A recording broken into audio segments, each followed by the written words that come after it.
"Let's wait just a bit longer, please," said the girl in dark blue trousers and the light summer coat. "I'm sure there's one due pretty soon." She wasn't quite sure, though. And for the third time she turned to study the timetable affixed in its rectangular frame to Fair Stage 5. But her mind had never journeyed with any confidence in the world of columns and figures, and the finger tracing its tentatively horizontal course from the left of the frame had little chance of meeting at the correct coordinate, the finger descending in a vaguely vertical line from the top. The girl standing beside her transferred her weight impatiently from one foot to the other and said, "I don't know about you." Just a minute." She focused yet again on the relevant columns. 4A, not after 1800 hours, 4E, 4X, Saturdays only. Today was Wednesday, that meant if 2 o'clock was 1400 hours, that meant... "Look, sweetheart, you please yourself, but I'm going to hitch it." Sylvia's habit of omitting all final T's seemed irritatingly slack. It, in Sylvia's diction, was little more than the most indeterminate of vowel sounds, articulated without the slightest hint of a consonantal finale. If they ever became better friends, it was something that ought to be mentioned. What time was it now? 6:45 p.m. That would be 18:45. Yes, she was getting somewhere at last. "Come on, we'll get a lift in no time, you see. That's what half these fellas are looking for. A bit of skirt." And in truth, there appeared no reason whatsoever to question Sylvia's brisk optimism. No accommodating motorist could fail to be impressed by her minimal skirting and the lovely invitation of the legs below. For a brief while, the two girls stood silently, in uneasy, static truce.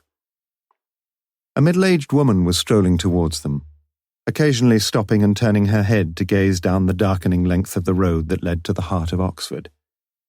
She came to a halt a few yards away from the girls and put down her shopping bag. "Excuse me," said the first girl. "Do you know when the next bus is?" "There should be one in a few minutes, love." She peered again into the grey distance. "Does it go to Woodstock?" "No, I don't think so. It's just for Yarnton. It goes to the village and then turns round and comes back."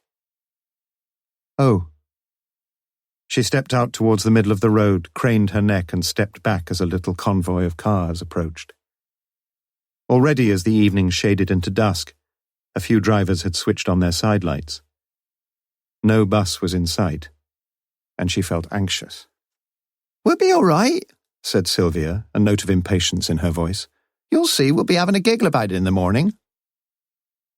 Another car. And another. Then again the stillness of the warm autumn evening. "Well, you can stay if you like, I'm off." Her companion watched as Sylvia made her way towards the Woodstock roundabout some 200 yards up the road. It wasn't a bad spot for the hitchhiker, for there the cars slowed down before negotiating the busy Ring Road junction. And then she decided, "Sylvia, wait!" And holding one gloved hand to the collar of her lightweight summer coat, she ran with awkward, splay-footed gait in pursuit. The middle-aged woman kept her watch at Fair Stage 5. She thought how many things had changed since she was young. But Mrs. Mabel Jarman was not to wait for long. Vaguely her mind toyed with a few idle, random thoughts, nothing of any moment. Soon she would be home. As she was to remember later on, she could describe Sylvia fairly well. Her long blonde hair, her careless and provocative sensuality. Of the other girl she could recall little. A light coat, dark slacks, what colour, though? Hair, lightish brown? "Please try as hard as you can, Mrs. Jarman. It's absolutely vital for us that you remember as much as you can." She noticed a few cars and a heavy, bouncing articulated lorry burdened with an improbably large number of wheelless car bodies. Men? Men with no other passengers? She would try so hard to recall. Yes, there had been men, she was sure of that. Several had passed her by. At 10 minutes to 7, an oblong pinkish blur gradually assumed its firmer delineation. She picked up her bag as the red corporation bus slowly threaded its way along the stops in the grey mid-distance. Soon she could almost read the bold white lettering above the driver's cab. What was it? She squinted to see it more clearly. Woodstock. Oh dear. She had been wrong then, when that nicely spoken young girl had asked about the next bus. Still, never mind. They hadn't gone far. They would either get a lift or see the bus and manage to get to the next stop, or even the stop after that. How long had they been gone, Mrs. Jarman? She stood back a little from the bus stop, and the Woodstock driver gratefully passed her by. Almost as soon as the bus was out of sight, she saw another, only a few hundred yards behind. This must be hers. The double-decker drew into the stop as Mrs. Jarman raised her hand. At 7:02, she was home. Though a widow now, with her 2 children grown up and married, her pride and poverty semi-detached was still her real home, and her loneliness was not without its compensations. She cooked herself a generous supper, washed up, and turned on the television. She could never understand why there was so much criticism of the programs. She herself enjoyed virtually everything, and often wished she could view 2 channels simultaneously. At 10 o'clock she watched the main items on the news, switched off and went to bed. At 10:30 she was sound asleep. It was at 10:30 p.m. too that a young girl was found lying in a Woodstock courtyard. She had been brutally murdered. Part 1. Search for a Girl. Chapter 1. Wednesday, 29th of September. From St. Giles in the centre of Oxford, 2 parallel roads run due north like the prongs of a tuning fork. On the northern perimeter of Oxford, each must first cross the busy northern ring road, along which streams of frenetic motorists speed by, gladly avoiding the delights of the old university city. The eastern branch eventually leads to the town of Banbury, and thence continues its rather unremarkable course towards the heart of the industrial Midlands. The western branch soon brings the motorist to the small town of Woodstock, some 8 miles north of Oxford, and thence to Stratford-upon-Avon. The journey from Oxford to Woodstock is quietly attractive. Broad grass verges afford a pleasing sense of spaciousness, and at the village of Yarnton, after only a couple of miles, a dual carriageway with a tree-lined central reservation finally sweeps the accelerating traffic past the airport and away from its earlier paralysis. For half a mile immediately before Woodstock, on the left-hand side, a grey stone wall marks the eastern boundary of the extensive and beautiful grounds of Blenheim Palace, the mighty mansion built by good Queen Anne for her brilliant general John Churchill, 1st Duke of Marlborough. High and imposing wrought-iron gates mark the main entrance to the Palace Drive, and hither flock the tourists in the summer season, to walk amidst the dignified splendour of the great rooms, to stand before the vast Flemish tapestries of Malplaquet and Oudenarde, and to see the room in which was born that later scion of the Churchill line, the great Sir Winston himself, now lying in the once peaceful churchyard of nearby Blaydon village. Today Blenheim dominates the old town, yet it was not always so.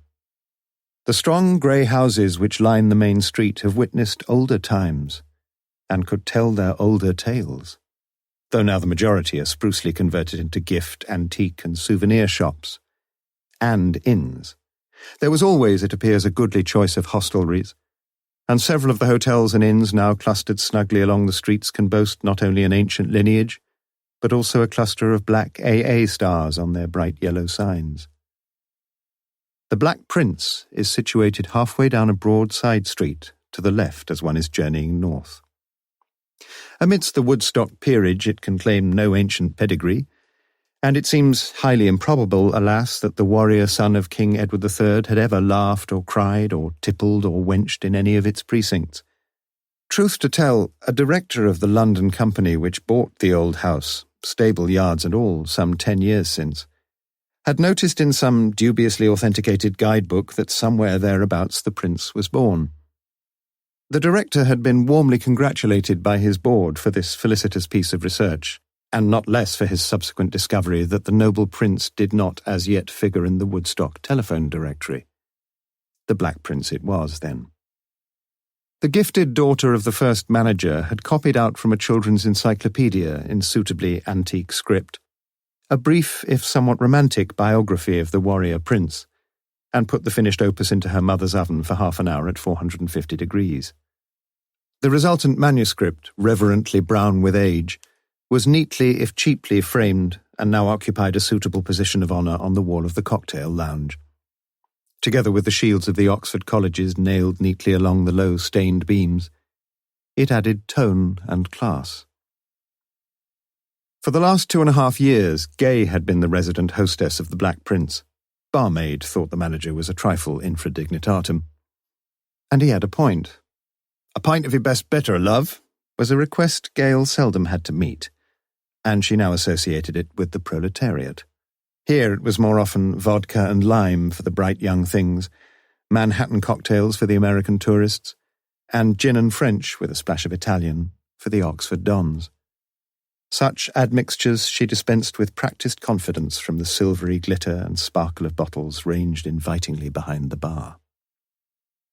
The lounge itself, deeply carpeted with chairs and wall seats covered in a pleasing orange shade, was gently bathed in half-light, giving a chiaroscuro effect reminiscent, it was hoped, of a Rembrandt nativity scene. Gay herself was an attractive, auburn-haired girl, and tonight, Wednesday, she was immaculately dressed in a black trouser suit and white frilled blouse. A flash of gems on the second and third fingers of her left hand betokened gentle warning to the mawkish amateur playboy, and perhaps, as some maintained, a calculated invitation to the wealthy professional philanderer. She was, in fact, married and divorced, and now lived with one young son and a mother who was not unduly chagrined at the mildly promiscuous habits of a precious daughter who had been unfortunate enough to marry such a lousy swine. Gay enjoyed her divorced status as much as she enjoyed her job, and she meant to keep them both. Wednesday, as usual, had been a fairly busy evening, and it was with some relief when at 10:25 p.m. she politely but firmly called for last drinks. A young man seated on a high stool at the inner corner of the bar pushed his whiskey glass forward. "Same again." Gay glanced quizzically into unsteady eyes, but said nothing. She pushed her customer's glass under a priority whiskey bottle and placed it on the counter, holding out her right hand and mechanically registering the tariff with her left. The young man was obviously drunk. He fumbled slowly and ineffectually through his pockets before finding the correct money, and after one mouthful of his drink, he eased himself gingerly off his seat, measured the door with an uncertain eye, and made a line as decently straight as could in the circumstances be expected. The old courtyard, where once the horses had clattered over the cobbled stones, had access from the street through a narrow archway, and had proved an invaluable asset to the Black Prince. A rash of fines for trespassing on the single and double yellow lines which bordered even the most inhospitable and inaccessible stretches of road was breeding a reluctant respect for the law, and any establishment offering patrons-only cars left at owner's risk was quite definitely in business. Tonight, as usual, the courtyard was tightly packed with the inevitable Volvos and Rovers. A light over the archway threw a patch of inadequate illumination over the entrance to the yard. The rest lay in dark shadow. It was to the far corner of this courtyard that the young man stumbled his way, and almost there, he dimly saw something behind the furthest car. He looked and groped silently. Then horror crept up to the nape of his neck, and against a padlocked stable door, he was suddenly and violently sick. Chapter 2. Wednesday, the 29th of September. The manager of the Black Prince, Mr. Stephen Westbrook, contacted the police immediately after the body was found, and his call was acted upon with commendable promptitude. Sergeant Lewis of the Thames Valley Police gave him quick and clear instructions. A police car would be at the Black Prince within 10 minutes. Westbrook was to ensure that no one left the premises and that no one entered the courtyard. If anyone insisted on leaving, he was to take the full name and address of the person concerned. He should be honest if asked what all the trouble was about. The evening's merriness wilted like a sad balloon, and voices gradually hushed as the whispered rumour spread. There had been a murder. None seemed anxious to leave. 2 or 3 asked if they could phone. All felt suddenly sober, including a pale-faced young man who stood in the manager's office, and whose scarcely touched whiskey still stood on the counter of the cocktail lounge. With the arrival of Sergeant Lewis and 2 uniformed constables, a small knot of people gathered curiously on the pavement opposite. It did not escape their notice that the police car had parked immediately across the access to the courtyard, effectively sealing the exit. 5 minutes later, a second police car arrived, and eyes turned to the lightly built, dark-haired man who alighted. He conversed briefly with the constable who stood guard outside, nodded his head approvingly several times, and walked into the Black Prince. He knew Sergeant Lewis only slightly, but soon found himself pleasurably impressed by the man's level-headed competence. The 2 men conferred in brisk tones, and very quickly a preliminary procedure was agreed. Lewis, with the help of the second constable, was to list the names, home addresses, and car registrations of all persons on the premises, and to take brief statements of their evening's whereabouts and immediate destinations. There were over 50 people to see, and Morse realized that it would take some time. "Shall I try to get you some more help, Sergeant?" "I think the 2 of us can manage, sir." "Good. Let's get started." A door, forming the side entrance to the Black Prince, led out into the courtyard, and from here Morse stepped gingerly out and looked around. He counted 13 cars jammed tight into the limited space, but he could have missed 1 or 2, for the cars furthest away were little more than dark hulks against the high back wall, and he wondered by what feats of advanced motoring skill and precision their inebriated owners could ever negotiate the vehicles unscathed through the narrow exit from the yard. Carefully he shone his torch around and slowly perambulated the yard. The driver of the last car, parked on the left-hand side of the yard, had presciently backed into the narrow lot and left himself a yard or so of room between his near side and the wall. And stretched along this space was the sprawling figure of a young girl. She lay on her right side, her head almost up against the corner of the walls, her long blonde hair now cruelly streaked with blood. It was immediately clear that she had been killed by a heavy blow across the back of the skull, and behind the body lay a flat, heavy tire spanner, about 1.5 inches across and some 18 inches in length. The type of spanner with its undulating ends, so common in the days before the inauguration of instant tire repairs. Morse stood for a few minutes, gazing down at the ugly scene at his feet. The murdered girl wore a minimum of clothing, a pair of wedge-heeled shoes, a very brief dark blue miniskirt and a white blouse. Nothing else. Morse shone his torch on the upper part of the body. The left-hand side of the blouse was ripped across.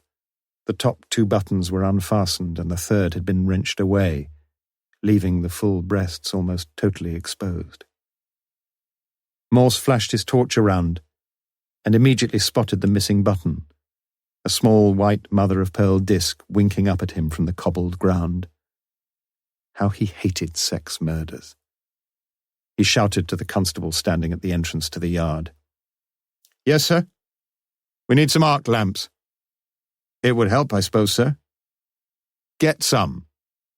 "Me, sir?" "Yes, you." "Where shall I get—" "How the hell do I know?" bellowed Morse. By 1:45, Lewis had finished his task, and he reported to Morse, who was sitting with the Times in the manager's office, drinking what looked very much like whiskey. "Ah, Lewis." He thrust the paper across. "Have a look at 14 down. Appropriate, eh?" Lewis looked at 14 down. Take in bachelor. It could do 3. He saw what Morse had written into the completed diagram. Bra. What was he supposed to say? He had never worked with Morse before. A good clue, don't you think? Lewis, who had occasionally managed the Daily Mirror coffee time crossword, was out of his depth and felt much puzzled. I'm afraid I'm not very hot on crosswords, sir. Bachelor, that's B-A, and take is the letter R, recipe in Latin. Did you never do any Latin? No, sir. Do you think I'm wasting your time, Lewis? Lewis was nobody's fool and was a man of some honesty and integrity. Yes, sir. An engaging smile crept across Morse's mouth. He thought they would get on well together. Lewis, I want you to work with me on this case. The sergeant looked straight at Morse and into the hard, grey eyes. He heard himself say he would be delighted.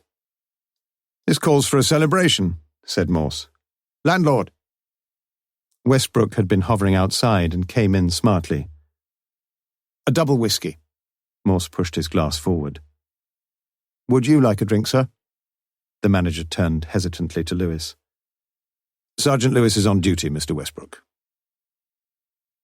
When the manager returned, Morse asked him to assemble everyone on the premises, including staff, in the largest room available, and drinking his whiskey in complete silence, skimmed through the remaining pages of the newspaper.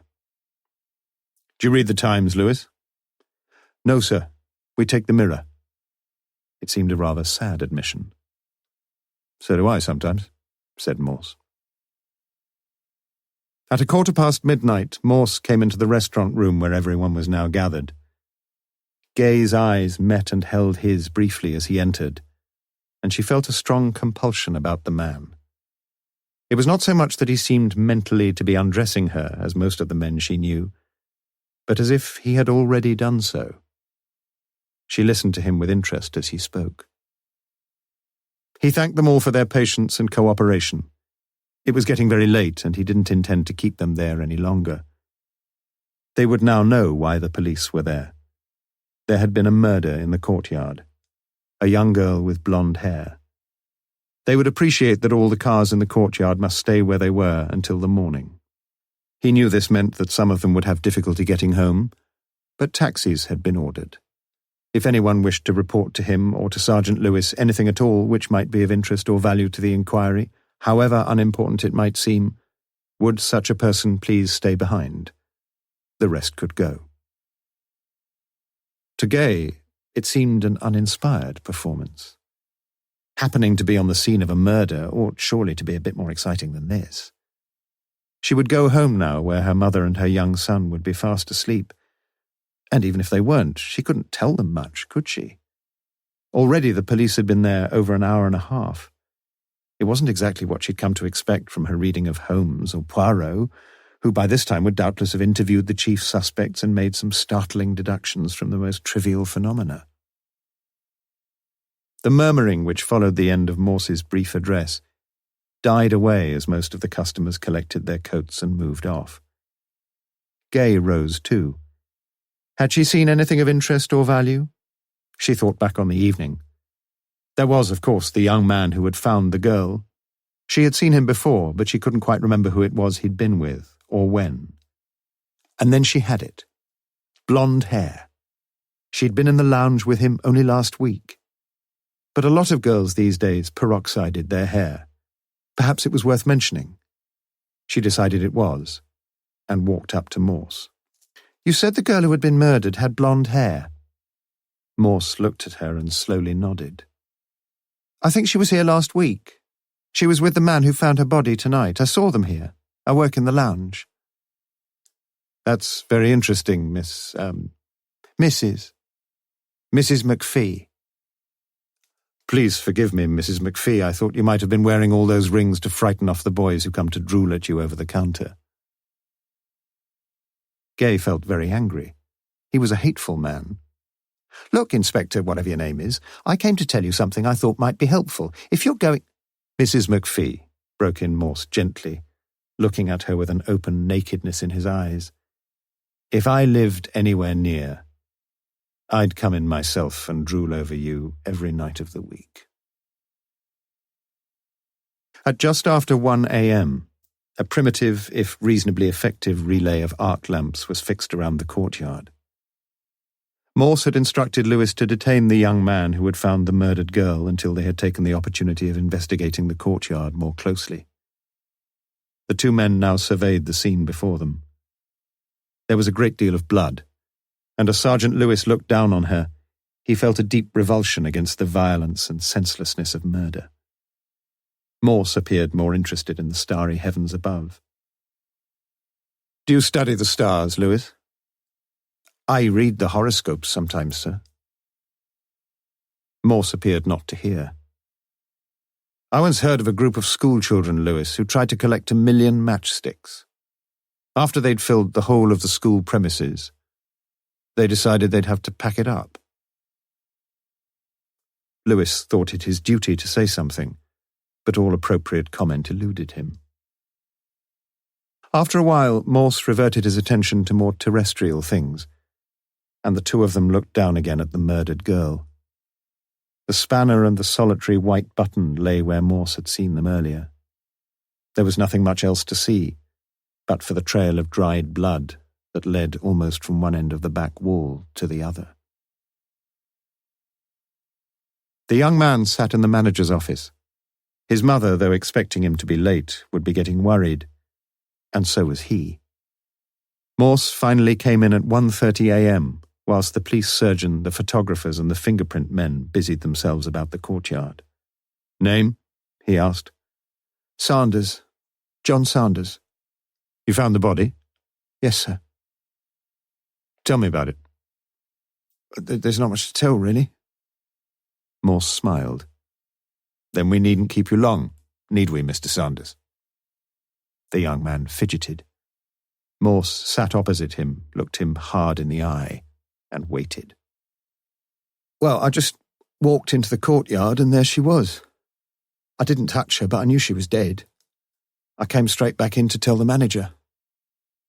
Morse nodded. "Anything else?" "Don't think so." "When were you sick, Mr. Sanders?" "Oh, yeah, I was sick." "Was it after or before you saw the girl?" "After. It must have upset me seeing her there. Sort of shock, I suppose." "Why don't you tell me the truth?" "What do you mean?" Morse sighed. "You haven't got your car here, have you?" "I haven't got a car." "Do you usually have a stroll round the courtyard before you go home?" Sanders said nothing. "How much drink did you have tonight?"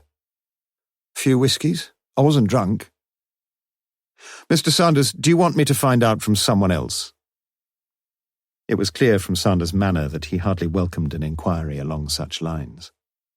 "What time did you come here?" continued Morse. "About 7:30. "And you got drunk and went out to be sick?" Reluctantly, Sanders agreed. "Do you usually drink on your own?" "Not usually." "Who were you waiting for?" Sanders did not reply. "She didn't show up?" "No," he said flatly. "But she did come, didn't she?" "No. I told you I was on my own all the time." "But she did come, didn't she?" repeated Morse quietly. Sanders looked beaten. "She came," continued Morse in the same quiet voice. "She came, and you saw her. You saw her in the courtyard, and she was dead." The young man nodded. "We'd better have a little chat, you and me," said Morse, ungrammatically. Chapter 3. Thursday, 30th of September. As he stood alone in the bedroom of Sylvia Kay, Morse felt measurably relieved. The grim duties of the night were over, and he switched on the natural defense mechanism of his weary mind. He wished to forget the awakening of Mrs. Dorothy Kay and the summoning of her husband from his night shift in the welding division of the Cowley car plant, the fatuous, coarse recriminations, and the overwhelming hurt of their bitter, empty misery. Sylvia's mother was now under sedation, postponing the day and the reckoning, whilst Sergeant Lewis sat at headquarters learning what he could from Sylvia's father. He took many pages of careful notes, but doubted if it all amounted to much. He was to join Morse in half an hour. The bedroom was small, one of 3 in a neat semi-detached house in Jackdaw Court, a quiet crescent with rotting wooden fences a few minutes' walk off the Woodstock road. Morse sat down on the narrow bed and looked around him. He wondered if the neatness of the bed was Mum's doing, for the remainder of the room betrayed the slack and untidy living of the murdered girl. A vast coloured portrait of a pop artist was pinned rather precariously above the gas fire in the chimney breast, and Morse reminded himself that he might understand young people rather better if he had a teenage family of his own. As it was, the identity of the handsome youth was cloaked in anonymity, and whatever pretensions he may have had would for Morse be forever unknown. Several items of underwear draped the table and chair, which with a whitewood wardrobe substantively comprised the only other furniture. Morse gingerly picked up a flimsy black bra lying on the chair. His mind flashed back to that first glimpse of Sylvia Kay, rested there a few seconds, and slowly returned through the tortuous byways of the last unpleasant hours. A pile of women's magazines was awkwardly stacked on the windowsill, and Morse cursorily flicked his way through make-up hints, personal problems, and horoscopes. Not even a paragraph of pornography. He opened the wardrobe door, and with perceptibly deeper interest examined the array of skirts, blouses, slacks, and dresses. Clean and untidy. Mounds of shoes, ultra-modern, wedged, ugly. She wasn't short of money. On the table, Morse saw a travel brochure for package trips to Greece, Yugoslavia, and Cyprus. White hotels, azure seas, and small print about insurance liability and smallpox regulations. A letter from Sylvia's employer explaining the complexities of VAT, and a diary, the latter revealing nothing but a single entry for the 2nd of January. Cold, went to see Ryan's daughter. Lewis tapped on the bedroom door and entered. "Find anything, sir?" Morse looked at his cheerful sergeant distastefully and said nothing. "Can I?" asked Lewis, his hand hovering above the diary.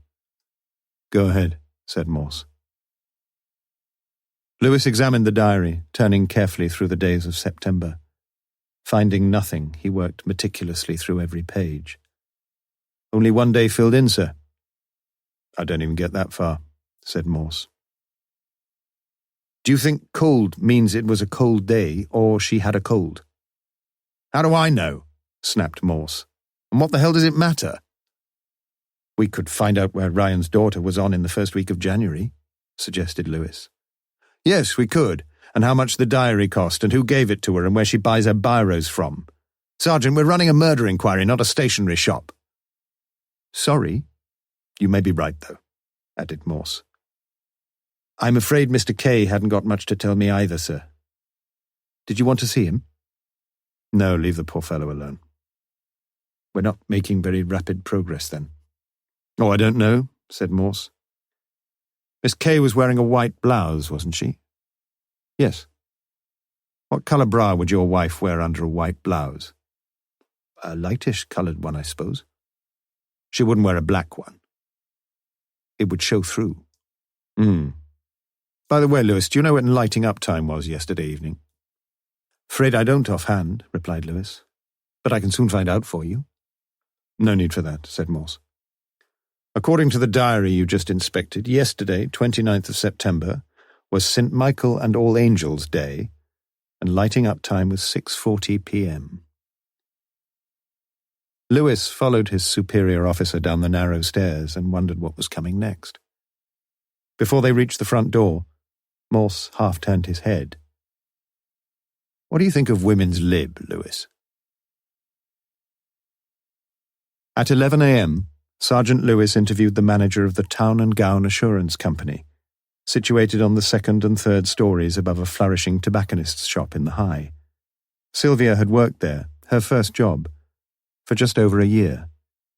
She was a copy typist, having failed to satisfy the secretarial college at which she had studied for 2 years after leaving school, that the ungainly and frequently undecipherable scrawls in her shorthand notebook bore sufficient relationship to the missives originally dictated.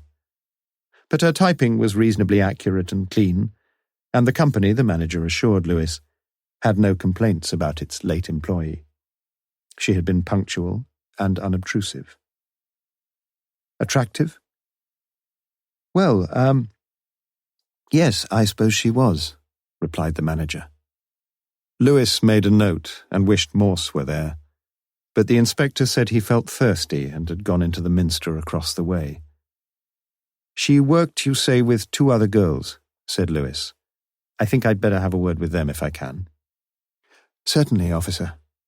The manager, Mr. Palmer, seemed a fraction relieved. Lewis questioned the 2 young ladies at considerable length. Neither was a particular friend of Sylvia. She had, as far as they knew, no regular beau.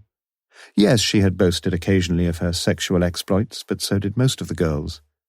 She was friendly enough, but not really one of the girls. Lewis looked through her desk. The usual bric-a-brac. A bit of a broken mirror, a comb with a few blonde hairs in it, yesterday's sun, pencils galore, rubbers, typewriter ribbons, carbons. On the wall behind Sylvia's desk was pinned a photograph of Omar Sharif, flanked by a typewritten holiday rota. Lewis saw that Sylvia had been on a fortnight's holiday in the latter half of July, and he asked the 2 girls where she'd been to. Stayed at home, I think, replied the elder of the 2 girls, a quiet, serious-looking girl in her early 20s. Lewis sighed. You don't seem to know much about her, do you? The girls said nothing. Lewis tried his best to elicit a little more cooperation, but met with little success. He left the office just before midday and strolled over to the minster. Poor Sylvia, said the younger girl after he had gone. Yes, poor Sylvia, replied Jennifer Colby. Lewis eventually, and somewhat to his surprise, discovered Morse in the gentleman-only bar at the back of the minster. Ah, Lewis. He rose and placed his empty glass on the bar. What's it to be?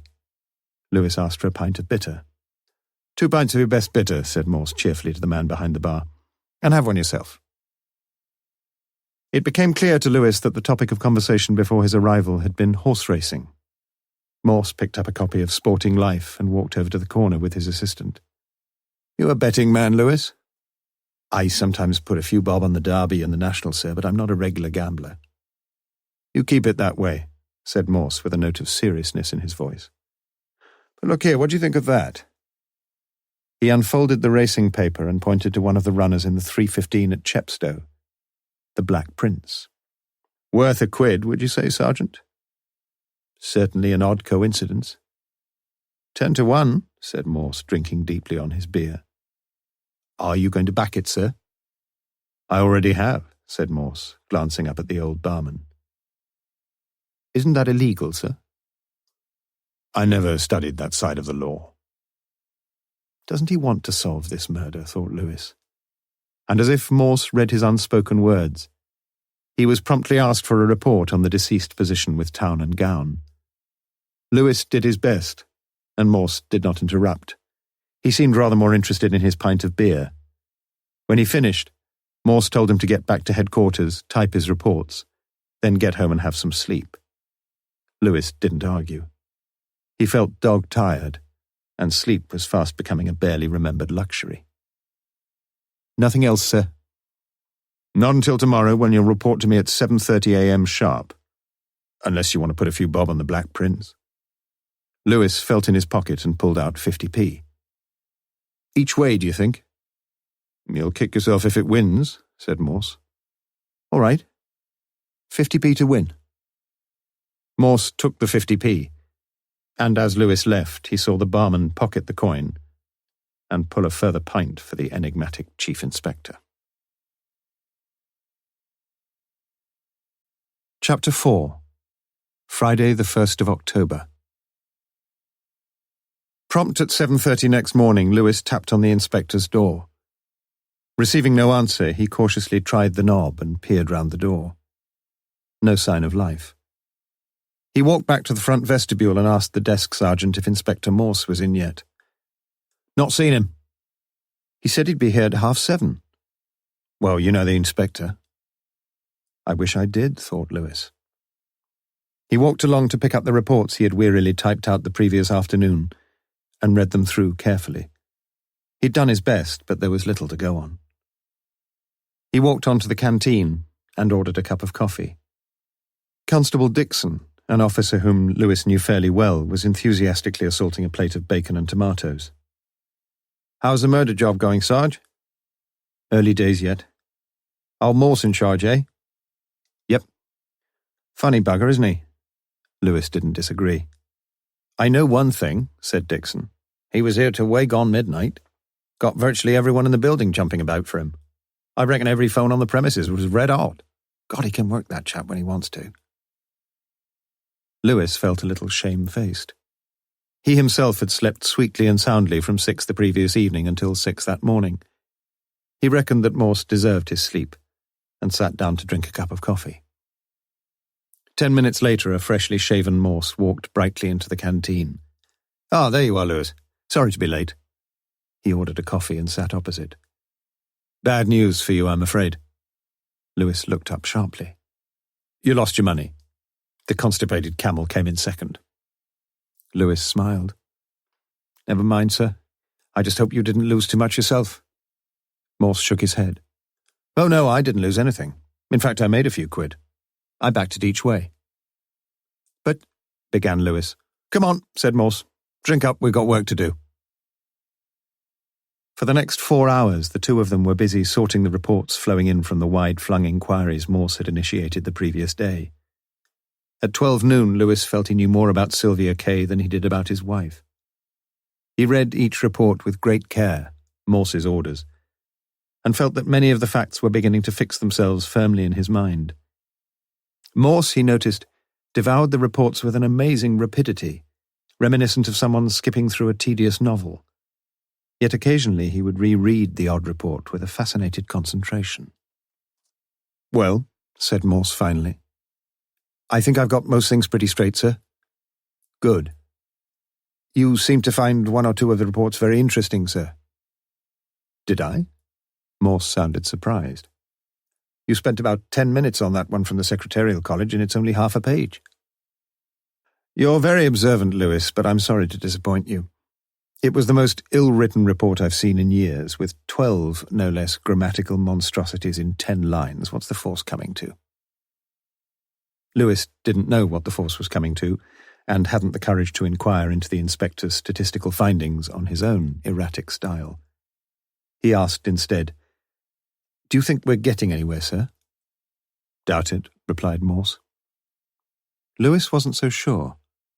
Sylvia's movements on the previous Wednesday seemed established. She had left the office in the High at 5 p.m. and almost certainly walked the 100 yards or so to the number 2 bus stop outside University College. She had arrived home at 5:35 p.m. and had a good meal.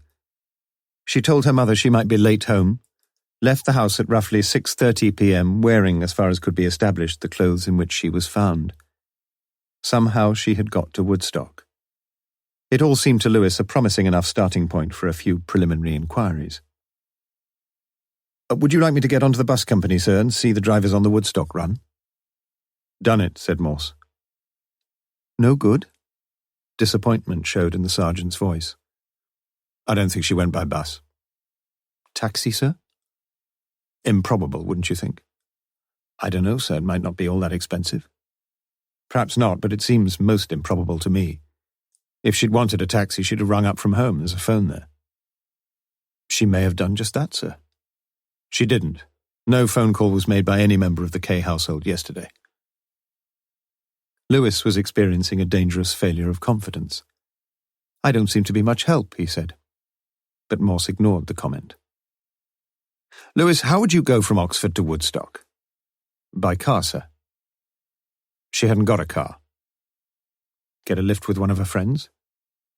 "You wrote the report. She doesn't seem to have had many girlfriends." "A boyfriend, you think, sir?" "Do you?" Lewis thought a minute. Bit odd if she was going with a boyfriend. Why didn't he pick her up at her house? Why not, indeed? She wasn't picked up at home. No, her mother saw her walking away. You've interviewed her mother then, sir? Yes, I spoke to her last night. Is she very upset? She's got broad shoulders, Lewis, and I rather like her. Of course, she's terribly upset and shocked, but not quite so heartbroken as I thought she'd be. In fact, I got the idea her beautiful daughter was something of a trial to her. Morse walked over to a large mirror, took out a comb and began to groom his thinning hair. He carefully drew a few strands across a broad area of nakedness at the back of his skull, returned the comb to his pocket, and asked a perplexed Sergeant Lewis what he thought of the effect. You see, Lewis, if Sylvia didn't go by bus, taxi or boyfriend, how on earth did she ever get to Woodstock? And remember that get to Woodstock somehow she assuredly did. She must have hitched it, sir. Morse was still surveying himself in the mirror. Yes, Lewis, I think she did. And that is why... He took out the comb again and made some further passes at his straggling hair. That is why I think I must put in a little TV appearance tonight. He picked up the phone and put through a call to the chief superintendent. Go and get some lunch, Lewis. I'll see you later. Can I order anything for you, sir? No, I've got to watch my figure, said Morse. The death of Sylvia Kay had figured dramatically in Thursday afternoon's edition of the Oxford Mail, and prominently in the national press on Friday morning. On Friday evening, the news bulletins on both BBC and ITV carried an interview with Chief Inspector Morse, who appealed for help from anyone who had been on the Woodstock Road between 6:40 p.m. and 7:15 p.m. on the evening of Wednesday the 29th of September. Morse informed the nation that the police were looking for a very dangerous man who might attack again at any time.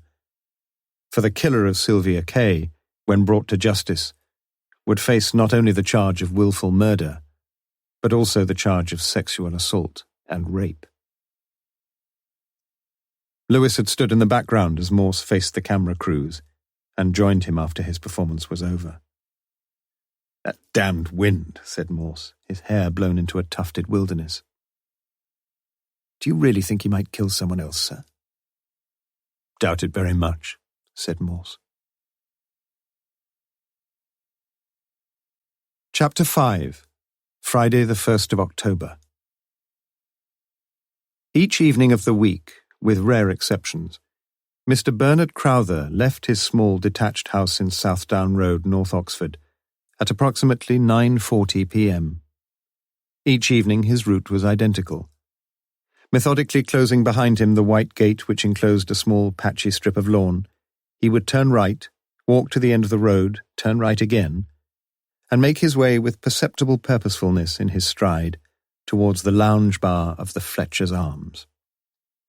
Though an articulate man, indeed an English don at Lonsdale College, he found it difficult to explain either to his disapproving wife or indeed to himself exactly what it was that attracted him to this unexceptionable pub, with its ill-assorted yet regular and amiable clientele. On the night of Friday the 1st of October, however, Crowther would have been observed to remain quite still for several seconds after closing the garden gate behind him, his eyes downcast and disturbed, as if he were pondering deep and troublous thoughts, and then to turn, against his habit and his inclination, to his left. He walked slowly to the end of the road, where on the left, beside a row of dilapidated garages, stood a public telephone box. Impatient at the best of times, and this was not the best of times, he waited restlessly and awkwardly, pacing to and fro, consulting his watch and throwing wicked glances at the portly woman inside the kiosk, who appeared ill-equipped to face the triangular threat of the gadgeted apparatus before her, an uncooperative telephone exchange, and her own one-handed negotiations with the assorted coinage in her purse. But she was fighting on, and Crowther, in a generous moment, wondered if one of her children had been taken suddenly and seriously ill with Dad on the night shift and no one else to help. But he doubted whether her call was as important as the one he was about to make. News bulletins had always gripped his attention, however trivial the items reported, and the item he had watched on the BBC News at 9 p.m. had been far from trivial. He could remember verbatim the words the police inspector had used. "We shall be very glad if any motorist..." Yes, he could tell them something, for he had played his part in the terrifying and tragic train of events. But what was he going to say? He couldn't tell them the truth, nor even half the truth. His fragile resolution began to crumble. He'd give that wretched woman another minute. 1 minute, and no longer. At 9:50 p.m. that same evening, an excited Sergeant Lewis put through a call to Chief Inspector Morse. "A break, sir. I think we've got a break." "Oh?" "Yes, a witness, sir. A Mrs. Mabel Jarman. She saw the murdered girl." "You mean," interrupted Morse, "she saw the girl who was later murdered, I suppose?" "That's it. We can get a full statement as soon as we like." "You mean you haven't got one yet?" "She only rang 5 minutes ago, sir. I'm going over straight away. She's local. I wondered if you wanted to come." "No," said Morse. "All right, sir. I'll have the whole thing typed up and ready for you in the morning." "Good. Bit of luck, though, isn't it? We'll soon get on to this other girl." "What other girl?" said Morse quietly. "Well, you see, sir." "What's Mrs. Jarman's address?" Morse reluctantly took off his bedroom slippers and reached for his shoes. "Bit late on parade tonight, Bernard? What's it to be?" Bernard was well liked at the Fletcher's Arms, always ready to fork out for his round, and more. All the regulars knew him for a man of some academic distinction, but he was a good listener, laughed as heartily as the next at the latest jokes, and himself occasionally waxed eloquent on the stupidity of the government and the incompetence of Oxford United. But tonight he spoke of neither. By 10:25 p.m, he had drunk 3 pints of best bitter with his usual practised fluency, and got up to go. "Another one before you go, Bernard?" "Thanks, no. I've had just about enough of that horse piss for one night." "You in the doghouse again?" "I'm always in the bloody doghouse."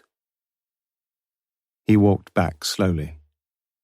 He knew that if the bedroom light was on, his wife, Margaret, would be reading in bed, waiting only for her errant husband to return. If there was no light, she would probably be watching TV. He came to a decision as foolish as the ones he had made as a boy when he would race a car to the nearest lamp-post. If she was in bed, he would go straight in.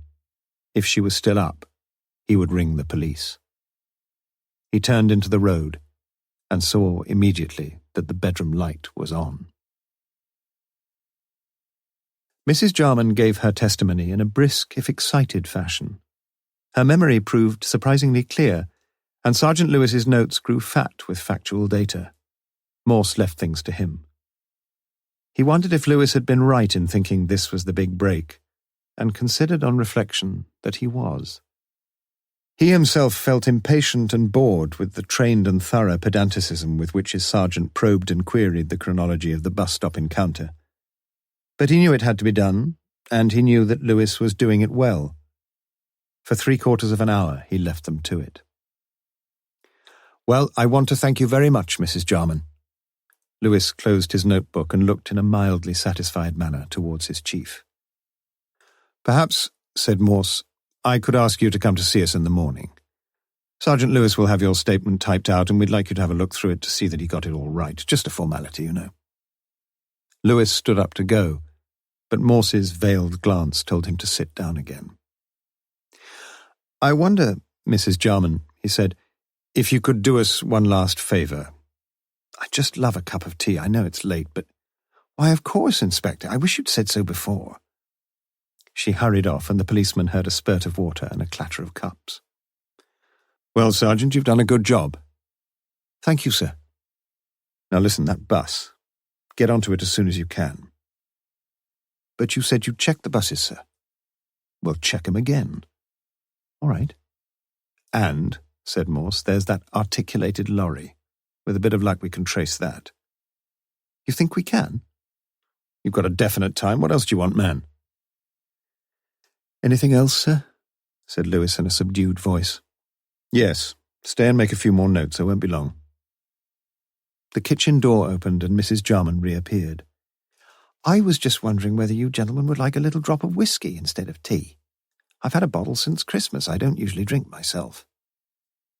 Now, said Morse, you are a very resourceful woman, Mrs. Jarman. Lewis smiled wanly. He knew what was coming. Déjà vu. I think a little drop of scotch would do me the power of good. Perhaps you'll have a drop yourself. Oh, no, sir, I'll have a cuppa if you don't mind. She opened a drawer in the cupboard and brought out 2 glass tumblers. Just the 1 glass, then, Mrs. Jarman, said Morse. It's a pity, I know, but Sergeant Lewis is here on duty, and you'll appreciate that a policeman is not allowed to consume any alcoholic drink whilst on duty. You wouldn't want him to break the law, would you? Lewis muttered to himself. Morse smiled into his liberal dose of whisky, whilst his assistant soberly stirred a diminutive cup of wickedly dark brown tea. Mrs. Jarman, I just want to ask you 1 or 2 more questions about what you said to Sergeant Lewis. I hope you don't feel too tired. Oh, no. Do you remember how this other girl seemed? Was she a bit cross, a bit nervous? I don't think she was... Well, I don't know. Perhaps she was a bit nervous. A bit frightened? Oh, no, not that. A bit sort of, excited. Yes, that's a bit excited. Excited and impatient? I think so. Now, I want you to think back. Just close your eyes, if you like, and picture yourself at the bus stop again. Can you recall anything at all that she said? She asked you if the next bus went to Woodstock. You've told us that. Anything else? I can't remember. I just can't seem to remember. Now, Mrs. Jarman, don't rush yourself. Just relax and picture it all again. Take your time. Mrs. Jarman closed her eyes, and Morse watched her with keen anticipation. She said nothing. Morse at last broke the embarrassing silence. What about the girl who was murdered? Did she say anything else? She wanted to hitchhike, you said. Yes, she kept saying something like, "Come on." It'll be all right, added Morse. Yes, it'll be all right. We'll have a giggle about it in the morning. Morse's blood froze. He remained utterly motionless. But Mrs. Jarman's memory had dredged its last. Morse relaxed. We've kept you up late, but you've been wonderful. And this must be a real priority brand of scotch. Oh, would you like a little drop more, sir? Well, I think I wouldn't perhaps say no, Mrs. Jarman. Yes, a drop of the finest scotch I've tasted in years. As Mrs. Jarman turned her back to refill his glass, Morse sternly motioned Lewis to stay where he was, and for the next half hour he tried with every subtlety he knew to jog the good lady's recollection of her chance encounter with the murdered girl and her companion. But to no avail. Just one more thing, Mrs. Jarman. When you come to see us in the morning, we shall be holding an identity parade. It won't take more than a minute or 2. You mean you want me to... Oh, dear. At 11:45 p.m., Morse and Lewis took their leave of Mrs. Jarman. They were standing by their cars when the door of the house suddenly opened again, and Mrs. Jarman came hurriedly towards Morse. There's just one more thing, sir. I've just remembered. When you said close your eyes and just picture things, I thought of something. The other girl, sir, when she ran with a sort of splay-footed run. Do you know what I mean, sir? Yes, I do, said Morse. The 2 men returned to HQ. After inquiring whether any further calls had come through and learning there were none, Morse called Lewis to his office. Well, my friend? Morse looked pleased with himself. You told her we're going to have an identity parade? Asked a puzzled Lewis. We are. Now tell me this. What would you say was the most vital fact we learned from Mrs. Jarman? We learned quite a few pieces of valuable information.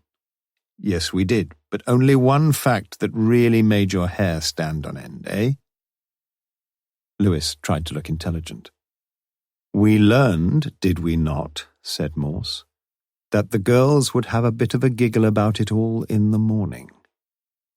Oh, I see, said Lewis, not seeing. You see what it means.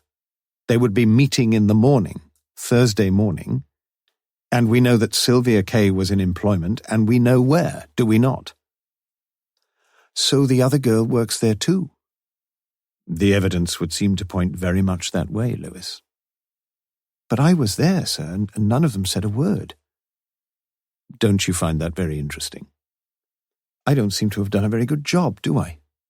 Lewis looked disconsolately down at the Chief Inspector's carpet. But don't you see, continued Morse, we now know that one of the girls, how many were there? 14. That one of those girls is at the very least withholding vital evidence and at the best telling us a heap of lies. I didn't talk to them all, sir. Good God, man, they knew what you were there for, didn't they? One of their colleagues is murdered. A sergeant of the murder squad comes to their office. What the hell did they think you'd gone for? Service the bloody typewriters? No, you did well, Lewis. You didn't force our little girl to weave her tangled web for us. She thinks she's okay, and that's how I want it. Morse got up. I want you to get some sleep, Lewis. You've got work to do in the morning. But just before you go, find me the private address of Mr. Palmer. I think a little visit is called for. You're not thinking of knocking him up now, are you, sir? Not only am I going to knock him up, as you put it, Lewis, I'm going to ask him, very nicely of course, to open up his offices for me, and I am going to look through the private drawers of 14 young ladies. It should be an exciting business. Won't you need a search warrant, sir? I never did understand the legal situation over search warrants, complained Morse. I think you ought to have one, sir. And perhaps you'll let me know where the hell I find anyone to sign a warrant at this time of the night, or morning, whatever it is. But if Mr. Palmer insists on his legal rights, began Lewis. I shall tell him we're trying to find out who raped and murdered one of his girls, snapped Morse, not looking for dirty postcards from Pothelli. Wouldn't you like me to come with you, sir? No. Do as I say and go to bed. Well, good luck, sir. I shan't need it, said Morse.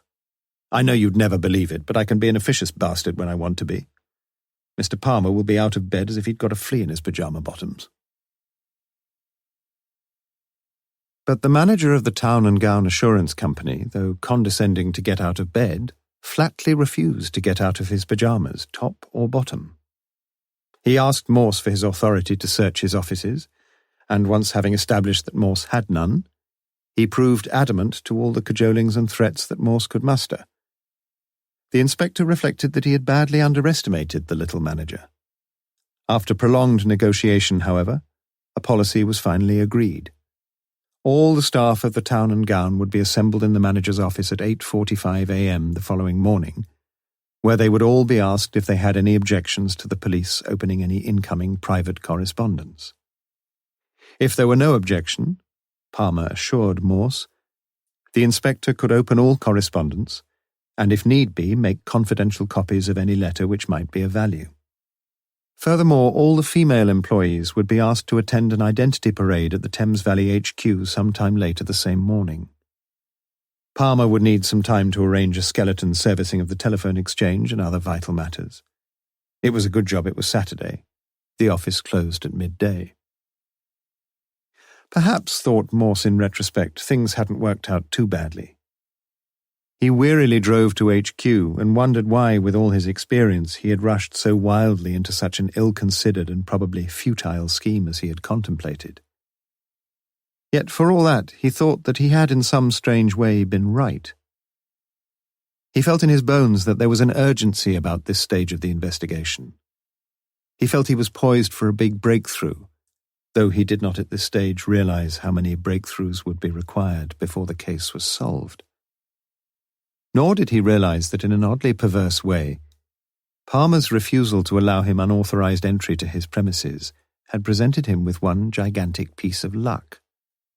For a letter addressed to one of the young ladies in Palmer's employ was already on its way, and no power on earth except the inefficiency of some unsuspecting sorting clerk could, or indeed did, prevent its prompt delivery. Morse returned to HQ and spent the next hour at his desk. He finished at 4:15 a.m. and sat back in his black leather chair. Little point in going home now. He pondered the case, at first with a slow, methodical analysis of the facts known hitherto, and then with what, if he had been wider awake, he would wish to have called a series of swift, intuitive leaps, all of which landed him in areas of twilight and darkness. But he knew that whatever had taken place on Wednesday evening had its causation in the activities of certain persons, and that these persons had been motivated by the ordinary passions of love and hate and greed and jealousy. That wasn't the puzzle at all. It was the interlocking of the jigsaw pieces, those pieces that would now be coming into his hands. He dozed off. He fitfully dreamed of an attractive red-headed barmaid and a blonde beauty with blood all over her hair. He always seemed to dream of women. He sometimes wondered what he would dream about if he got himself married. Women, probably, he thought. Chapter 6. Saturday the 2nd of October, a.m. "What next?" said Judith, Mr. Palmer's confidential secretary. "Opening our letters," he said. "You could have said no," replied Sandra, an amiable, feckless girl who had on merit made no advance either in status or in salary since joining the office 3 years ago. "I almost did," chimed in Ruth, a flutter-lashed girl with the brains of a butterfly. "If Bob sent me one of his real passionate ones, coo!" She giggled nervously. Most of the girls were young and unmarried and lived with their parents, and because of late-morning postal deliveries and a fear that parents might pry into matters not concerning them, several of them had invited their correspondents to address mail to the office.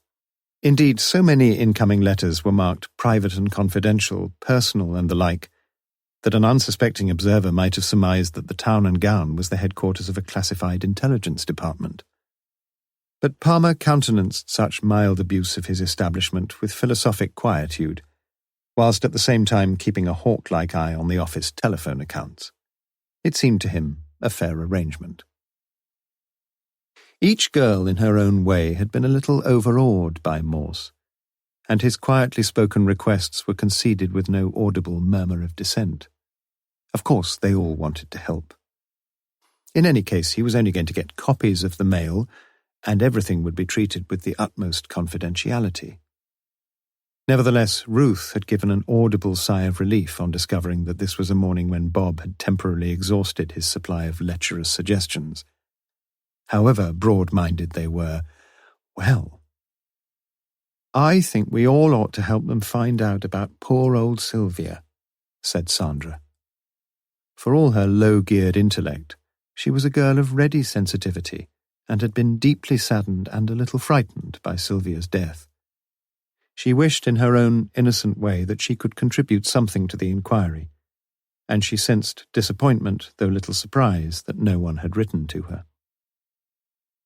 There were 7 personal letters and 2 postcards for Morse to study, and as he cursorily cast his eye over each before placing it in the copying machine, he felt it was all rather foolish.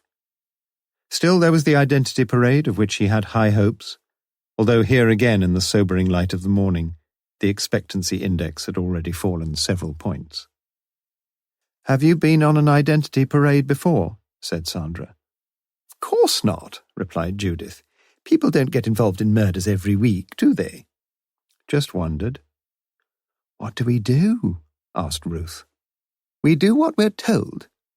Judith believed passionately in the virtues of authority, and she sometimes wished that Mr. Palmer, though he was very nice, of course, would be just a little firmer and not quite so friendly with one or two of his employees. "I saw one once at the pictures," said Sandra.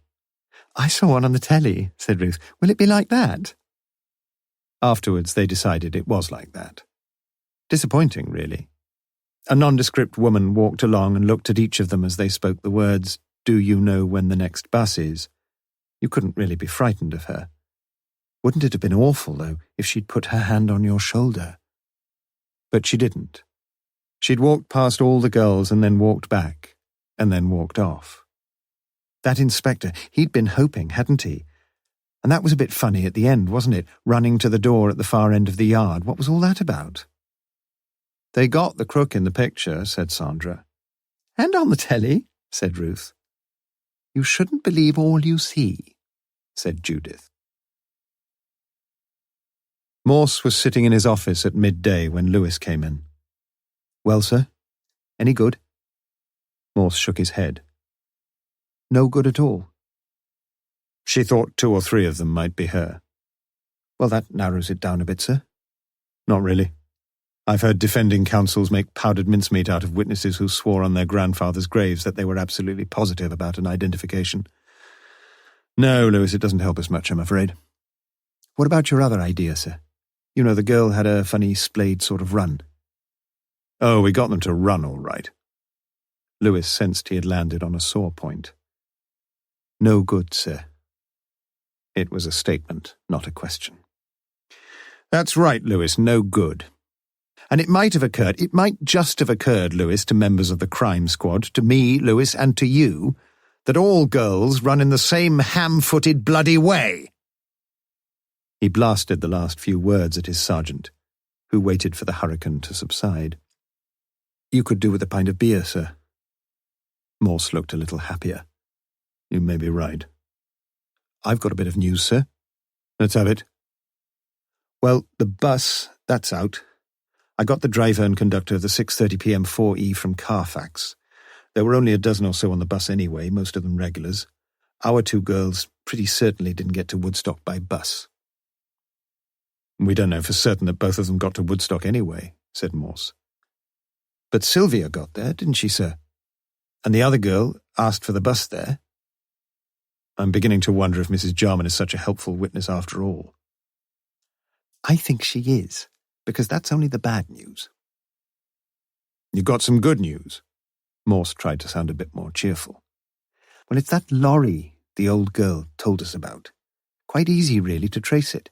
You see, at Cowley, there's this system with car bodies when they—" "Yes, I know, you did a sharp job, Lewis, but cut the trimmings." "He remembers them. A Mr. George Baker lives in Oxford. And listen to this, sir. He saw the 2 girls getting into a car. A red car. He was sure of that. Chap driving, not a woman. He remembered because he often picks up hitchers, especially if they're girls, and he saw these 2 just beyond the roundabout, about 50 yards ahead. He would have given them a lift, he said, but this other car pulls up and he has to pull out to get past. He saw the blonde all right." "We're a despicable lot, aren't we?" said Morse. "Would you have picked them up?" "I don't usually, sir. Only if they're in uniform. I was glad of a few lifts myself when I was in the forces." Morse reflected carefully on the new evidence. Things were certainly moving. "What did you say about a pint?" They sat silently in the White Horse at Kidlington, and Morse decided that the beer was drinkable. Finally, he broke the silence. "A red car, eh?" "Yes, sir." "Interesting piece of research for you. How many men in Oxford own red cars?" "Quite a few, sir." "You mean a few thousand?" "I suppose so." "But we could find out." "I suppose so." "Such a problem would not be beyond the wit of our efficient force." "I suppose not, sir." "But what if he doesn't live in Oxford?" "Well, yes, there is that." "Lewis, I think the beer is dulling your brain." But if alcohol was dimming Lewis's intellectual acumen, it had the opposite effect on Morse. His mind began to function with an easy clarity. He ordered Lewis to take the weekend off, to get some sleep, to forget Sylvia Kay, and to take his wife shopping. And Lewis was happy to do so. Morse, not an addictive smoker, bought 20 king-sized cigarettes and smoked and drank continuously until 2 p.m. What had really happened last Wednesday evening? He was tormented by the thought that a sequence of events not in themselves extraordinary had taken place. That each event was the logical successor of the one before it. That he knew what 1 or 2 of these events had been. That if only his mind could project itself into a series of naturally causal relationships, he would have it all. It needed no startling visionary leap from ignorance to enlightenment. Just a series of logical progressions. but each progression landed him at a dead end, like the drawings in children's annuals where one thread leads to the treasure and all the others lead to the edge of the page. Start again. "I'm afraid I shall have to ask you to drink up," said the landlord. Chapter 7. Saturday, 2nd of October, p.m. Morse spent the afternoon of Saturday, 2nd of October, sitting mildly drunk in his office. He had smoked his packet of cigarettes by 4:30 p.m. and rang for more.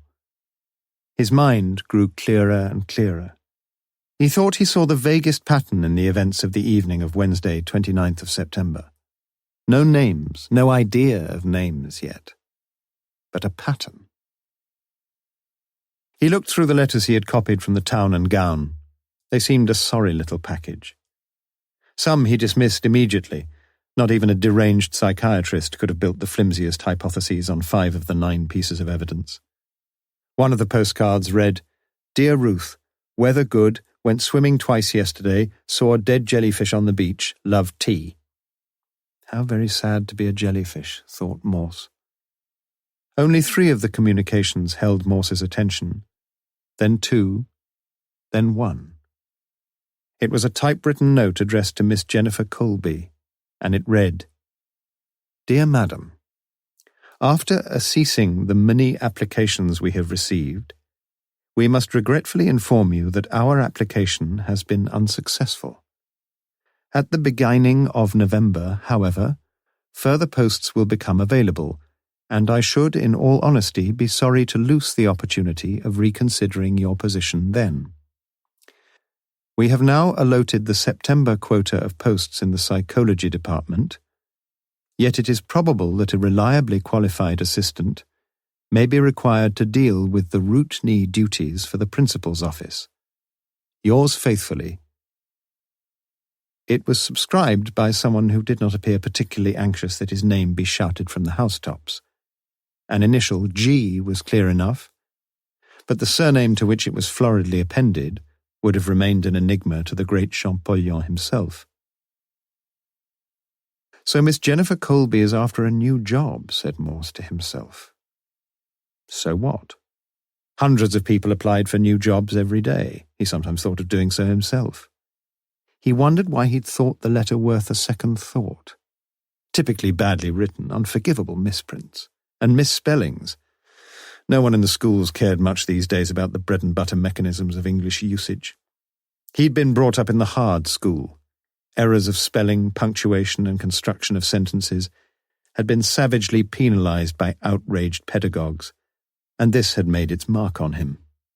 He had become pedantic and fussy, and thought back on the ill-written travesty of a report he had read from one of his own staff only 2 days before, when he had mentally totted up the mistakes like an examiner assessing a candidate's work. A ceasing. Yes, that was wrong in this letter, among other things. The country was becoming increasingly illiterate, for all the fancy notions of the progressive educationalists. But if his own secretary had produced such rubbish, she would be out on her neck today. But she was exceptional. Julie's initials at the bottom of any letter were the sure imprimatur of a clean and flawless sheet of typing. Just a minute, though. Morse looked again at the letter before him. No reference at all. Had G. Thingamajig typed it himself? If he had, what was he? A senior administrator of some university department? If he had, Morse grew more and more puzzled. Why was there no letter heading? Was he worrying his head over nothing? Well, there was one way of deciding the issue.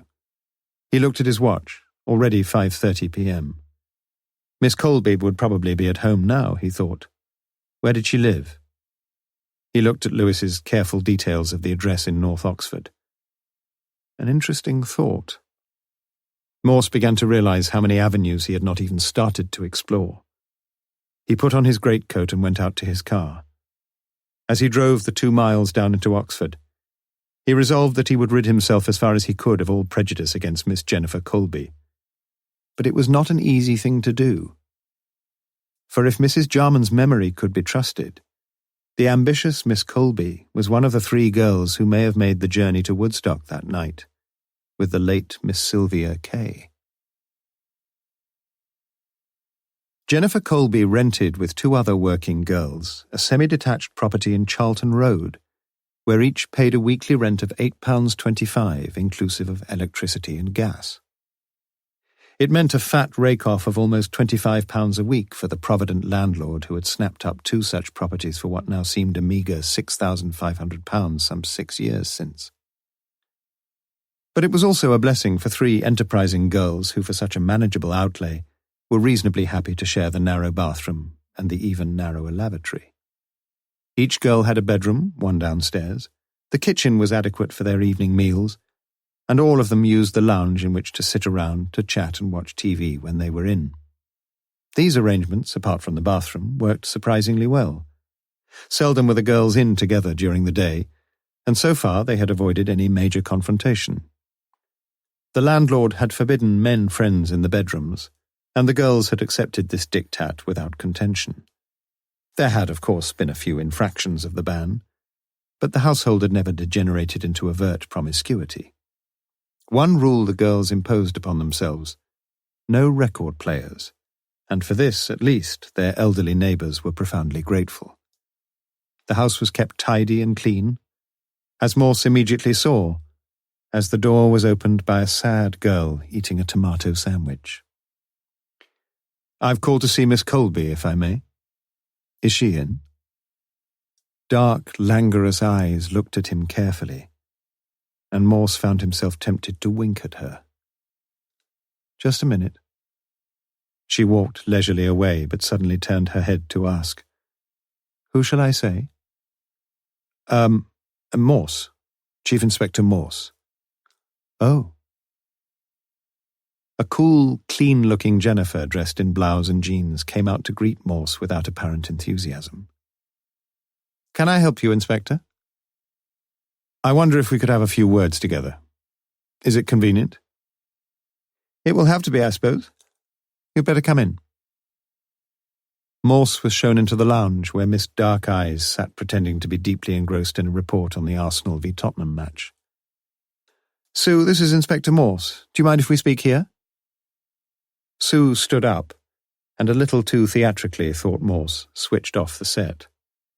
He observed her slow, graceful movements and smiled to himself approvingly.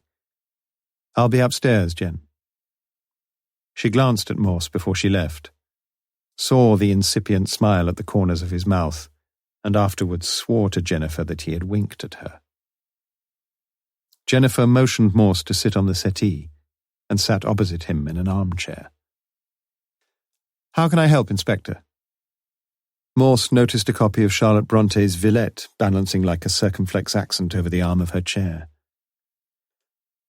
"I'm having, purely routine, of course, to check the movements of all the, persons." "Suspects?" No, those who worked with Sylvia. You understand that this sort of thing has to be done." "Of course. I'm surprised you haven't done it before." Morse was a little taken aback. Indeed, why hadn't he done it before? Jennifer continued. "Last Wednesday evening, I got home a bit later than usual. I went round Blackwell's to spend a book token. It was my birthday last week. I got home about 6, I should think. You know what the traffic's like in rush hour." Morse nodded. "Well, I had a bit to eat. The other girls were here, and went out about 6:30, I should think. I got back about 8, perhaps a bit later." "Can you tell me where you went?" "I went to the Summertown Library." "What time does the library close?" 7:30. "You spent about an hour there." "That seems to be a reasonable conclusion, Inspector." "Seems a long time. I usually spend about 2 minutes." "Perhaps you're not very fussy what you read." That's a point, thought Morse. Jennifer spoke with an easy, clear diction. A good education, he thought. But there was more than that. There was a disciplined independence about the girl, and he wondered how she got on with men. He thought it would be difficult to make much headway with this young lady, unless, of course, she wanted to. She could, he suspected, be very nice indeed. Are you reading that? She laid a delicately manicured hand lightly upon Villette. Yes. Have you read it? Afraid not, confessed Morse. You should do. I'll try to remember, muttered Morse. Who was supposed to be conducting this interview?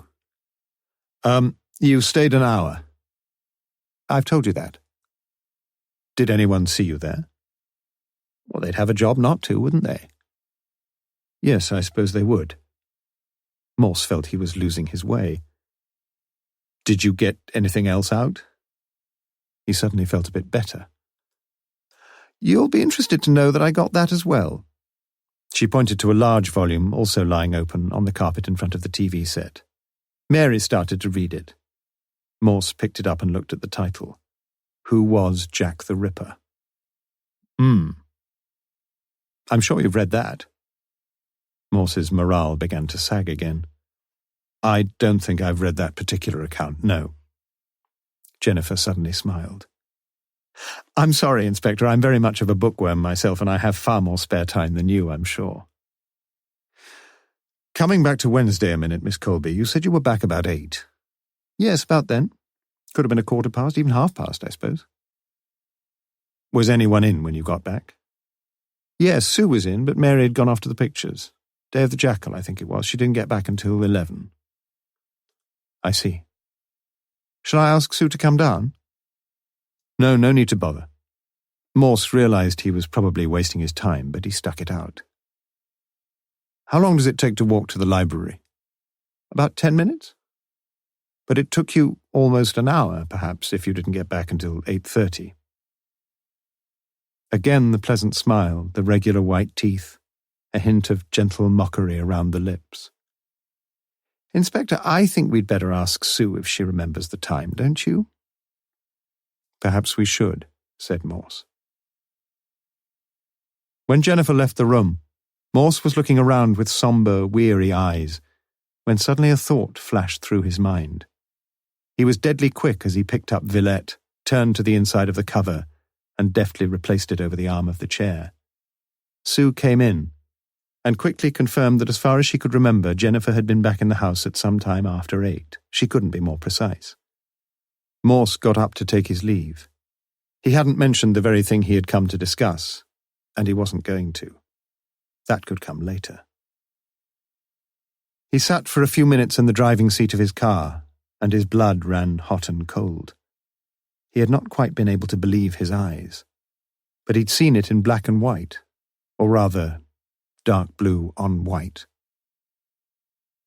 Morse knew the Oxford Library routine only too well, for he rarely returned his own irregular borrowings without having to pay a late fine.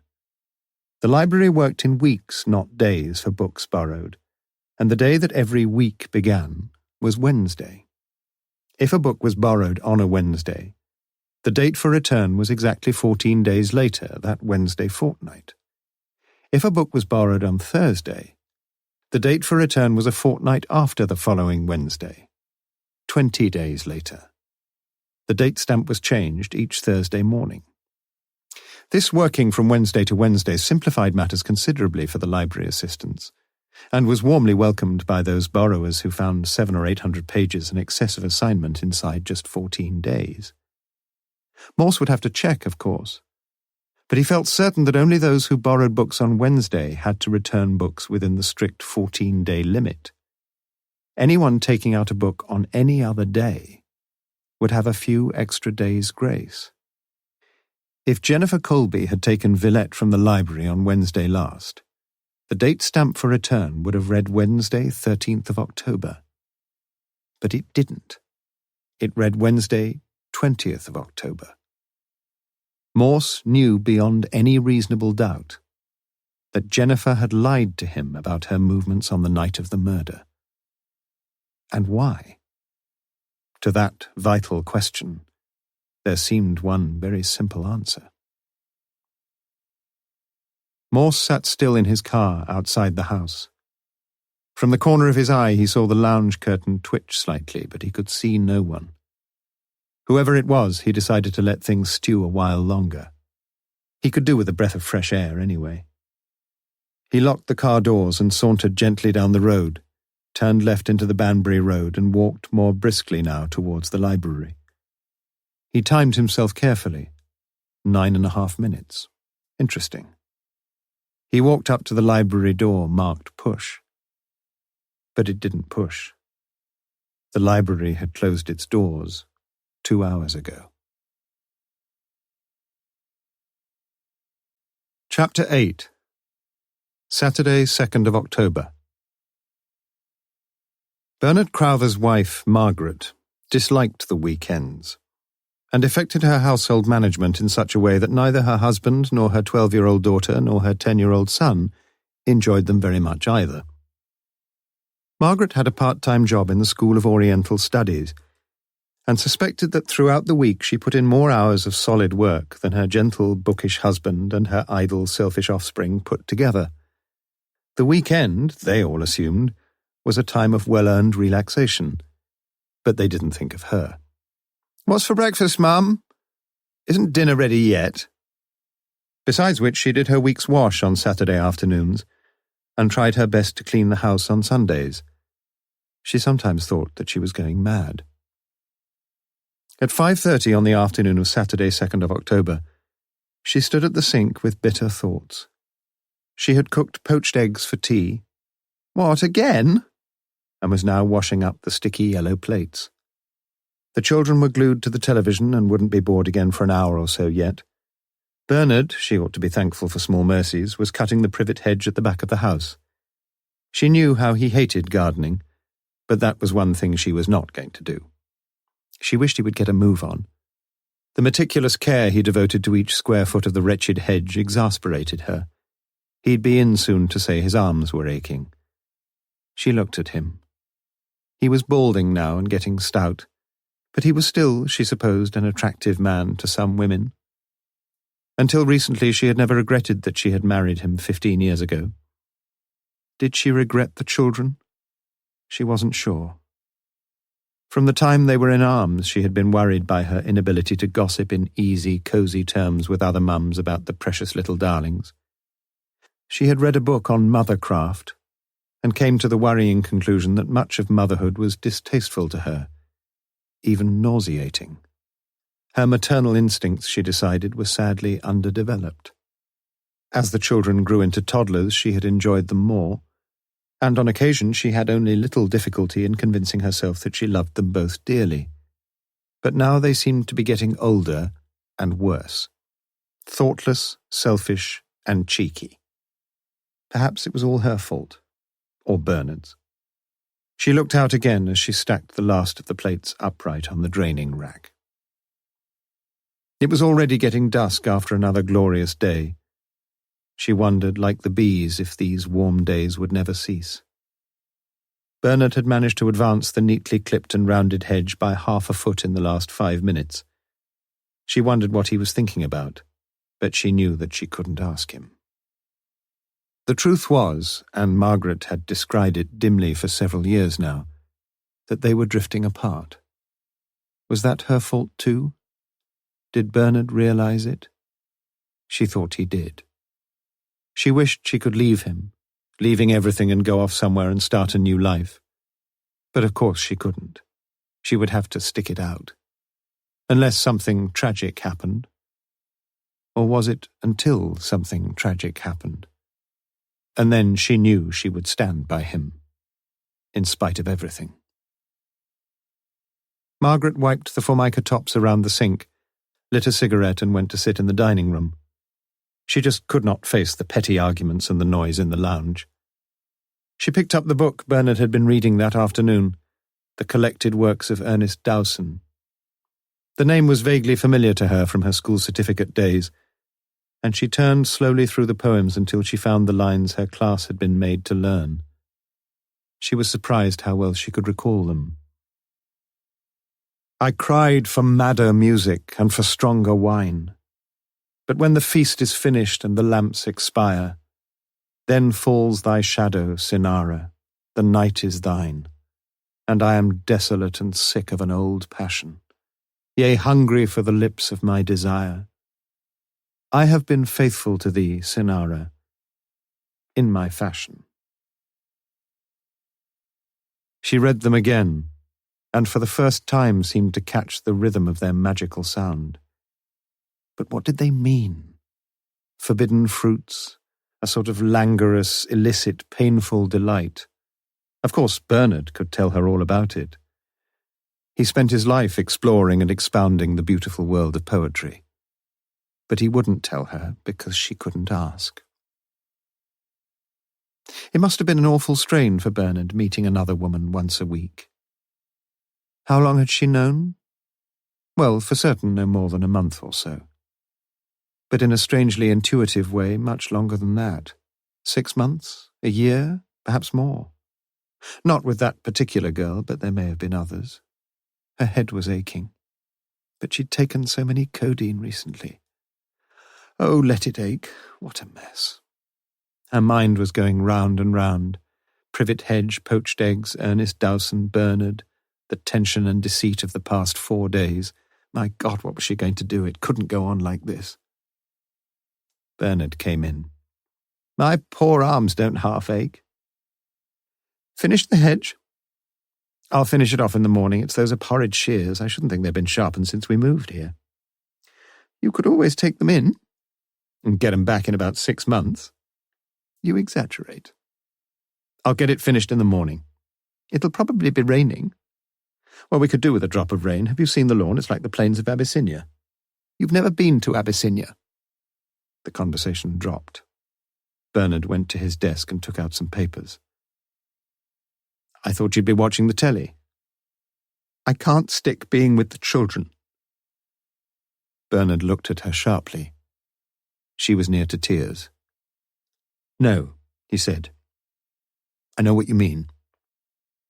He looked soberly and almost tenderly at Margaret. Margaret, his wife. Sometimes he treated her so thoughtlessly, so very thoughtlessly. He walked across and laid a hand on her shoulder. They're pretty insufferable, aren't they? But don't worry about it, all kids are the same. I'll tell you what. Oh, don't bother.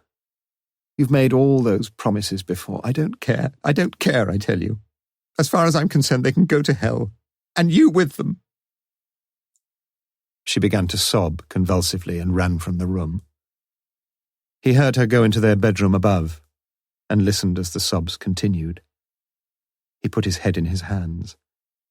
He would have to do something, and he would have to do it very soon.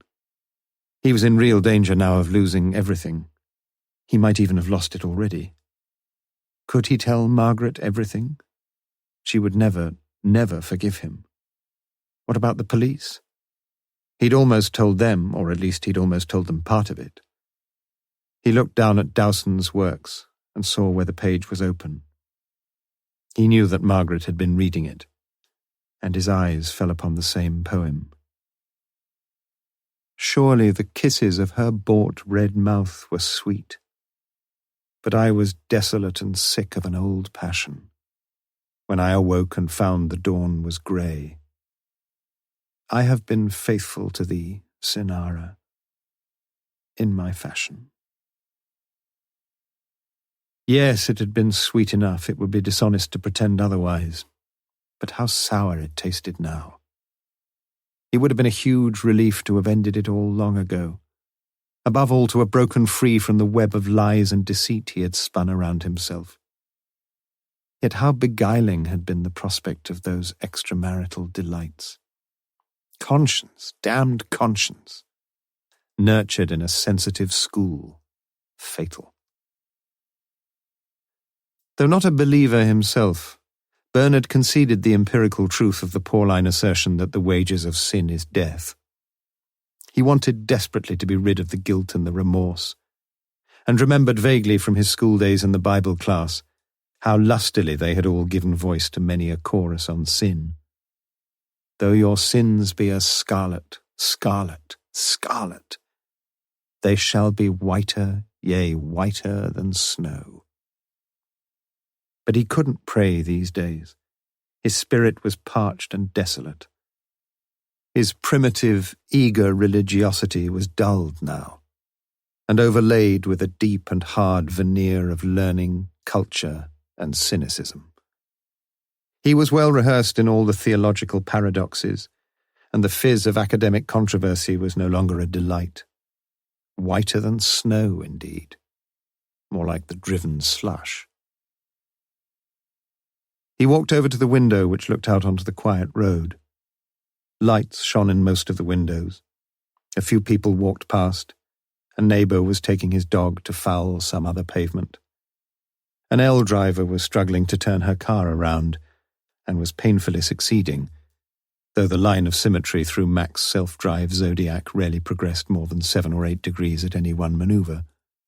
More like a 33-point turn, he thought. The instructor must be a patient chap.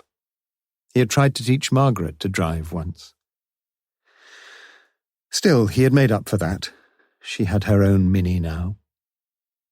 He watched for several minutes.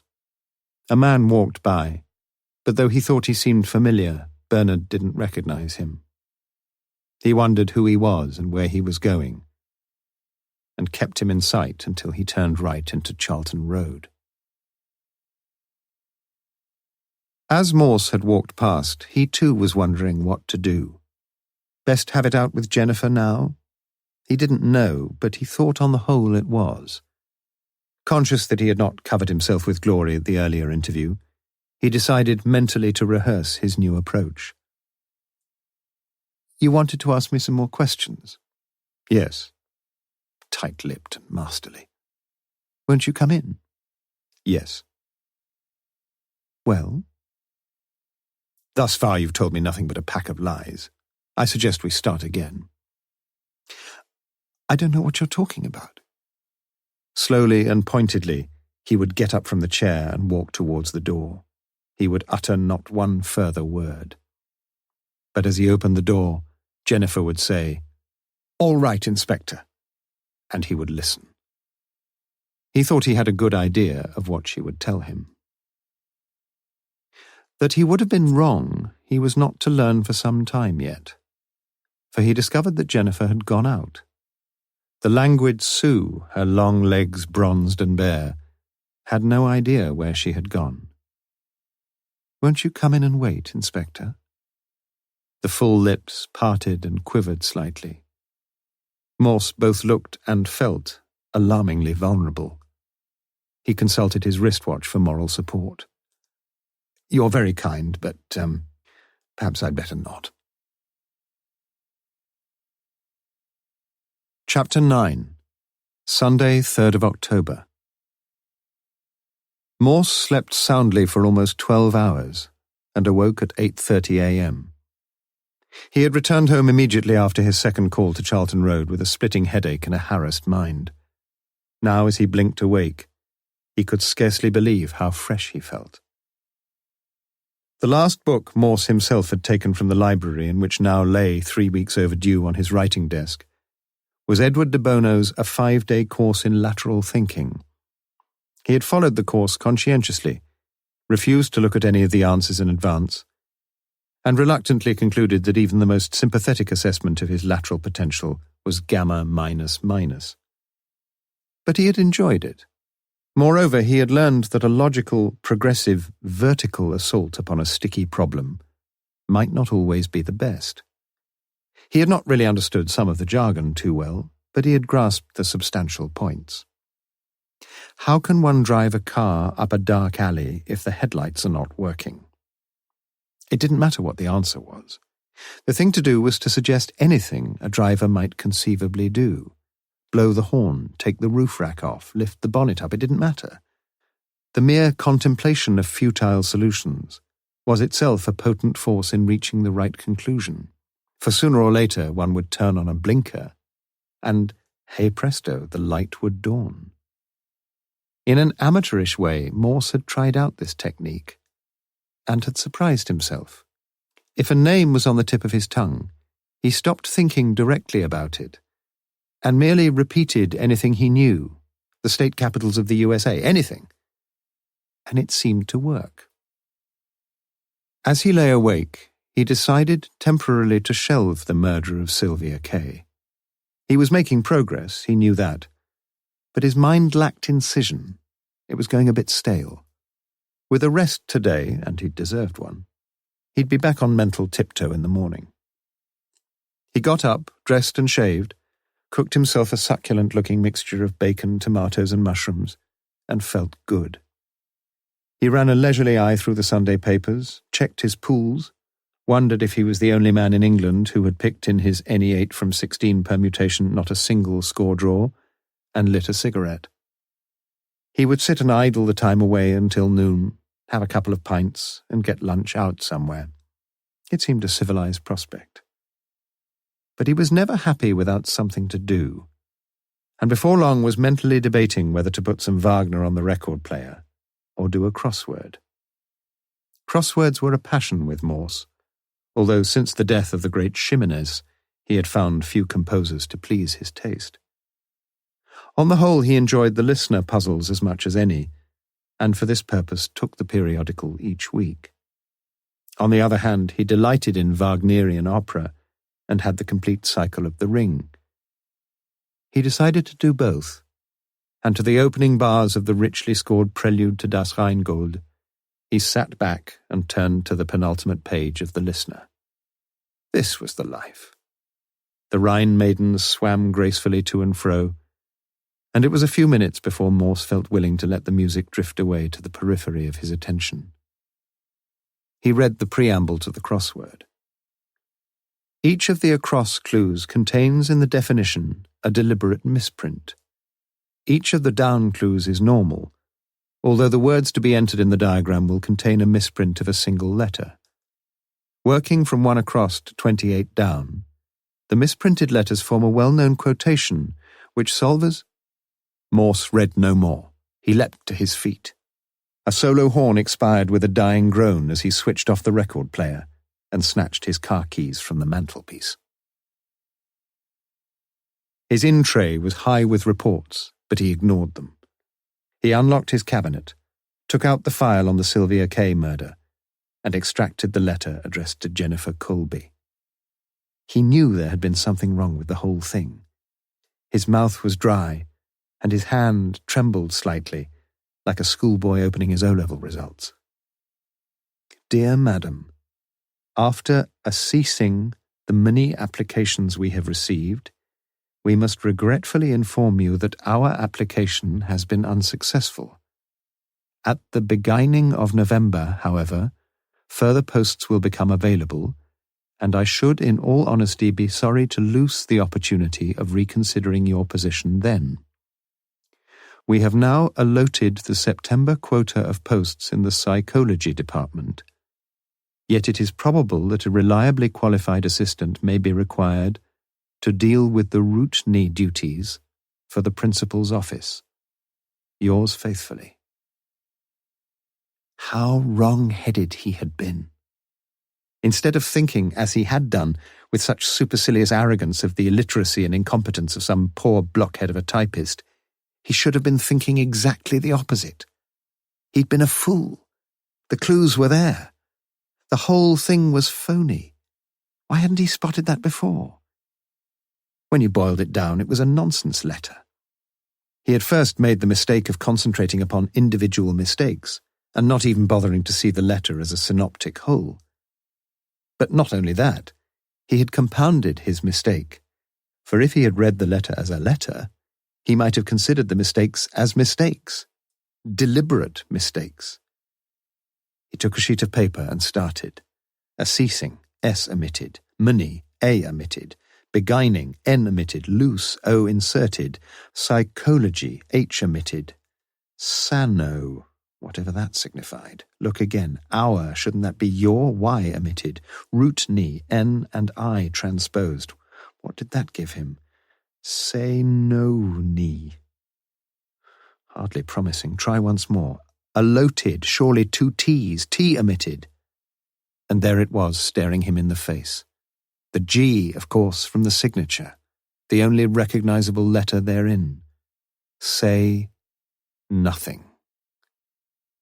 Someone had been desperately anxious for Jennifer not to say a word, and Jennifer, it seemed, had got the message. It had taken Morse 2 minutes, and he was glad that Jennifer had been out the previous evening. He felt sure that, faced with her lies about the visit to the library, she would have said how sorry she was and that she must have got it wrong. It must have been Thursday, she supposed. It was so difficult to think back to events of even the day before, wasn't it? She honestly couldn't remember, but she would try very hard to. Perhaps she had gone for a walk.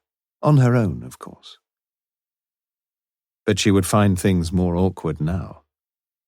Strangely, Morse felt little sense of elation. He had experienced an odd liking for Jennifer when they had met, and in retrospect he understood how difficult it must have been for her. But he must look the fact squarely in the face. She was lying. She was shielding someone. That someone who in all probability had raped and murdered Sylvia. It was not a pretty thought. Every piece of evidence now pointed unequivocally to the fact that it was Jennifer Colby who had stood at Fair Stage 5 with Sylvia on the night of the 29th.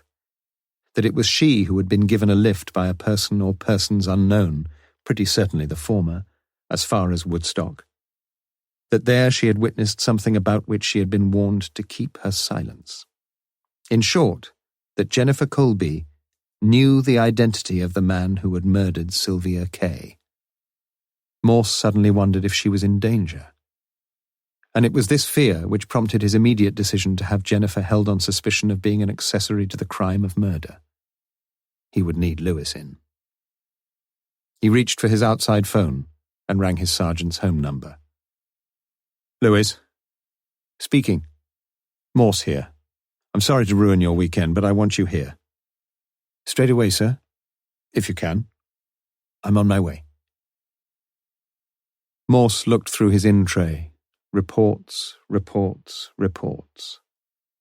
He crossed through his own initials immediately, barely glancing at such uncongenial titles as the drug problem in Britain, the police and the public, and the statistics for crimes of violence in Oxfordshire, second quarter. At the minute he was interested only in one statistic, which would doubtless in time appear in the statistics of violent crime in Oxfordshire, third quarter. He'd no time for reports. He suspected that about 95% of the written word was never read by anyone anyway. But there were two items which held his attention. A report from the forensic lab on the murder weapon, and a supplementary report from the pathology department on Sylvia Kay. Neither did more than confirm what he already knew, or at any rate suspected.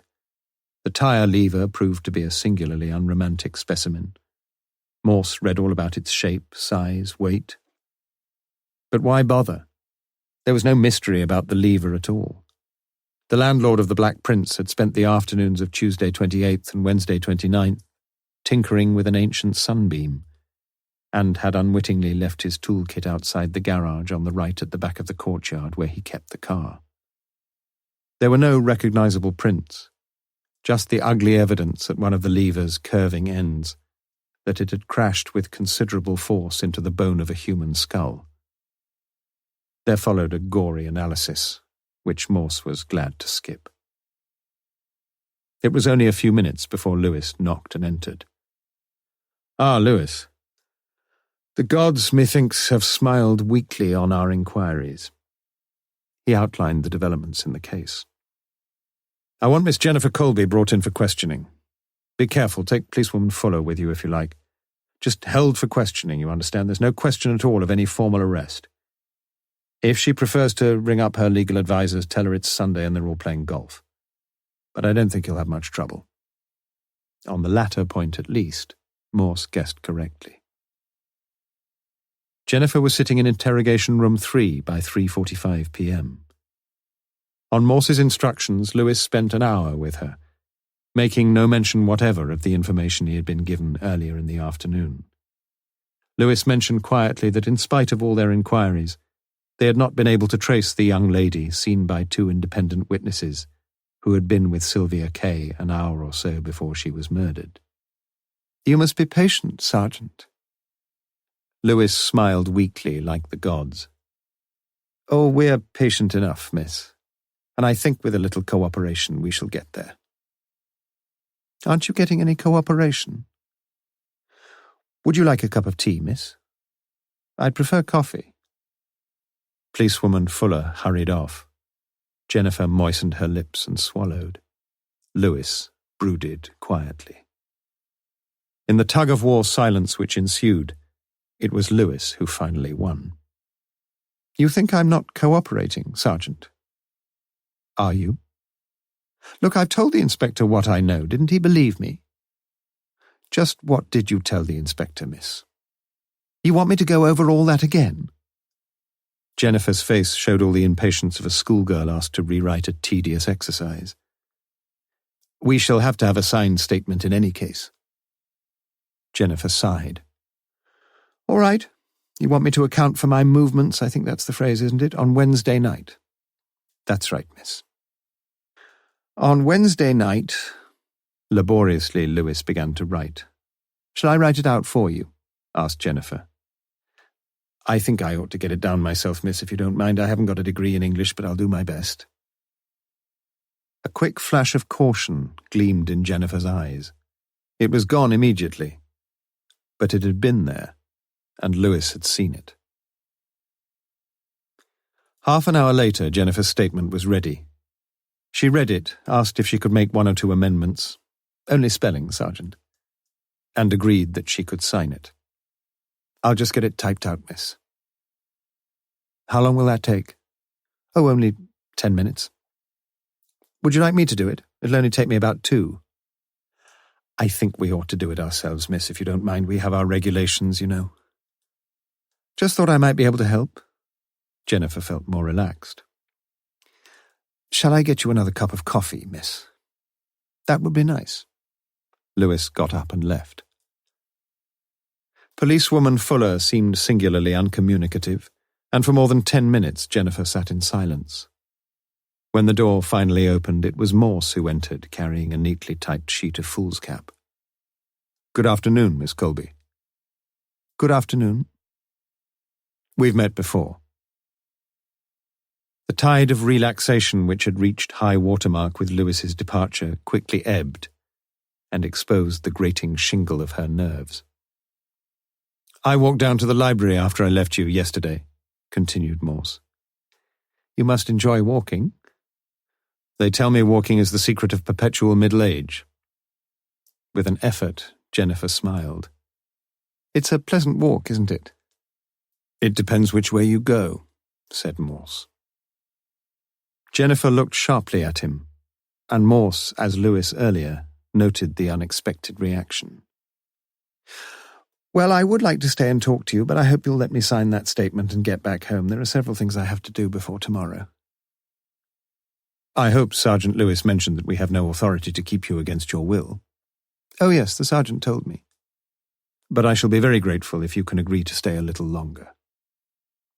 The back of Jennifer's throat was dry. "What for?" Her voice was suddenly a little harsher. "Because," said Morse quietly, "I hope you will not be foolish enough to sign a statement which you know to be false." Morse raised his voice. "And which I know to be false." He gave her no chance to reply. "This afternoon I gave instructions for you to be held for questioning, since I suspected, and still suspect, that you are withholding information which may be of very great value in discovering the identity of Miss Kay's murderer. That is a most serious offence, as you know. It now seems that you are foolish enough to compound such stupidity with the equally criminal and serious offence of supplying the police with information which is not only inaccurate but demonstrably false." Morse's voice had risen in crescendo, and he ended with a mighty thump with his fist upon the table between them. Jennifer, however, did not appear quite so abashed as he had expected. "You don't believe what I told you?" "No." "Am I allowed to ask why not?" Morse was more than a little surprised. It was clear to him that the girl had recovered whatever nerve she may have lost. He clearly and patiently told her that she could not possibly have taken out her library books on Wednesday evening, and that this could be proved without any reasonable doubt. "I see." Morse waited for her to speak again. If he had been mildly surprised at her previous question, he was flabbergasted by her next. What were you doing at the time of the murder last Wednesday evening, Inspector? What was he doing? He wasn't quite sure, but any such admission would hardly advance his present cause. He lied. I was listening to some Wagner. Which Wagner? Das Rheingold. Is there anyone who could back up your story? Did anyone see you? Morse surrendered. No. In spite of himself, he had to admire the girl. No, he repeated. I live on my own. I seldom have the pleasure of visitors. Of either sex. How very sad. Morse nodded. Yes. But you see, Miss Colby, I am not as yet suspected of dressing up in women's clothes and standing at the top of the Woodstock Road hitching a lift with Sylvia Kay. And I am. And you are. But presumably I'm not suspected of raping and murdering Sylvia. I hope you will allow me a modicum of intelligence. You don't understand. What's that supposed to mean? Hasn't it occurred to you that Sylvia probably enjoyed being raped? There was bitterness in her tone, and her cheeks were flushed. That seems to assume that she was raped before she died, doesn't it? Said Morse quietly. I'm sorry, that was a horrid thing to say. Morse followed up his advantage. My job is to discover what happened from the moment Sylvia and her friend, and I believe that was you, got into a red car on the other side of the Woodstock roundabout. For some reason, this other girl has not come forward, and I don't think the reason's very hard to find. She knew the driver of the car, and she's protecting him. She's probably frightened stiff. But so was Sylvia Kay frightened stiff, Miss Colby. More than that, she was so savagely struck on the back of the head that her skull was broken in several places and lumps of bone were found in her brain. Do you like the sound of that? It's an ugly, horrible sight, is murder. And the trouble with murder is that it usually tends to wipe out the only good witness of the crime, the victim. That means we've got to rely on other witnesses, normal, ordinary people, most of them, who accidentally get caught up at some point in the wretched business. They get scared, okay. They'd rather not get mixed up in it, okay. They think it's none of their business, okay. But we've got to rely on some of them having enough guts and decency to come forward and tell us what they know. And that's why you're here, Miss Colby. I've got to know the truth. He took the statement that Jennifer had made and tore it into pieces, but he could not read her mind. As he had been speaking, she had been gazing through the window of the little office into the outside yard, where the day before she had stood with her office colleagues. Well? I'm sorry, Inspector. I must have caused you a lot of trouble. It was on Thursday that I went to the library. And on Wednesday? I did go out. And I did go on the road to Woodstock. But I didn't get as far as Woodstock. I stopped at the Golden Rose at Begbrook. That's, about 2 miles this side of Woodstock. I went into the lounge and bought a drink. A lager and lime. I drank it out in the garden, and then went home. Morse looked at her impatiently. In the dark, I suppose. Yes, about 7:30. Well, go on. What do you mean, go on? That was all. Do you want me to... began Morse, his voice fuming. Fetch Lewis, he barked. Policewoman Fuller read the gale warning and hurried out. Jennifer appeared untroubled, and Morse's anger subsided. It was Jennifer who broke the silence. You mustn't be too angry with me, Inspector. Her voice had become little more than a whisper. Her hand went to her forehead, and for a while she closed her eyes. Morse looked at her closely for the first time. He had not noticed before how attractive she could be. She wore a light blue summer coat over a black jumper, with gloves in matching black. Her cheekbones were high, and there was animation in her face, her mouth slightly open, revealing the clean lines of her white teeth. Morse wondered if he could ever fall for her, and decided, as usual, that he could. "I've been so flustered and so frightened."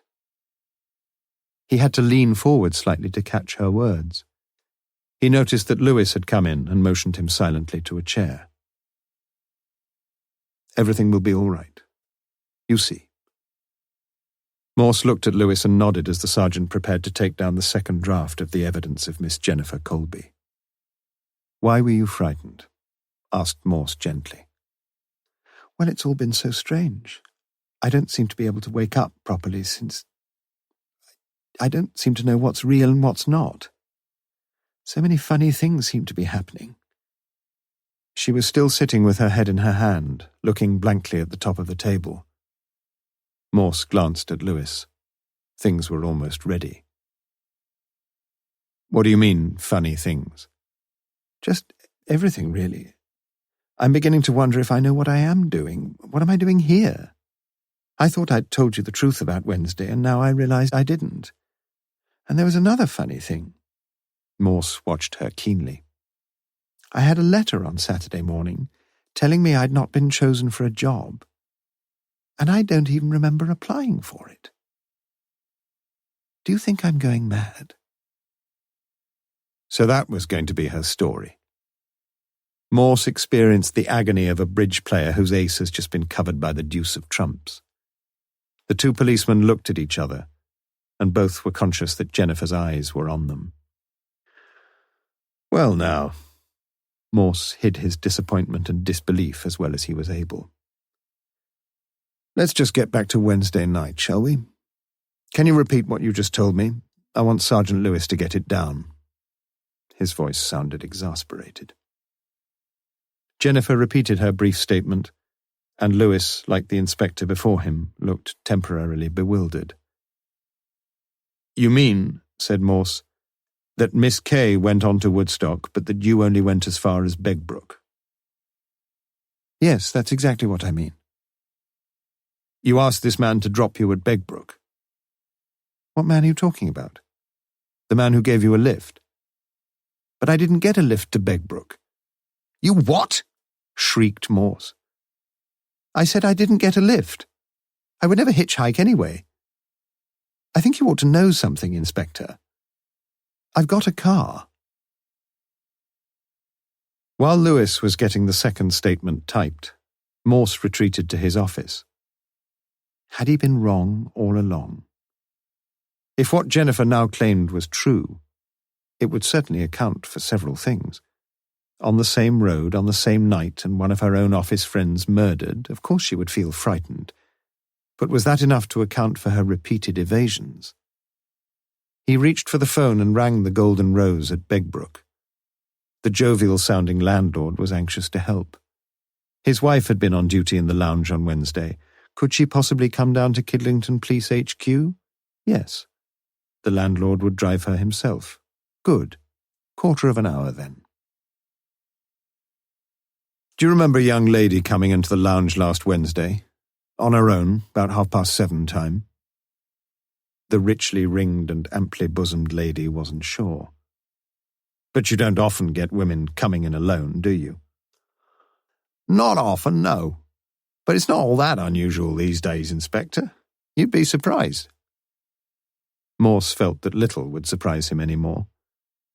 "Would you recognize someone like that, someone who just dropped in one night?" "I think so, yes." Morse rang Lewis, who was still waiting with Jennifer in the interview room.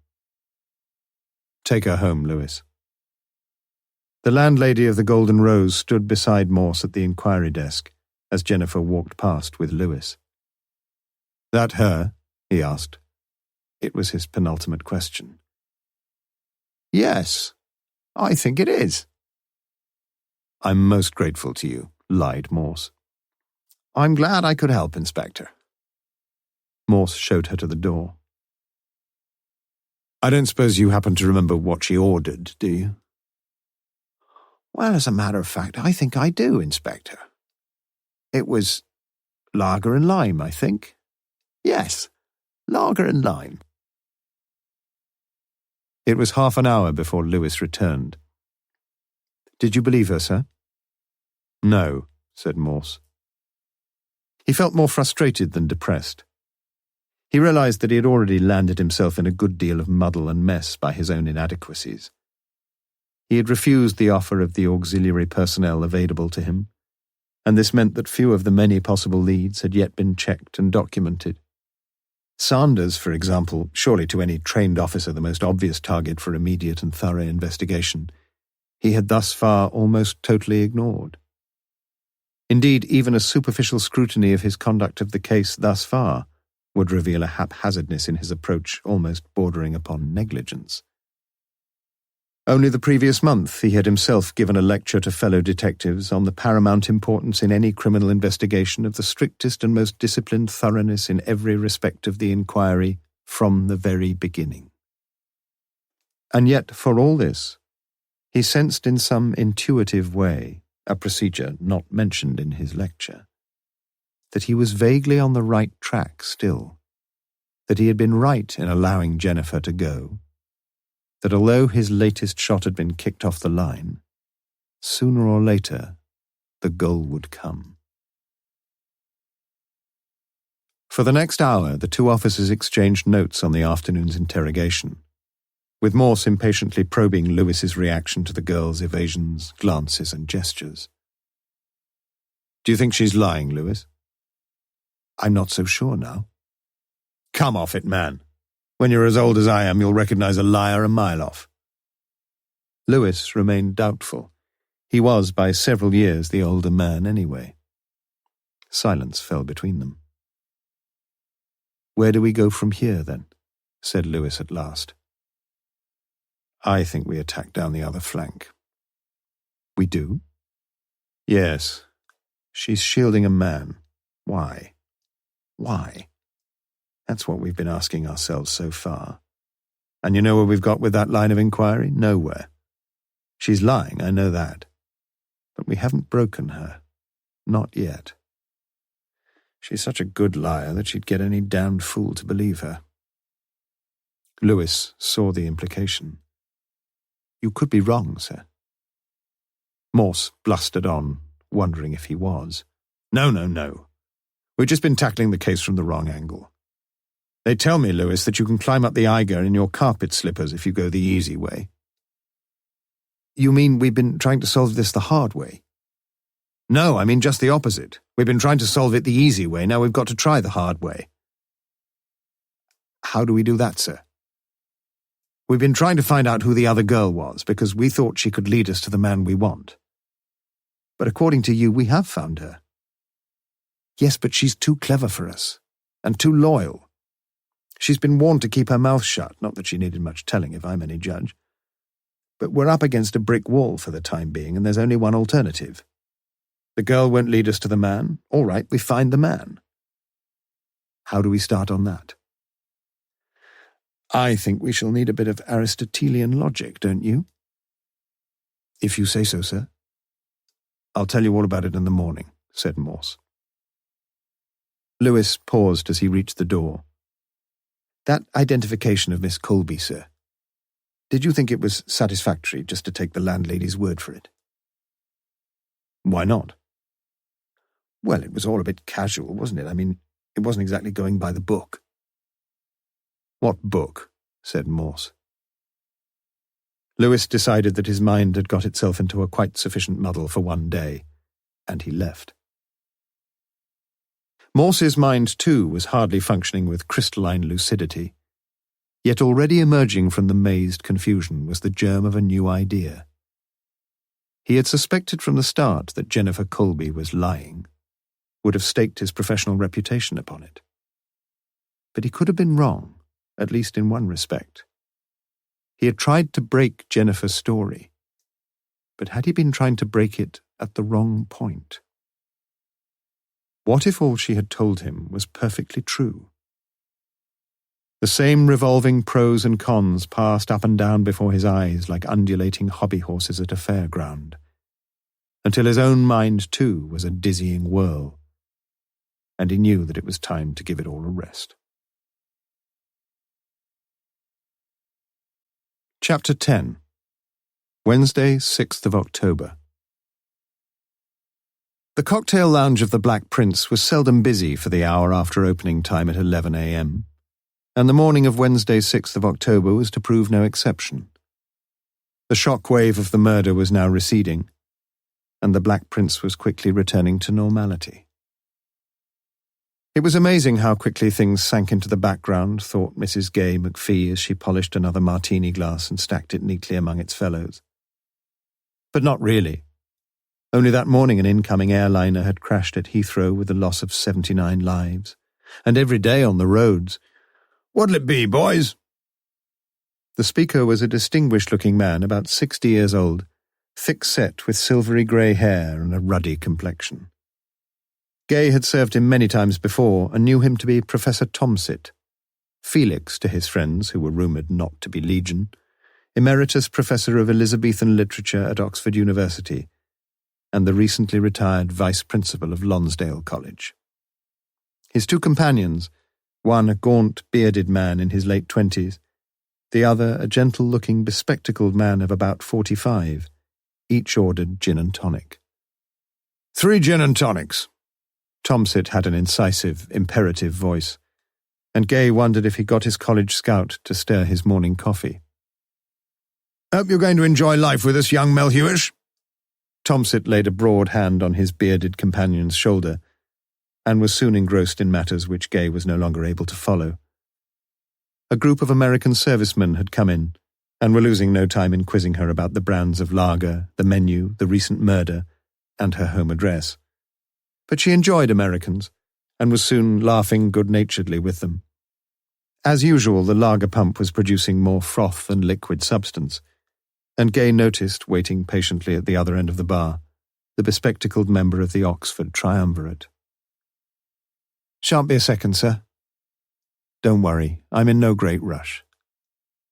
He smiled quietly at her, and she saw the glimmer of a twinkle in his dark eyes, and she hurriedly squared the account with the neighbourly Americans. "Now, sir, we'd all like the same again, please. 3 gins and tonics." Gay looked at him with interest. The landlord had once told her that if anyone ordered gins and tonics instead of the almost universal gin and tonics, he really was a don. She wished he would speak again, for she liked the sound of his voice with its soft Gloucestershire accent. But he didn't. Nevertheless, she stayed at the end of the bar and lightly repolished the martini glasses. "What have we done to you, honey bunch?"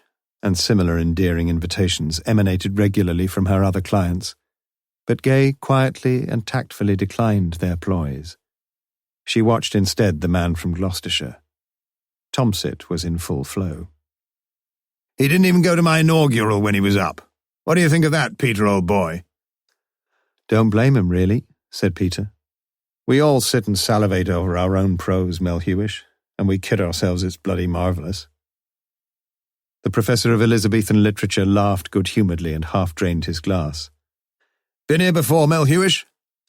"No, I haven't. It's rather nice, isn't it?" "Bit notorious now, you know. Murder here last week." "Yes, I read about it." "Young blonde. Raped and murdered right in the yard out there. Pretty young thing if the newspapers are anything to go by." Melhuish, newly appointed junior fellow at Lonsdale, very bright and very anxious, was beginning to feel a little more at home with his senior colleagues. "Raped too, was she?" Tomsit drained his glass. "So they say, but I've always been a bit dubious myself about this rape business." "Confucius, he say girl with skirt up, she run faster than man with trousers down, eh?" The two older men smiled politely at the tired old joke, but Melhuish wished he hadn't repeated it. Off-key, over-familiar. Gay heard the clear voice of Tomsit rescuing the conversation. He was no fool, she thought. "Yes, I agree with you, Melhuish. We mustn't get too serious about rape. God, no, happens every day. I remember a couple of years back there was a young girl here. You'd remember her, Peter. Quick, clear mind, good work, a marvellous kid. She was taking finals and had 8 3-hour papers. She'd done her 7th paper on the Thursday morning. No, it was the Friday, or was it? No, but that's beside the point. She took her last but one paper in the morning with just one more fence to jump in the afternoon. Well, she went off to her digs out at Headington for lunch, and beggar me, she got raped on her way back. Just think of the shock for the poor lass. You remember, Peter? Anyway, she insisted on taking the last paper, and do you know, Mel Hewish, she did better on the last paper than she'd done on all the others. Mel Hewish laughed heartily and took the empty glasses. You make it up as you go along, muttered Peter. Well, it was a good story, wasn't it? Said Tomsit. Gay lost the thread of their talk for a few minutes, and when she picked it up again it was clear that the conversation had taken a slightly more serious turn. They always said that gin was a depressant.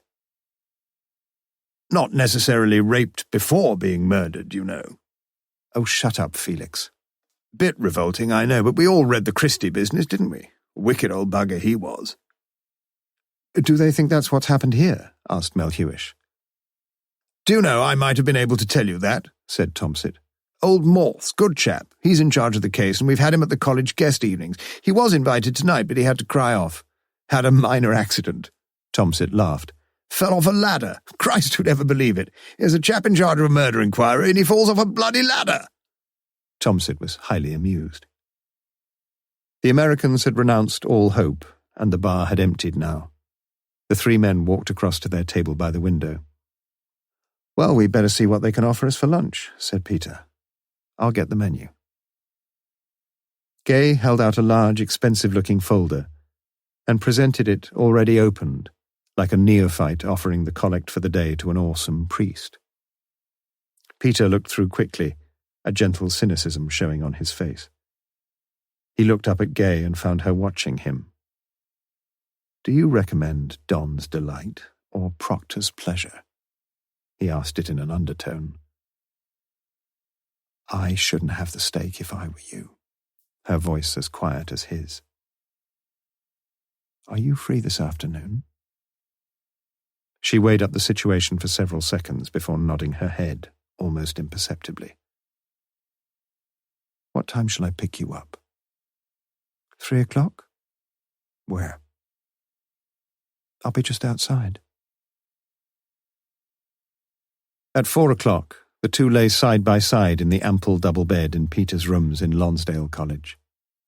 His left arm was around her neck, his right hand gently caressing her breasts. Do you believe a young girl can get raped? He asked. Gay considered the problem. Contented in mind and in body, she lay for a while contemplating the ornate ceiling. Must be jolly difficult for the man. Have you ever raped a woman? I could rape you any day of the week. But I wouldn't let you. I wouldn't put up any resistance. He kissed her full lips again. She turned eagerly towards him. Peter, she whispered in his ear, rape me again. The phone blared suddenly, shrill and urgent in the quiet room. Blast. Oh, hello, Bernard. What? No, sitting idly, you know. What? Oh, tonight. Yes, well, about 7, I think. Why not call in for me? We can have a quick drink together. Yes. Felix? Oh, he's well tanked up already. Yes. Yes. Well, look forward to it. Yes. Bye. Who's Bernard? Oh, he's an English Don here. Good chap. Pretty bad sense of timing, though. Does he have a set of rooms like this? No, he's a family man, is Bernard. Lives up in North Oxford, quiet chap. He doesn't rape young girls, then. What, Bernard? Good Lord, no. Well, I don't think so. You're a quiet man, Peter. Me?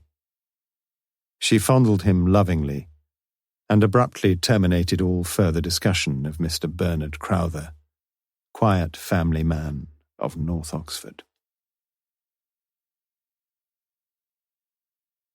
Part 2. Search for a Man.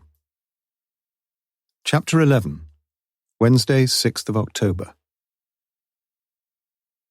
Beginning its life under a low, headroom 12 feet railway bridge, and proceeding its cramped and narrow way for several hundred yards past shabby rows of terraced houses that line the thoroughfare in tight and mean confinement, the Botley Road gradually broadens into a spacious stretch of dual carriageway that carries all westbound traffic towards Farringdon, Swindon, and the sundry hamlets in between.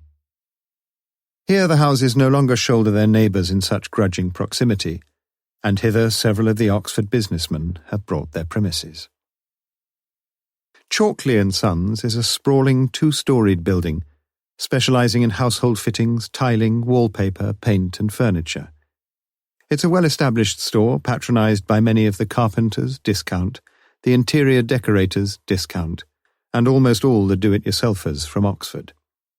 At the furthest end of the ground floor showrooms, there is a notice informing the few customers who have not yet discovered the fact that the Formica shop is outside, over the yard, second on the left. In this shop, a young man is laying a large sheet of Formica upon a wooden table, a table which has a deep, square groove cut longitudinally through its centre. He pulls towards him along its smoothly running gliders a small automatic saw, and carefully lines up its wickedly polished teeth against his pencilled mark. Deftly he flicks out a steel ruler and checks his measurement. He appears content with a rapid mental calculation, snaps a switch, and amid a grating whir, slices through the tough fabric with a clean and deadly swiftness. He enjoys that swiftness. Several times he repeats the process, lengthways, sideways, narrowly, broadly, and stacks the measured strips neatly against the wall. He looks at his watch. It is almost 12:45 p.m. An hour and a quarter. He locks the sliding doors behind him, repairs to the staff washroom, soaps his hands, combs his hair, and, with little regret, temporarily turns his back upon the premises of Mr. Chalkley and his sons. He pats a little package which bulges slightly in the right-hand pocket of his overcoat. Still there. Although his immediate destination is no more than 10 minutes' walk away, he decides to take a bus. He crosses the road and traverses in the process as many lines, continuous, broken, broad, narrow, yellow, white, as one may find in the key to an Ordnance Survey map. For the Oxford City Council has escalated its long war of attrition against the private motorist, and has instituted a system of bus lanes along the Botley Road. A bus arrives almost immediately, and the Dua Pakistani one-man crew silently discharges his manifold duties. The young man always hopes that the bus is fairly full, so that he may sit beside one of the mini-skirted, knee-booted young girls returning to the city, but today it is almost empty. He sits down and looks mechanically around him. He alights at the stop before the railway bridge, where the bus must make a right-hand detour to avoid a scalping from the iron girders, threads his way to a dingy street behind the shabby rows of houses, and enters a small shop. The legend above the door of Mr. Baines's grimy, peeling shop front reads, "Newsagent and Tobacconist." But such is the nature of Mr. Baines's establishment, that he employs no cohorts of cheeky boys and girls to deliver his morning and evening newspapers, nor does his stock of tobacco run to more than half a dozen of the more popular brands of cigarettes. He sells neither birthday cards nor ice cream nor confectionery.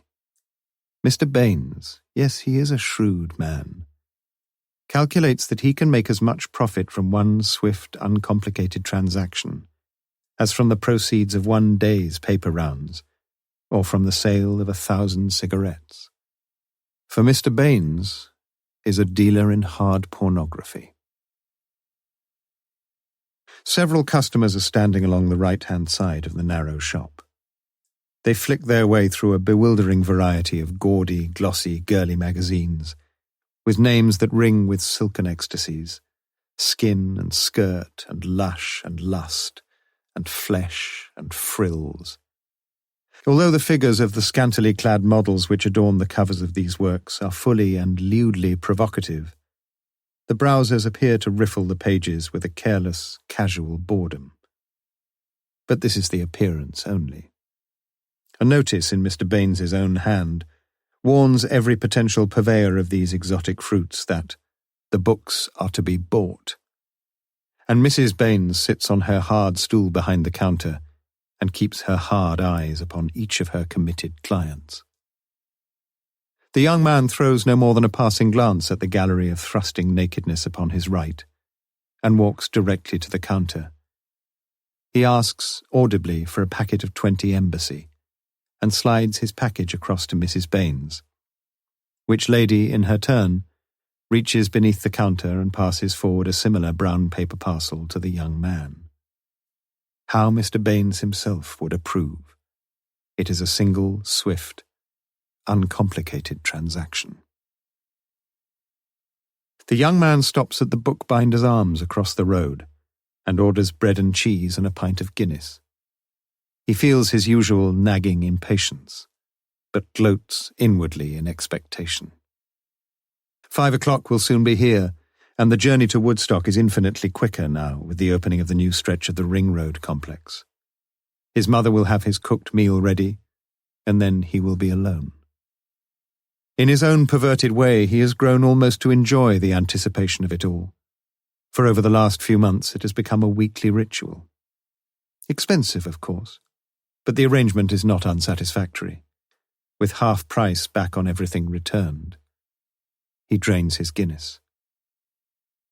Sometimes he still feels guilty, a little, though not so much as he did. He realizes well enough that his dedication to pornography is coarsening whatever sensibilities he may once have possessed, that his craving is settling like some cancerous, malignant growth upon his mind, a mind crying out with ever-increasing desperation for its instant, morbid gratification. But he can do nothing about it. Prompt at 2 p.m. on Wednesday, 6th of October, Mr. John Sanders is back in the Formica shop. And once more the gyrating saw, whining in agony, can be heard behind the sliding doors. On Wednesday evenings during term time, the Crowther household was usually deserted from 7 p.m. to 9 p.m. Mrs. Margaret Crowther joined a small group of earnest middle-aged culture vultures in a WEA evening class on classical civilization. Weekly, the children, James and Caroline, swelled the oversubscribed membership of the Wednesday disco at the nearby community centre.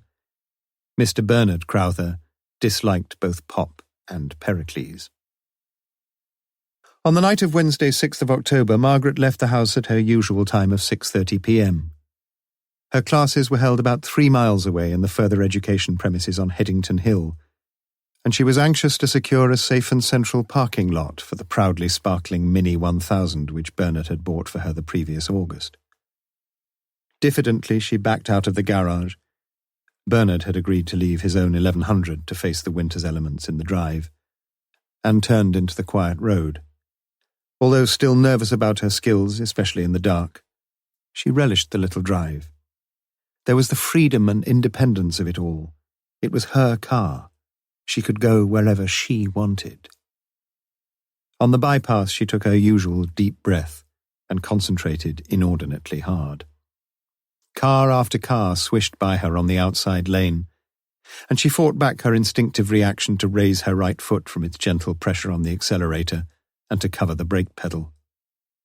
She was conscious of the headlights of all the oncoming cars, their drivers, she was sure, brashly confident and secure. She fiddled with her safety belt and daringly glanced at the dashboard to ensure that her lights were dipped. Not that she ever had them on full anyway, for fear that in the sudden panic of dipping them, she would press the switch the wrong way and turn them off altogether. At the Headington roundabout, she negotiated the lanes competently and uneventfully covered the remainder of her journey. When she had first considered committing suicide, the car had seemed a very real possibility. But she now knew that she could never do it that way. Driving brought out all her primitive instincts for safety and self-preservation. And anyway, she couldn't smash up her lovely new Mini. There were other ways. She parked carefully, getting in and out of the car several times before she was perfectly happy that it was as safely ensconced and as equidistanced from its neighbours as she could manage, and entered the large, 4-storied, glass-fronted building that ministered to the needs of the city's maturer students. She saw Mrs. Palmer, one of her classmates, starting up the stairs to room C26. "Hello, Mrs. Crowther. We all missed you last week. Were you poorly?" "What's wrong with those two?" asked James. A quarter of an hour after Margaret's departure, Bernard Crowther had caught the bus down to Lonsdale College, where he dined 1 or 2 nights a week. The children were alone. "It's not unusual, is it?" said Caroline. "They hardly talk to one another. I expect all married people get like that." "Didn't used to be like that." "You don't help much." "Nor do you." "What do you mean?" "Ah, shut up. You misery. F off!" These days, their conversation seldom lasted longer. With a few minor permutations and in the presence of Mum and Dad a few concessions to conventional middle-class morality, their parents had heard it many times. It worried Margaret deeply and infuriated Bernard, and each wondered secretly if all children were as vicious, ill-tempered and uncooperative as their own. Not that James and Caroline were uppermost in either parent's mind this Wednesday evening. As one of the senior fellows of his college, Bernard had naturally been invited to the memorial jamboree for the ex-vice principal who had retired the previous summer. The dinner was to begin at 7:30 p.m, and Bernard arrived in Peter's room with half an hour to spare. He poured himself a gin and vermouth and sat back in a faded armchair. He thought he liked Felix Tomsit, the old sod. Certainly he ate too much and drank too much, and if many-tongued rumour could be believed, why not? He had done a lot of other things too much. But he was a good college man. It was on his advice that the college had bought up a lot of property in the early 60s, and his understanding of interest rates and investment loans was legendary. Odd, really, thought Bernard. He finished his gin and shrugged into his gown. Pre-prandial sherry would be flowing in the senior common room, and the two friends made their way thither. "Well, Bernard, how are you, old boy?" Felix's smile beamed a genuine welcome to his old colleague. "Can't grumble," replied Bernard lamely. "And how's that lovely wife of yours?" Bernard grabbed a sherry. "Oh, fine, fine." "Lovely woman," Felix mused on. He had obviously begun to celebrate his own commemoration with premeditated gusto, but Bernard couldn't match his bonhomie. He thought of Margaret as the conversation burbled around him. He tuned in again just in time to laugh convincingly at Felix's discovery of a recent inscription on the wall of the gents in the Minster bar. "Bloody good, what?" guffawed Felix. The party moved next door and sat down to the evening's feast. Bernard always felt that they had far too much to eat, and tonight they had far, far too much to eat.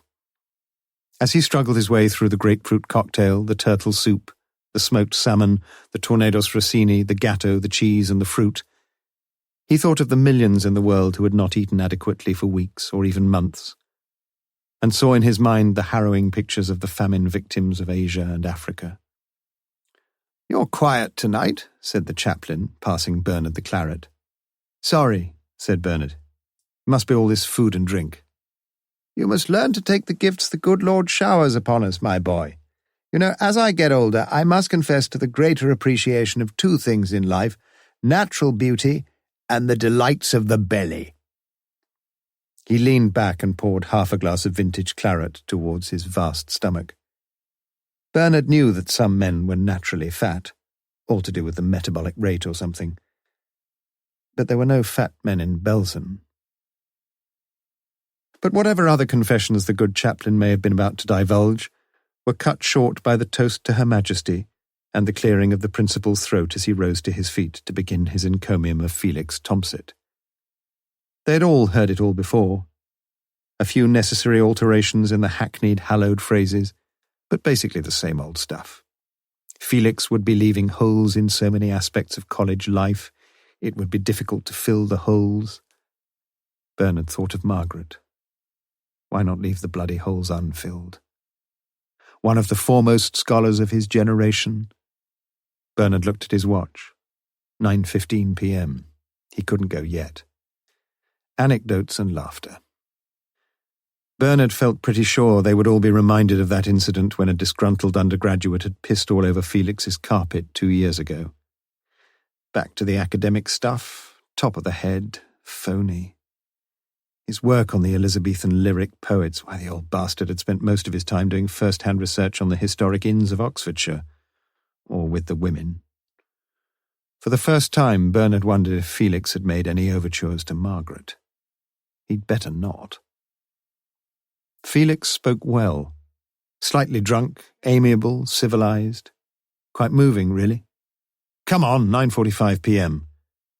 The presentation was made, and the company broke up by 10 p.m. Bernard rushed out of college and ran through the Broad to St. Giles, where he found a taxi immediately. But even before the taxi stopped, he saw some movement outside the darkened house. His heart raced in panic-stricken despair. James and Caroline stood beside the front door. "You might have," began Caroline. Bernard hardly heard. "Where's your mother?" His voice was hard and urgent. "Don't know. We thought she must have been with you." "How long have you been waiting?" He spoke with a clipped authority the children had seldom heard. "About half an hour. Mum's always been here before." Bernard opened the front door. "Ring up the tech at Headington. Ask if they've finished." "You do it, Caroline." Bernard brought his right hand with vicious force across James's face. "Do it," he hissed. He went to the gate. No one. He prayed for the sound of a car, any car. Car! A cold sweat formed on his forehead as he darted to the garage. The door was locked. He found the key. His hand shook convulsively. He opened the door. "What on earth are you doing?" Bernard started, and in his heart blessed all the gods that were and are to be. "Where the hell have you been?" In a fraction of a second, his terrible, agonized fear had flashed to anger, relieved, fierce, beautiful anger. "As a matter of fact, the starter motor's gone on the Mini. I couldn't get anyone to fix it, and in the end I had to catch a bus." "You could have let me know." "Oh, yes, of course. You want me to ring round all the garages, then you, and then presumably the kids." Margaret herself was becoming very angry. "What's all the fuss about? Just because I'm late for a change?" "The children have been waiting no end of time." "So what?" Margaret stormed into the house, and Bernard heard the high-pitched voices within. He closed the front gate, and then the garage. He locked and bolted the front door. He felt happy. Happier than he had felt for many days and many hours. Chapter 12. Wednesday, Thursday, 6th, 7th of October. Morse did not know what had persuaded him, after 7 months of promises and prevarications, to fill in the ragged, gaping hole above the kitchen door where the electrician had led in the wires for a new power point. Everything had been wrong from the start anyway. The polyfiller powder, purchased some 2 years previously, had hardened into a solid block of semi-concrete within its packet. The spatula he used for cracking eggs and filling cracks had mysteriously vanished from the face of the earth, and the primitive household steps never had stood 4 square on their rickety legs. Perhaps he had taken inspiration from Mr. Edward de Bono and his recipe for lateral thought. But whatever the motive for his sudden urge to see the wretched hole filled in, Morse had taken a vertical plunge, like some free-fall parachutist, from the top of the steps, when the cord restraining the uprights to a functional 30-degree angle suddenly snapped, and the whole apparatus collapsed into a straight line beneath him. Like Hephaestus thrown o'er the crystal battlements, he landed with an agonizing jolt upon his right foot, lay with a feeling of nausea for 2 or 3 minutes, wiping the cold sweat which formed upon his brow, and finally limped his way to the front room and lay breathing heavily on the settee. After a while the foot was a little easier, and he felt somewhat reassured. But half an hour later the swelling began, and a fitful, sharp pain nagged away at his instep. He wondered if he could drive, but he knew it would be foolish to try. It was 8:30 p.m. on Tuesday, 5th of October. Only one thing for it. He hobbled and hopped across to the telephone and rang Lewis. and within the half-hour he was sitting disconsolately in the accident room of the Radcliffe Infirmary, waiting for the result of the X-ray. A young boy sitting on the bench next to Morse was wringing his left hand in some agony, car door, and 2 men badly injured in a road accident were wheeled by for priority treatment. He felt a little less depressed. He was finally seen by an almost unintelligible Chinese doctor who held up his X-ray pictures to the light with the disinterestedness of a bored guest having a casual glance at one of the holiday slides of his host. "No broken. Creep and crushes."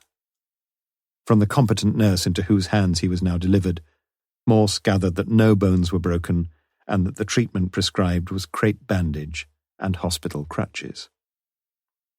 He expressed his thanks to nurse and doctor as he swung along diffidently towards the waiting Lewis. "You!"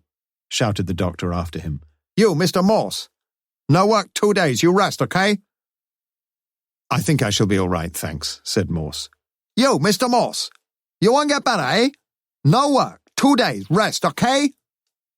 "Okay." Oh, God. Morse hardly slept through Tuesday night. He had a vicious toothache in each of the toes on his foot. He swallowed Disprin after Disprin, and finally, towards dawn, dozed off from sheer exhaustion. Lewis called several times during the prolonged agonies of Wednesday, and watched the inspector fall into a blessedly deep sleep at about 9 p.m. When Lewis greeted him the next morning, Morse felt better, and because he felt better, his mind reverted to the murder of Sylvia Kay, and because his mind was not now wholly preoccupied with the tribulations of his right foot, he felt a great depression grow upon him. He felt like a quiz contestant who had almost got some of the answers right, had others on the tip of his tongue, but had finished up with nothing. One always longed to start again. He lay with these troubled thoughts on his mind. Lewis was fussing around. Good old Lewis.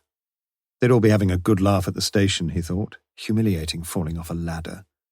Well, he hadn't fallen off a ladder. He'd fallen through one. "Lewis, you told everybody what happened, I suppose?" "Yes, sir." "Well?" "They think you're making it up. They think you've got gout, really.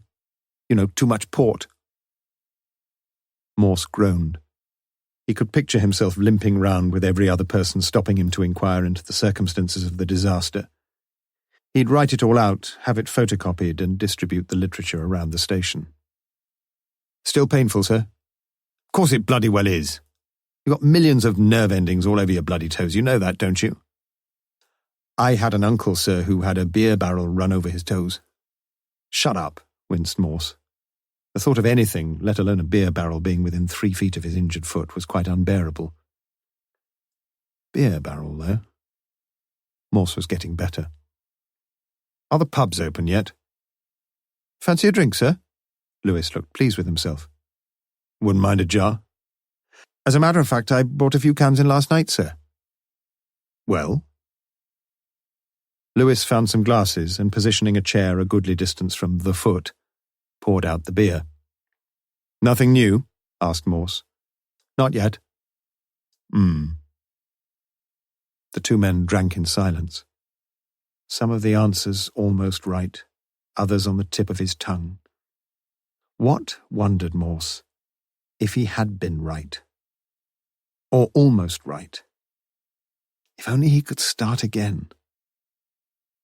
Suddenly he sat up, forgot his incapacity, yelped, "Oh, me foot!" and leaned back again into his nest of pillows. He could start again, couldn't he? "Lewis, I want you to do me 1 or 2 favours. Get me some writing paper. It's in the writing desk downstairs, and what about some fish and chips for lunch?"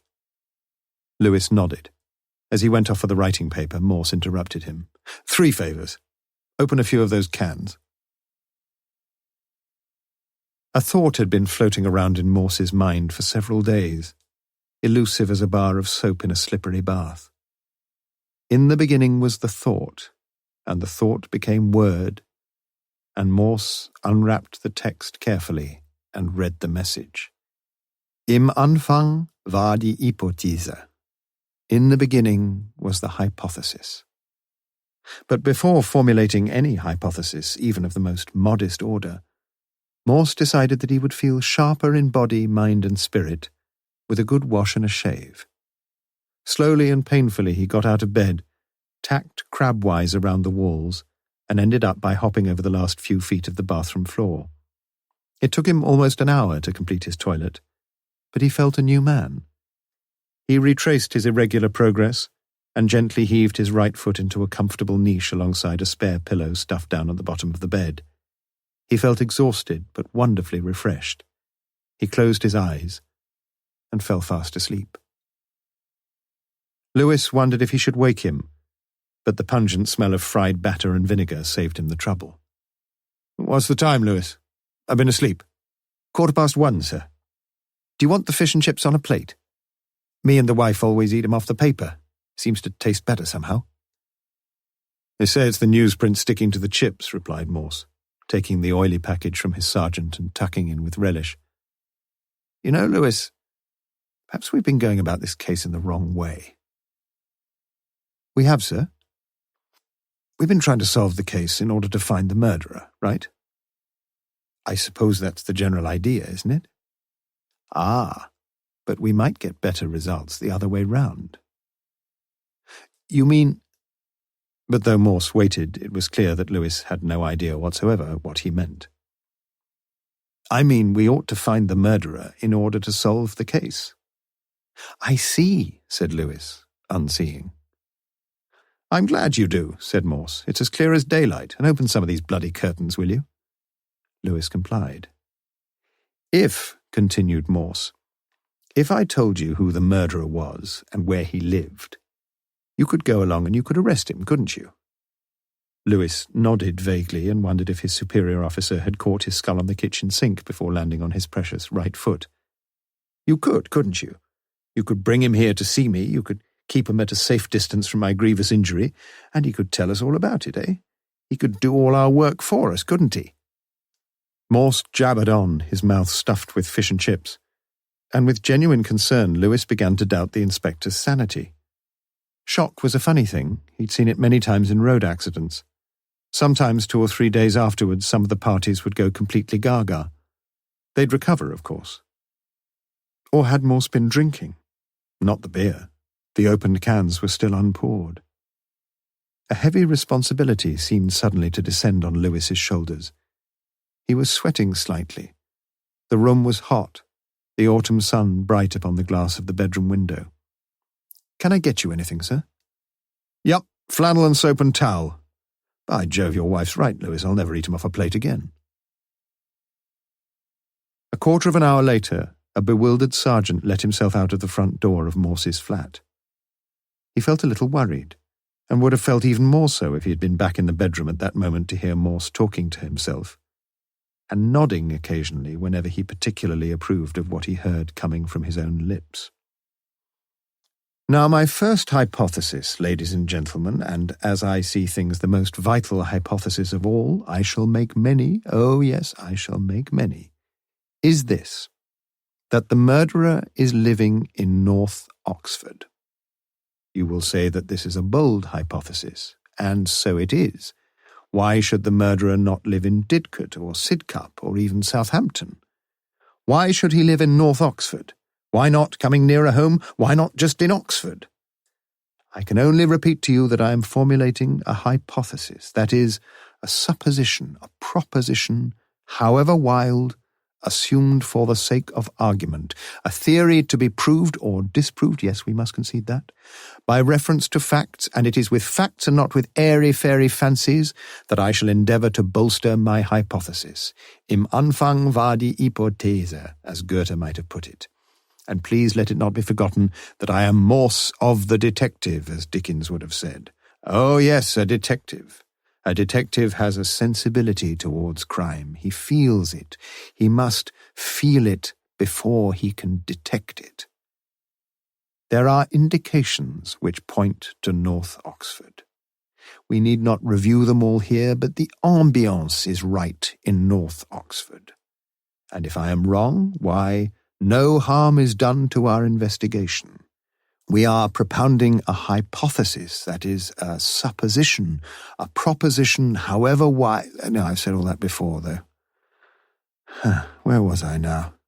Oh, yes. I wish you to accept provisionally, dubiously, hopelessly, if needs be, my premier hypothesis. The murderer is a resident of North Oxford. Now, I mentioned facts, and I shall not disappoint you. Aristotle classified the animals, I believe, by subdividing them, and subdivision will be our method of procedure. Aristotle, that great man, divided and subdivided species, subspecies, genera. Morse was getting lost. Genera, species, subspecies, and so on until he reached, what did he reach? The individual specimen of the species. That sounded better. I, too, will divide. In North Oxford, there are, let us say, X number of people. Now, we further hypothesize that our murderer is a male. Why can we be confident of this fact? Because, ladies and gentlemen, the murdered girl was raped. This is a fact, and we shall bring forward at the trial the evidence of eminent medical personnel to... Morse was tiring a little and fortified himself with another can of beer. As I was saying, our murderer is male. We can therefore divide our number X by, let us say, 4, leaving the women and children out of our reckoning. Now, can we subdivide again, you will ask? Indeed we can. Let us guess at the age of our murderer. I put him, I am diffident, and you will accuse me of formulating sub-hypotheses, between 35 and 50. Yes, there are reasons. But Morse decided to skip them. They weren't all that convincing, perhaps, but he had reasons, and he wished to sustain the impetus of his hypothesis. We may then further subdivide our number X by 2.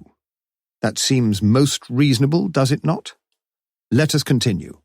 What else can we reasonably hypothesize? I believe, for reasons which I realize may not be fully acceptable to you all, that our suspect is a married man. Morse was feeling his way with an increasing lack of confidence, but the road ahead was already clearing. The fog was lifting and dissipating in the sun, and he resumed with his earlier briskness. Now this means yet a further diminution in the power of X. Our X is becoming a manageable unit, is it not?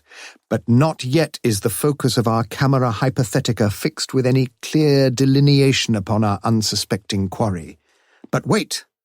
Our man is a regular drinker, is he not? It is surely one of our more reasonable claims, and gives to our procedure not only the merits of hypothetical plausibility, but also of extreme probability. Our case is centred upon the Black Prince, and one does not visit the Black Prince in order to consult the tax inspector.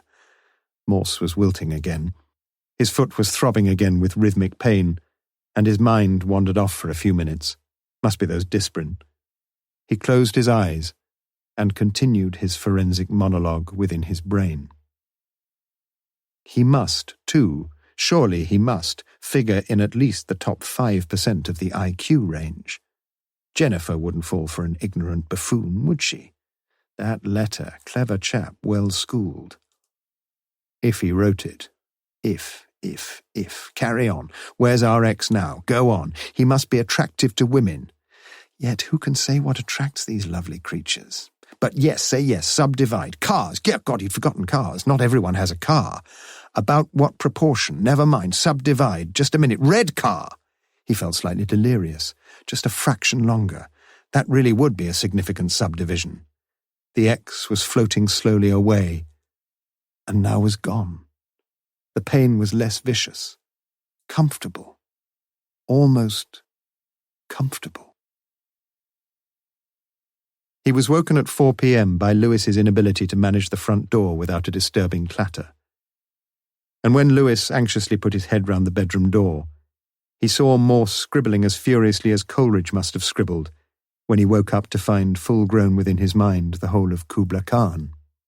"Sit down, Lewis. Glad to see you." He continued to write with furious rapidity for 2 or 3 minutes. Finally, he looked up. "Lewis, I'm going to ask you some questions. Think carefully, don't rush, and give me some intelligent answers. You'll have to guess, I know, but do your best." Oh, hell, thought Lewis. "How many people live in North Oxford?" "What do you call North Oxford, sir?" "I'm asking the questions, you're answering them. Just think generally what you think North Oxford is, let's say Summertown and above. Now come on." "I could find out, sir." "Have a bloody guess, man, can't you?" Lewis felt uncomfortable. At least he could see that only 3 of the beer cans were empty. He decided to plunge in. 10,000. He said it with the assurance and unequivocal finality of a man asked to find the sum of 2 and 2. Morse took another sheet of paper and wrote down the number 10,000. "What proportion of them are men?" Lewis leaned back and eyed the ceiling with the confidence of a statistical consultant. "About a quarter." Morse wrote down his second entry neatly and carefully beneath the first. 2,500. "How many of those men are between 35 and 50? Quite a lot of retired people in North Oxford, thought Lewis, and quite a lot of young men on the estates. "About half, no more." The third figure was entered, 1,250. "How many of them were married, would you say?" Lewis considered. Most of them, surely. 4 out of 5, sir." Morse formed the figures of his latest calculation with great precision. 1,000. "How many of them regularly go out for a drink? You know what I mean, pubs, clubs, that sort of thing." Lewis thought of his own street. Not so many as some people thought. The neighbours on either side of him didn't, mean lot. He thought of the street as a whole. Tricky, this one. "About half." Morse revised his figure and went on to his next question.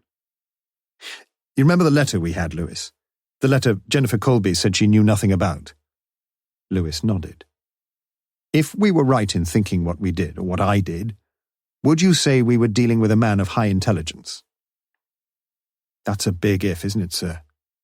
"Look, Lewis, that letter was written by our man. Just get that into your head. It was the big mistake he made. It's the best clue we've got. What the hell do they pay us for? We've got to follow the clues, haven't we?" Morse didn't sound very convinced, but Lewis assured him that they had to follow the clues. "Well?" "Well, what, sir?" "Was he an intelligent man?"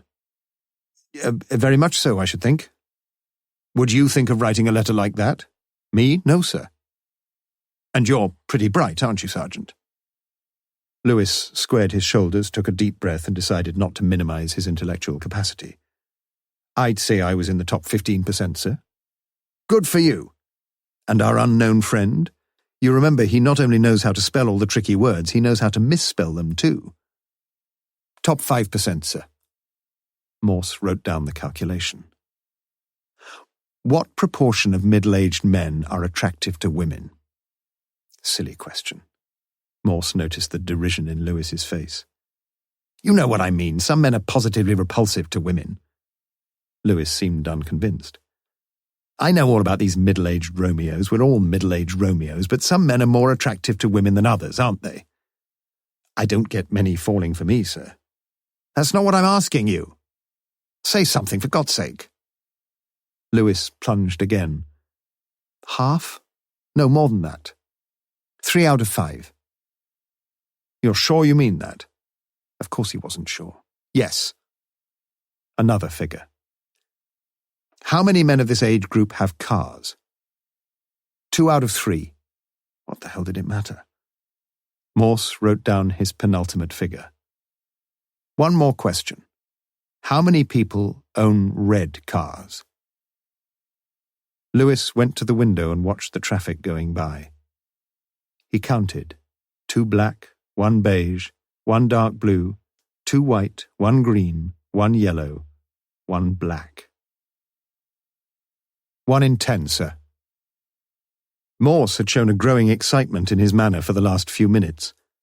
"Phew! Who would have believed it? Lewis, you're a genius." Lewis thanked him for the compliment and asked wherein his genius lay. "I think, Lewis, that we're looking for a male person resident in North Oxford, married, probably a family too, He goes out for a drink fairly regularly, sometimes to Woodstock. He's a well-educated man, may even be a university man. He's about 35 to 45 as I see him, with a certain amount of charm. Certainly I think a man some of the young ladies could fall for. Finally, he drives a car, to be precise, a red car. He'd be as good as anyone, I suppose. Well, even if we're a bit out here and there, I'd bet my bottom dollar he's pretty likely to fit into most of those categories. And do you know, Lewis, I don't think there are many who fall into that category. Look here.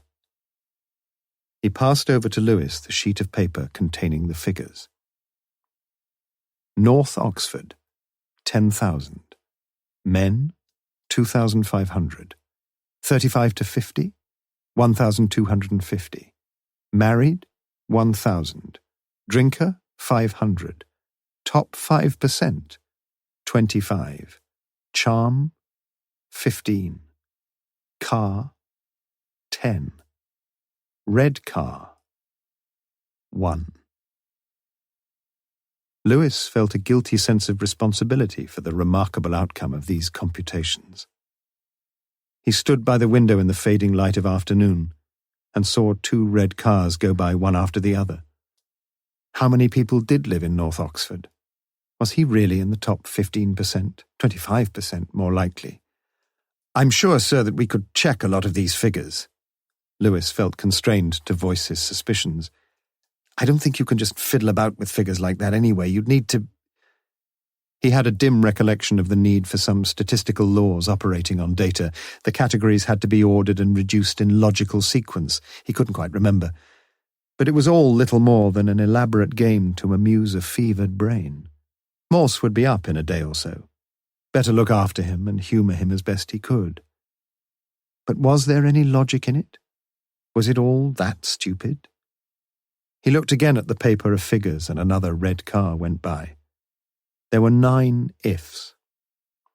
He stared gloomily out of the window and mechanically counted the next 10 cars. Only one red one. North Oxford was, of course, the biggest gamble. But the fellow had to live somewhere, didn't he? Perhaps the old boy was not so cuckoo as he'd thought.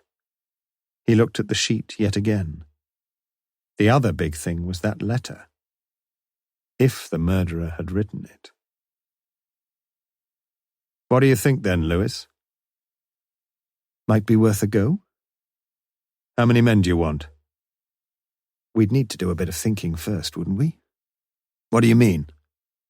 The local authorities could help a good deal. First we need some up-to-date lists of residents. Yes, you're right. We need to think it through before we do anything. That's what I thought, sir.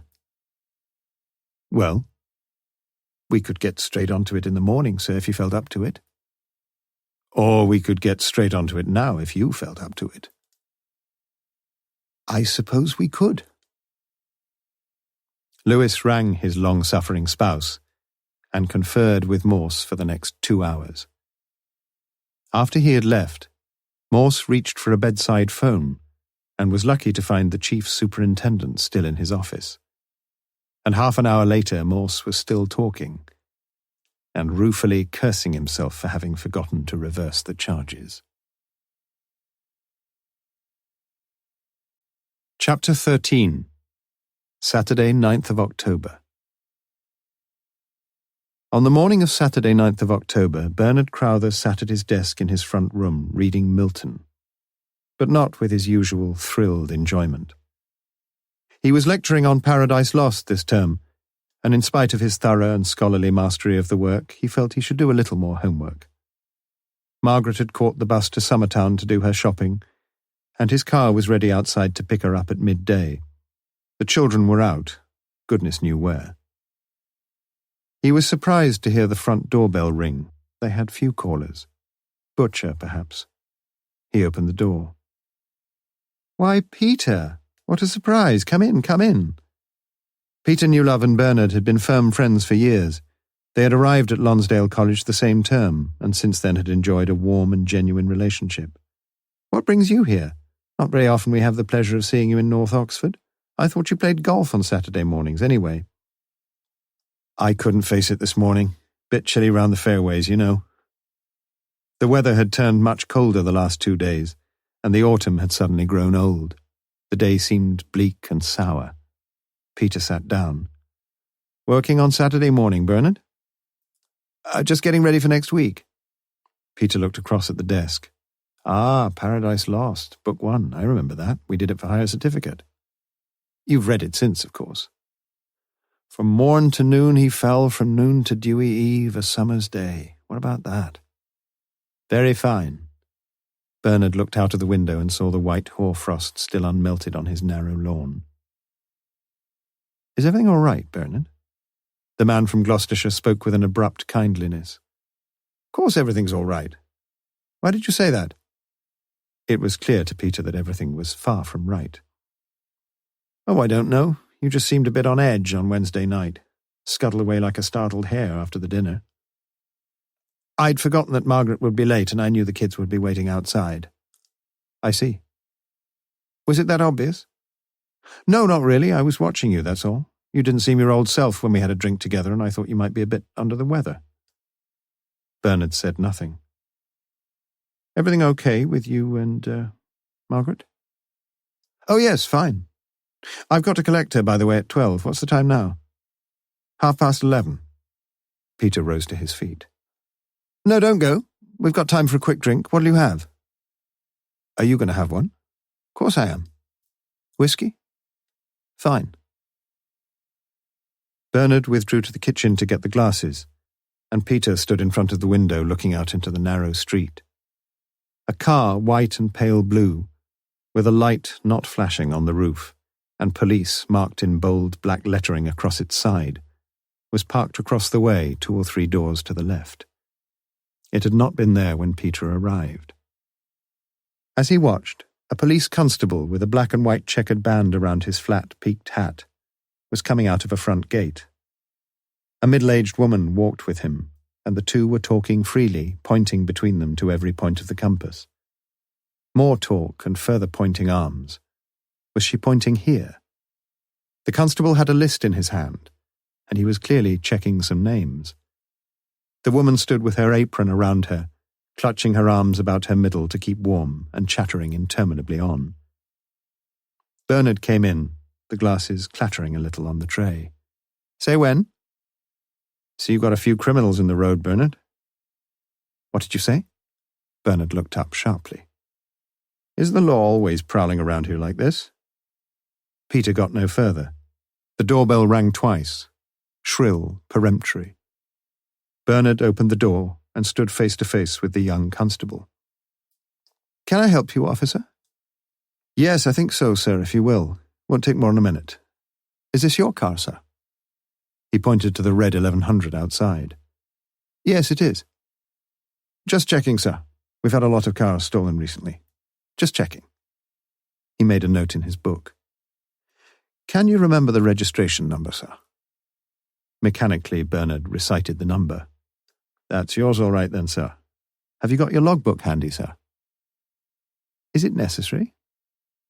Well, it is rather important if you don't mind, sir. We're checking as thoroughly as we can. Peter heard the conversation through the open door and felt strangely worried. Bernard came in and poked about haphazardly in his desk. Where the hell's Margaret?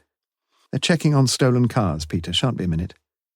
He looked ashen and could find nothing. I'm sorry, officer, he called. Come in a minute, will you? Thank you, sir. Don't worry if you can't put your hand on the logbook, sir. You can give me the information yourself quite easily. What do you want to know? Full name, sir? Bernard Michael Crowther. Age, sir? 41. Married, sir? Yes. Children? 2. Occupation? University lecturer. That's about all, sir.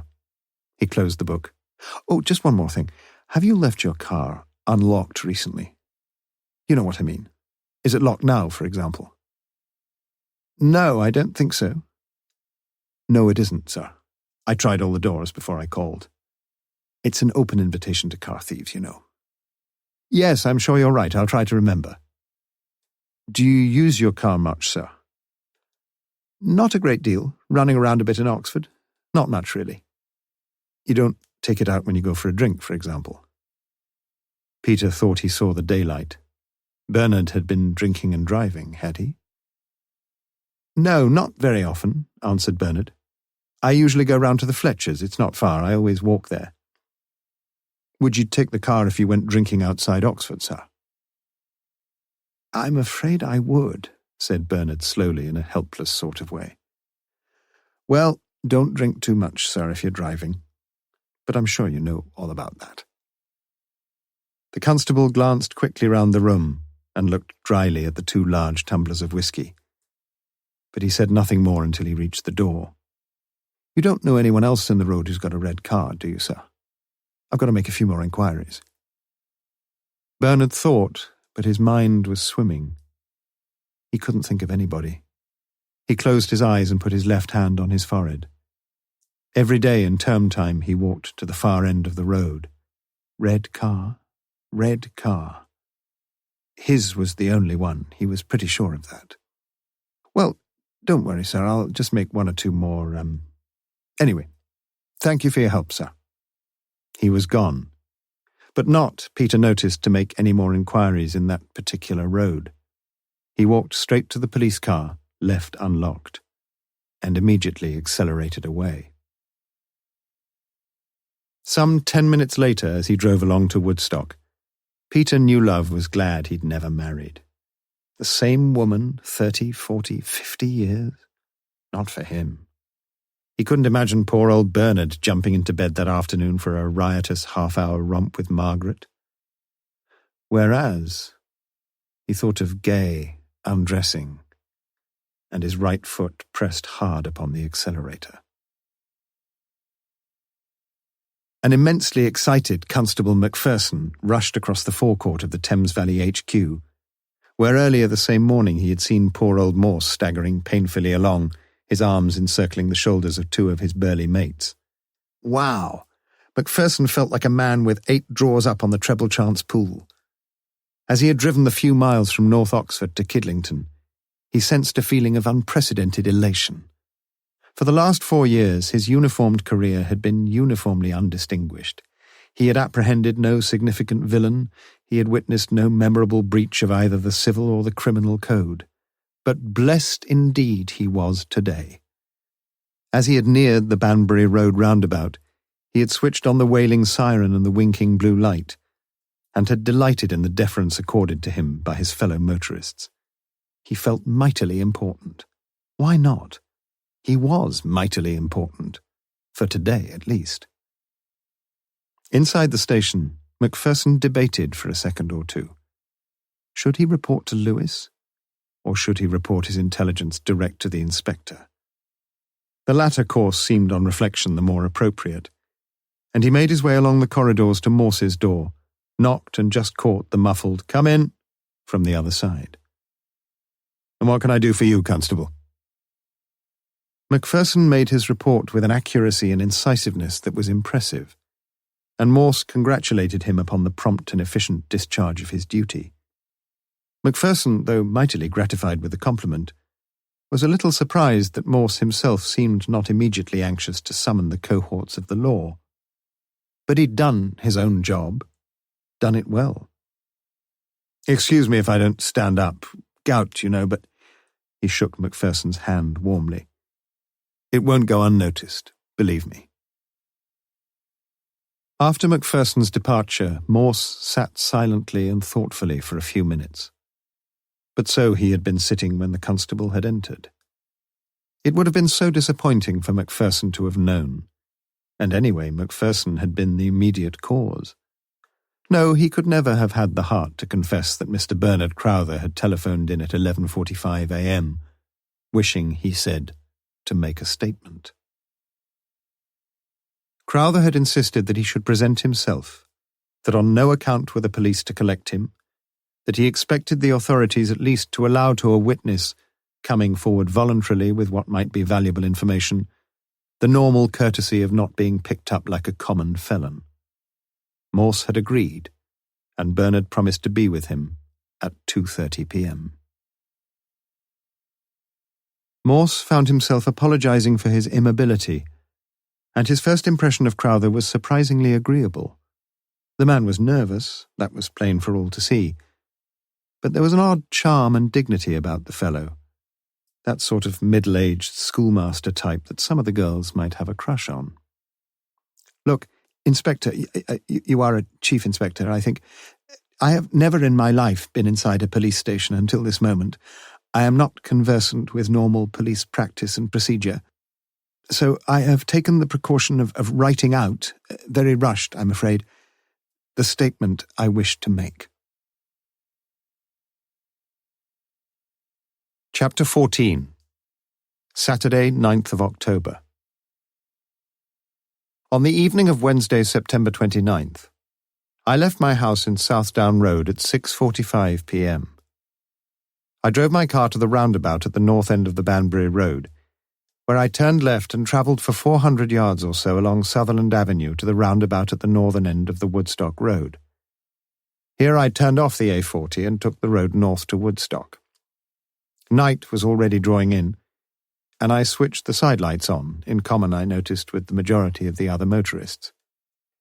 Yet although it was that awkward half-light in which it is most difficult to drive, it was not dark enough for full headlights. It was certainly not dark enough for me to miss two young girls standing a little way beyond the roundabout on the grass verge alongside the self-service filling station. The girl nearer to the road I saw clearly. She was an attractive girl with long fair hair, white blouse, short skirt and a coat over her arm. The other girl had walked on a few yards and had her back towards me. She seemed to be quite happy to leave the business of getting a lift to her companion. But she had darkish hair, I think, and if I remember correctly was a few inches taller than her friend. I must now try to be completely honest with you. I have often been guilty of romantic daydreams, even vaguely erotic daydreams, about picking up some wildly attractive woman and finding her a rare and disturbing combination of brains and beauty. In my silly imaginings, the preliminary and diffident skirmishing would lead gradually but inevitably to the most wanton delights. But this, remember, has always been a daydream, and I mention it simply to excuse myself for having stopped at all. I shouldn't feel guilty and apologetic about such things. Yet in all honesty I do feel so, and have always felt so. But that is by the way. I leaned over and opened the near-side front door and said that I was going to Woodstock, if that would help. The blonde girl said something like, "Oh, super." She turned round to her companion and said, I think, "What did I tell you?" and got into the front seat beside me. The other girl opened the rear door and got in also. What conversation there was desultory and disappointing. The girl beside me reiterated at intervals that this was a real bit of luck. She had a typical Oxford manner of speech, because she had missed the bus. I think the girl sitting in the back spoke only once, and that was to ask the time. I mentioned, as we passed the gates of Blenheim Palace, that this was about it, and I understood that it would do them fine. I dropped them as soon as we reached the main street, but I didn't notice where they went. It was natural for me to believe, as I did, that they were going to meet their boyfriends. There is little more to say. What I have written above is a true record of the events which, as I now realize, later in the evening led up to the murder of one of the girls I had driven. I have just reread what I have written, and am conscious that it perhaps says little which can help your investigation. I am also aware that my statement will give rise to two questions. First, why was I myself going to Woodstock on the night of the 29th of September? And second, why did I not come forward earlier with my evidence? The two questions are really one, and I shall feel a great weight off my shoulders to be able to answer it. Nevertheless, it is my earnest hope that what I have to say can be treated by the police with the strictest confidentiality, since other people, themselves completely innocent, would be hurt beyond telling if it were to become generally known. For the last 6 months or so, I have been having an affair with another woman. We have been able to meet regularly once a week, almost always on Wednesday evenings when my wife and children are away from home, and when no awkward questions are likely to arise. On Wednesday 29th, I was on my way to meet this woman by the side gates of Blenheim Palace at 7:15 p.m. I parked my car outside the Bear Hotel and walked there. She was waiting. We walked into Blenheim Gardens, beside the lake, and through the trees. It is a most beautiful spot. It was, of course, dangerous for us, since so many people from Oxford go out for a meal in Woodstock. But we were always careful, and the element of risk was itself perhaps part of the excitement. I need say no more. I read the account of the murder and later watched Detective Chief Inspector Morse make his appeal on television. I wish you to know that I almost telephoned there and then. In fact, I waited outside a telephone box in Southdown Road for several minutes that same evening, with a firm resolve to come forward immediately. But this is making excuses, and I have none to offer. I fully understand, as you will, that I have not, even at this late stage, come forward of my own volition. When a police constable called at my home this morning, I realized that you were on to me, and thought it best to offer this statement straight away. I perpetuated to my wife the rigmarole which the constable had given me about stolen cars, and I told her that I would be coming here. I would do anything in the world to avoid hurting her, yet it is probable I know that I have hurt her already, and I should be most grateful if any part of my statement not relevant to the strict terms of the inquiries you are conducting can be kept secret. That I am genuinely sorry for the inconvenience and needless extra work which I have caused will, I trust, be obvious from what I have said here. If it is not, let me hasten to state now my profound apologies for my selfish and cowardly course of action. I am, your humble servant, Bernard Michael Crowther. Morse read the statement slowly. When he had finished, he looked across the table at Crowther, then looked down again at the statement and reread it with even greater concentration. When he had finished, he leaned back in his black leather chair, carefully picked up his injured right foot, put it across his left knee, and rubbed it lovingly. "I've hurt my foot, Mr. Crowther." "Have you? I'm sorry to hear that. My medical friends say that feet and hands are about the worst things to knock about, something to do with the multiplicity of nerve endings." He had a pleasant voice and manner. Morse looked him fully in the eyes. For several seconds neither man flinched, and Morse thought he saw a basic honesty in the man. But he could not conceal from himself a draining sense of disappointment and anticlimax. Like Constable Macpherson, he had thought of a big pools win, only to find that instead of telegrams required, the forecast was very low. "Yes." He picked up the conversation. "I shan't be walking round Blenheim Park tonight, sir." "Nor shall I," said Bernard. "Very romantic, I should think, having a bit on the side like that." "You make it sound very crude." "Wasn't it?" "Perhaps so." "Are you still seeing her?" "No, my philandering days are over now, I hope." "Have you seen her since that night?" "No, it's all off. It seemed better." "Does she know that you picked the two girls up?" "Yes." "Is she upset? That it's all over, I mean." "I suppose so. A bit." "What about you?" "To be truthful, it's a great relief.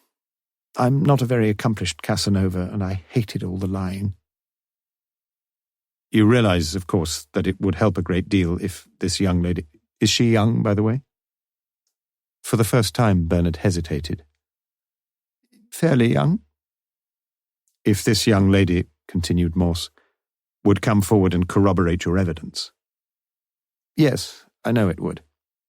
"But you don't want that." "I'd rather you disbelieved my story than dragged her into it." "You're not going to tell me who she is? I can promise you that I'll handle the business myself." Bernard shook his head. "I'm sorry, I can't do that." "I could try to find her, you know," said Morse. "I couldn't stop that." "No, you couldn't." Morse moved his foot carefully back to the cushion strategically placed under his desk.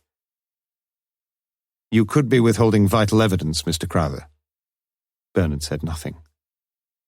"Is she married?" persisted Morse. I'm not going to talk about her, he said quietly. And Morse sensed a steely resolve in the man. Do you think I could find her?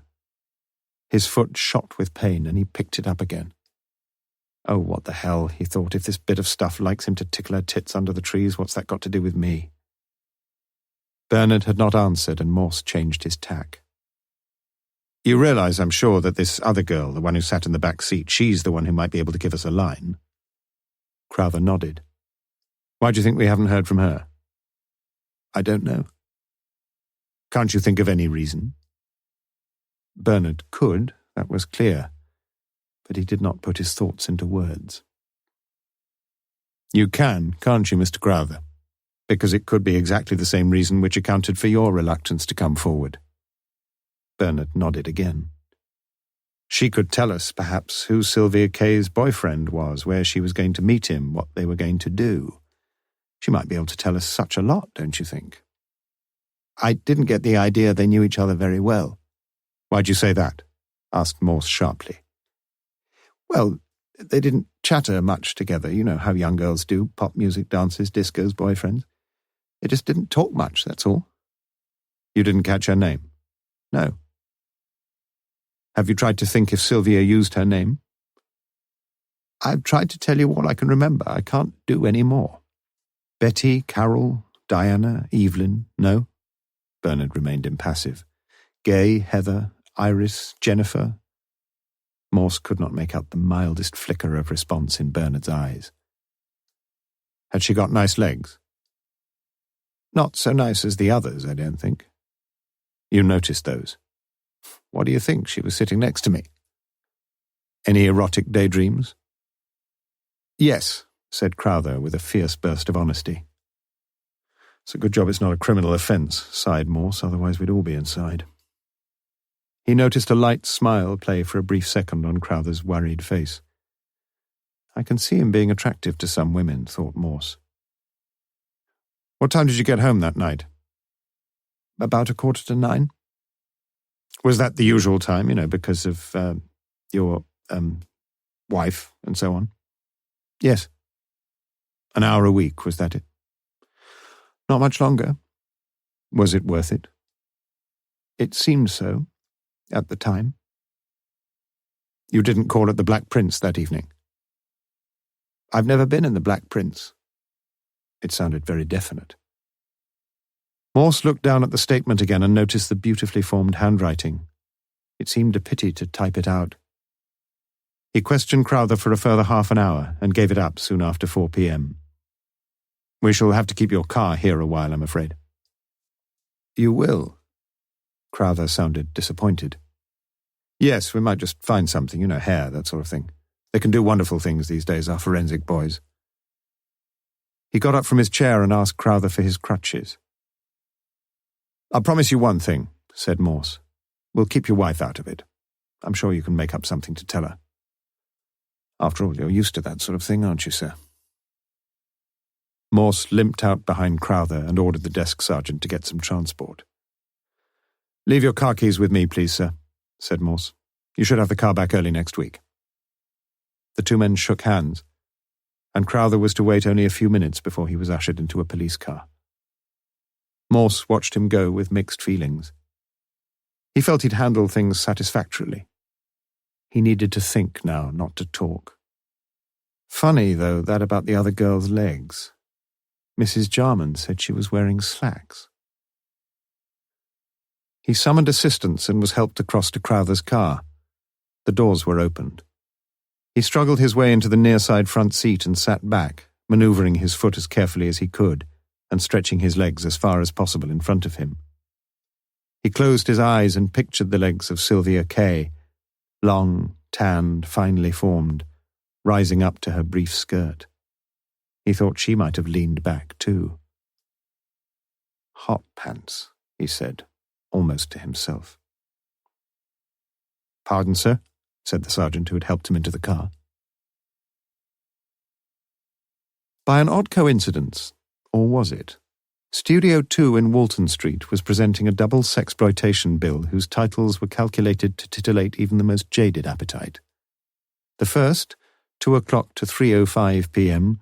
was Danish Blue, not, judging from the mounds of female flesh that burst their bounds in the stills outside, a film about the manufacturing of cheese, and from 3:20 to 5 p.m., the main attraction of the week entitled Hot Pants. At 5 p.m. the earlier addicts were leaving, and a small group of men stood inside the foyer waiting for admission. One of these would normally have joined the early brigade, for this was for him a weekly occurrence. But he had been needed by Messrs. Chalkley and Sons for 2 hours overtime in the Formica shop. He would not this week be able to stay round and see the programme twice.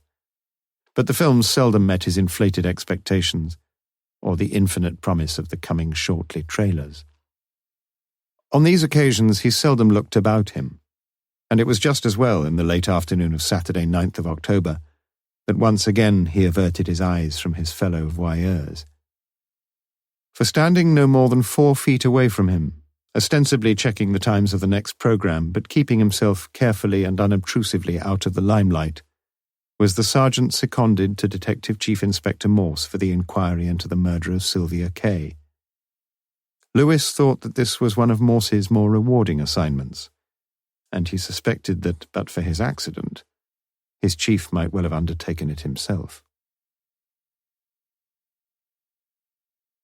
Chapter 15. Monday, 11th of October. The weekend drifted by, and the leaves continued to fall. Morse was feeling more cheerful. He could now put a good deal of weight onto his foot, and on Monday morning, deciding that he could exchange his crutches for a pair of sticks, he arranged for Macpherson to drive him down to the Radcliffe Infirmary Outpatients Accident Department. He questioned Macpherson closely as they drove. What impression had he formed of Crowther? What had been Crowther's immediate reaction? What was he like at home, did he think? What had he been doing when Macpherson called? Morse found the young constable surprisingly intelligent and observant, and told him so. Furthermore, he found a good deal in the information he had been given that interested him and aroused his curiosity. What had he been reading? Did you manage to see? No, sir, but books on literature, I think, poetry. Morse let it pass. He had a writing desk, you say? Yes, sir, papers all over it. Morse mentally resolved not to count up the you-knows he'd had so far, and the you-knows he was surely going to get. Was there a typewriter there? He said it casually enough. Yes, one of those portable things. Morse said no more. Waved through the narrow yards of the infirmary that seemed in conspiracy to prevent too many injured citizens from gaining immediate access to the outpatients department, the police car parked itself with no objections from porters, orderlies, or traffic wardens on a broad stretch of concrete marked ambulances only. A policeman's parking lot was sometimes not an unhappy one. Morse had foreseen the swapping of crutches for sticks as a straightforward transaction, but it was not to be. There appeared to be an unbreached egalitarianism in the world of all injured brothers, and Morse was constrained to take his proper place and wait his proper time, whilst the proper formalities were completed. He sat on the same bench, skipped through the same old edition of Punch, and felt the same impatience. He heard the same Chinese doctor, his sang-froid seemingly disturbed by the inability of a little boy to sit still.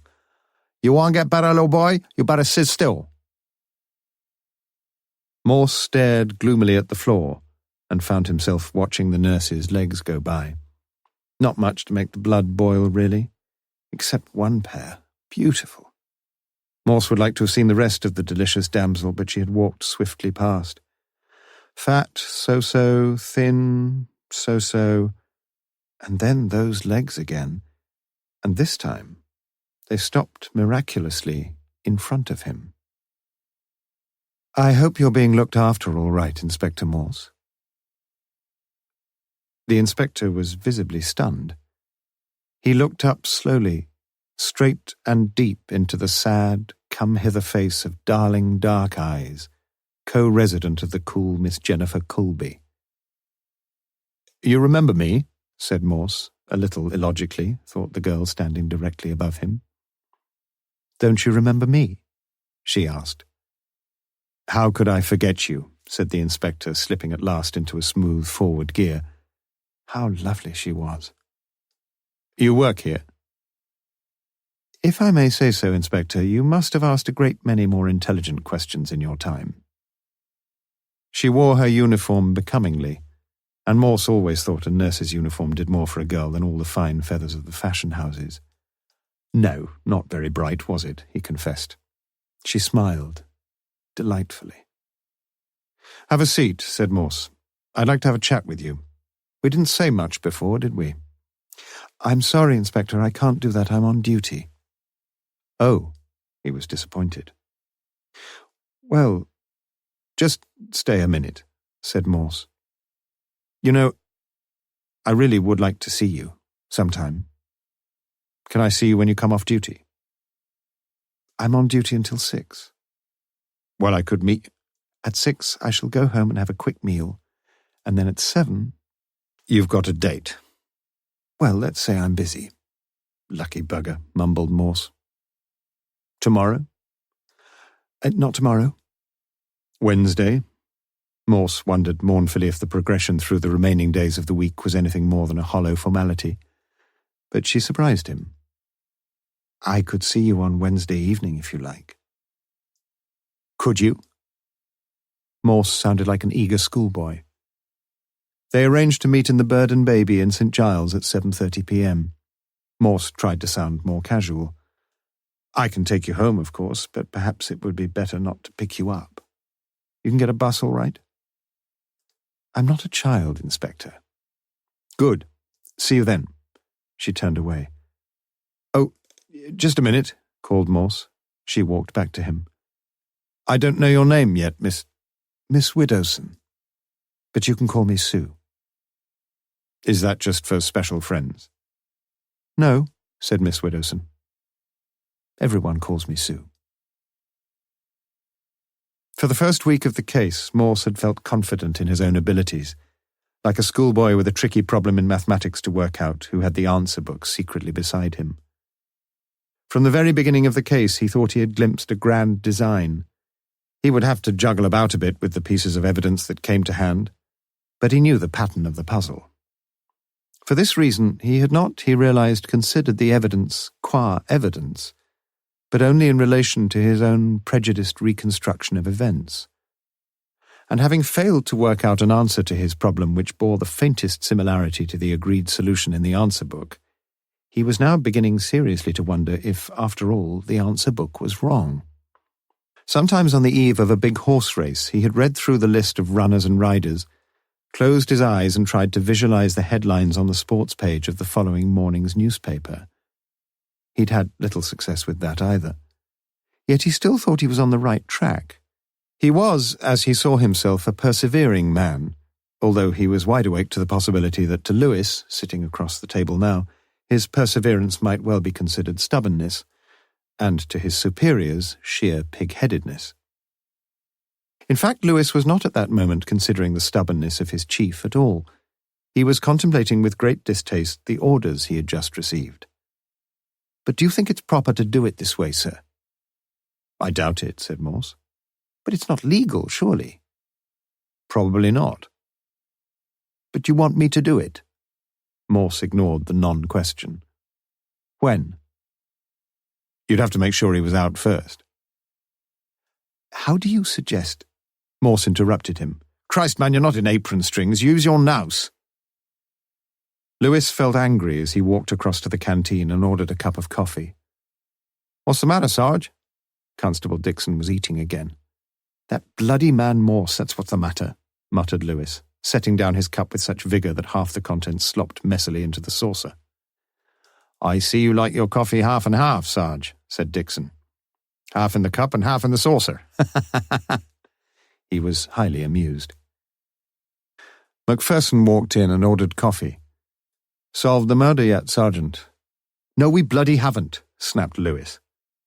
He got up and left the grey-looking apology untouched, half in the cup and half in the saucer. What's eating him? Asked Macpherson. God, he don't know how lucky he is. Damn good chap, Inspector Morse. I tell you, if you don't get to the bottom of that Woodstock business, nobody will. It was a nice compliment, and Morse could have done with it. After Lewis had left, he sat for a long time, his hands together in front of his face, fingertips to fingertips, eyes closed, as if praying to some benign divinity for light along the darkening path. But Morse had long ago, albeit unwillingly, discounted the existence of any supernatural agency. He was fishing patiently in the troubled waters of his mind. He got his bite about 4:30 p.m. and limped across to the file on the Woodstock murder. Yes, they were both there. He took them out and read them again, for the umpteenth time, it seemed. He must be right. He had to be. But still he wondered if he was. The first thing, but it was a minnow, not a shark, that arrested his attention was that in both the letter from the pretty certainly bogus employer and in the statement made by Crowther, the writer had used the form "I should." Morse, not as conversant as he should have been with some of the niceties of English grammar, more often than not, almost always now he thought of it, used the form "would." He could hear himself dictating, "Dear sir, I would be very glad to—" Ought he to have said "I should"? He reached for Fowler's modern English usage. There it was. The verbs like, prefer, care, be glad, be inclined, etc., are very common in first-person conditional statements, I should like to know, etc. In these, should, not would, is the correct form in the English idiom. Well, thought Morse, we learn something new every day. But somebody knew all about it already. So he should, though. He was an English don, wasn't he? What about Mr. G, undecipherable, who had something to do with a misspelt psychology department? Blast, he'd not even checked that yet. But Mr. G was a university man too, wasn't he? Said a still, small voice at the back of Morse's mind. A very little minnow. Interesting, though. He read the documents yet again. Just a minute. Hold on. Yes. This wasn't a minnow. Surely not. Yet it is not improbable. The phrase appeared in each document. A mannered phrase. Yet standing at the beginning of its clause, not the commonest of syntactical structures. And what about not improbable? That was a figure of speech Morse had learned at school. St. Paul was a citizen of no mean city.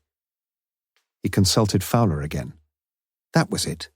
Litotes. Parallel expressions raced through his mind. Yet it is probable, but it is probable, stroke likely, but it may be, I think, but I think. Odd. Very odd. A very mannered phrase. And there was another coincidence. The phrase, in all honesty, also appeared in each letter. What would he himself have written? Frankly? Honestly? To be frank? Truthfully? Come to think of it, it didn't mean very much at all. 3 little weasel words. The letter really was most odd. Had his first appraisal of its significance been over-sophisticated, too clever? But people did do that sort of thing.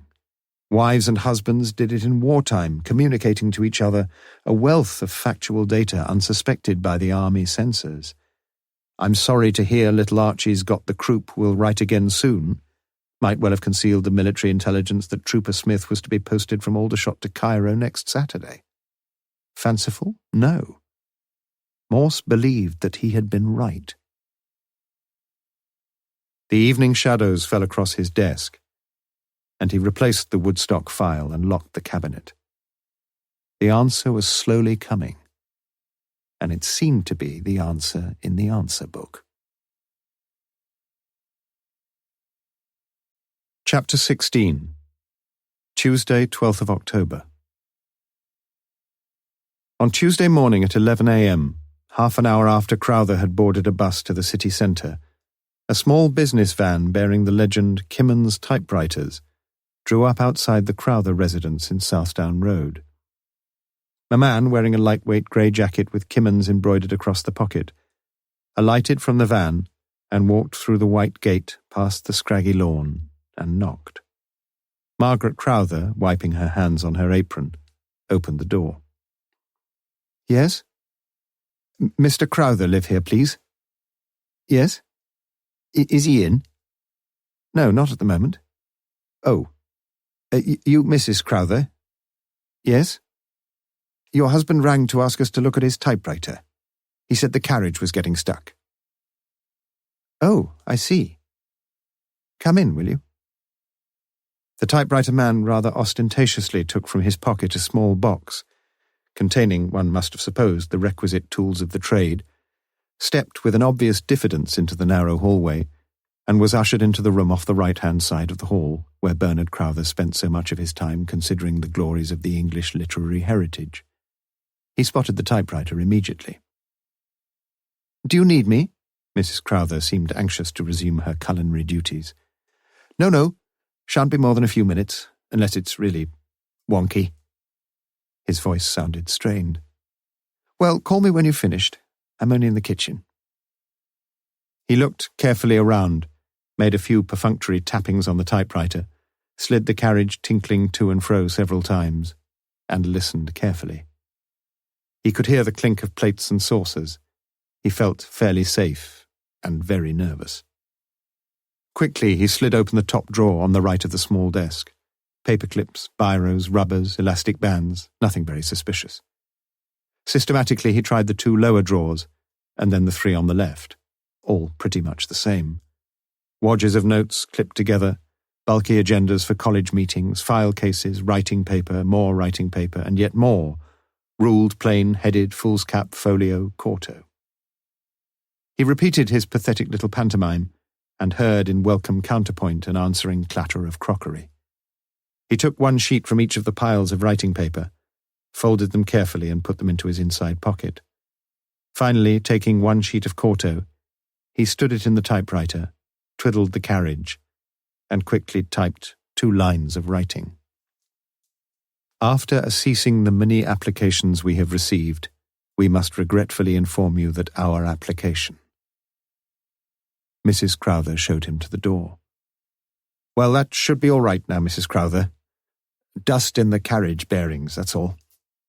Lewis hoped it sounded all right. Do you want me to pay you? No, don't bother about that now. He was gone. At 12 noon, Lewis knocked on Bernard Crowther's door in the 2nd court of Lonsdale College, and found him finishing a tutorial with a young, bespectacled, long-haired undergraduate. No rush, sir, said Lewis. I can wait perfectly happily until you've finished. But Crowther had finished. He had met Lewis the previous Saturday and was anxious to hear whatever must be heard. The youth was forthwith dismissed with the formidable injunction to produce an essay for the following tutorial on symbolism in Cymbeline, and Crowther shut the door. Well, Sergeant Lewis? Lewis told him exactly what had occurred that morning. He made no bones about it and confessed that he had not enjoyed the subterfuge. Crowther showed little surprise and seemed anxious only about his wife. Now, sir, said Lewis, if you say you expected a man from Kimmins to come and look at your typewriter, no harm's been done. I want to assure you of that. Couldn't you have asked me? Well, yes, sir, we could, but I know that Inspector Morse wanted to make as little fuss as possible. Yes, I'm sure. Crowther said it with an edge of bitterness in his voice. Lewis got up to go. But why? What did you expect to find? We wanted to find out, sir, if we could, on what machine a certain communication was written. And you thought I was involved? We have to make inquiries, sir. Well? Well, what, sir? Did you find out what you wanted? Lewis looked uneasy. Yes, sir. And? Shall we say, sir, that we didn't find anything at all incriminating? That's about the position, sir. You mean that you thought I'd written something on the typewriter and now you think I didn't? You'd have to ask Inspector Morse about that, sir. But you just said that the letter wasn't written on... I didn't say it was a letter, sir. But people do write letters on typewriters, don't they, Sergeant? They do, sir. You know, Sergeant, you're beginning to make me feel guilty. I'm sorry, sir, I didn't mean to do that. But in a job like ours, you've got to suspect everybody, really. I've told you all I can, sir. Whatever typewriter we're looking for wasn't the one in your house. But there's more than one typewriter in the world, isn't there, sir? Crowther did not contest the truth of the assertion. A large bay window gave a glorious view onto the silky grass of the second court, smooth and green as a billiard table. Before the window stood a large mahogany desk, littered with papers and letters and essays and books. And in the centre of this literary clutter, there sat, foursquare upon the desk, a large, ancient, battered typewriter. On his way back to Kidlington, Lewis drove through the broad tree-lined sweep of St. Giles and took the right fork to follow the Banbury Road up through North Oxford. As he passed the large engineering block on his right, he saw a tallish woman in dark slacks and a long heavy coat walking along, every few steps sticking out a thumb in what seemed a particularly demoralized and pessimistic way. She had long blonde hair, natural by the look of it, reaching halfway down her back. Lewis thought of Sylvia Kay. Poor kid. He passed the blonde just as she turned her head, and he blinked hard. What a world we live in, for the lovely blonde had a lovely beard and side whiskers down to his chin. Interesting thought. Morse had been unable to conceal his exasperation when Lewis had reported to him earlier, and when, with ridiculous rapid certitude, he had established that the letter on which he had pinned his faith had neither been written on Crowther's personal typewriter nor on any of the brands of writing paper so carefully filched from Crowther's personal store. His one worry, then, had been to paper over the cracks of irregularity in police procedure, and it was for this reason that he had immediately dispatched Lewis to talk to Crowther. To the report of this interview he listened with care, if without enthusiasm, when Lewis returned at 1 p.m. "Not the happiest of mornings, then, Sergeant?" "No, I'd rather not do that sort of thing again, sir." Morse sympathized. "I don't think we've done any harm, though, have we, Lewis? I'm not worried so much about Crowther. He's hardly been above board with us, has he? But Mrs. Crowther could have been tricky. Thanks, anyway." He spoke with genuine feeling. "Never mind, sir. At least we tried." Lewis felt much better. "What about a drink?" said Morse. The two men went off in lighter spirits.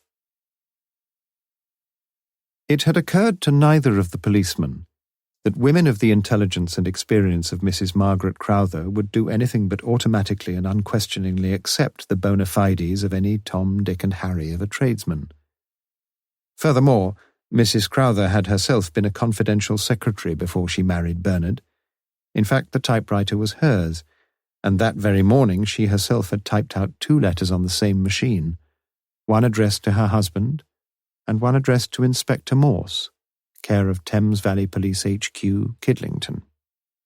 The typewriter was in perfect order, she knew that, and she had seen the nervous man from Kimmon's typewriters as he had slid open the drawers of Bernard's desk.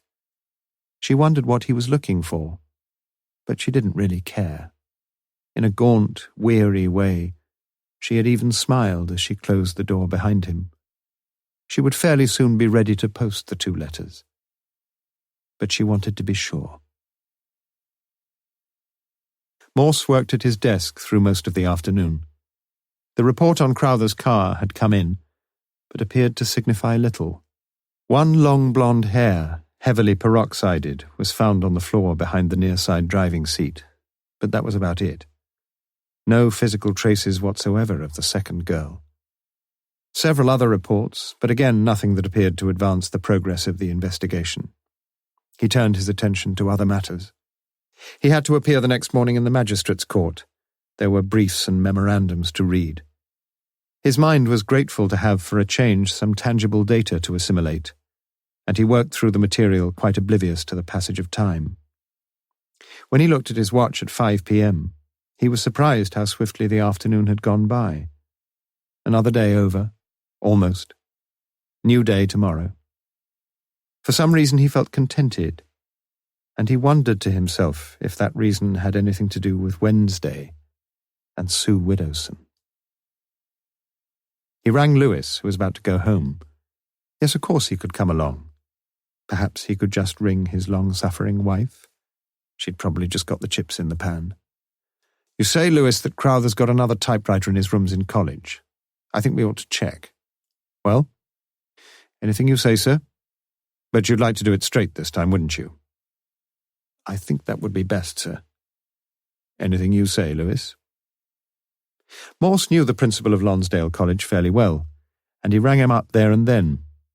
Lewis was a little surprised at Morse's request. The chief really was doing it properly this time.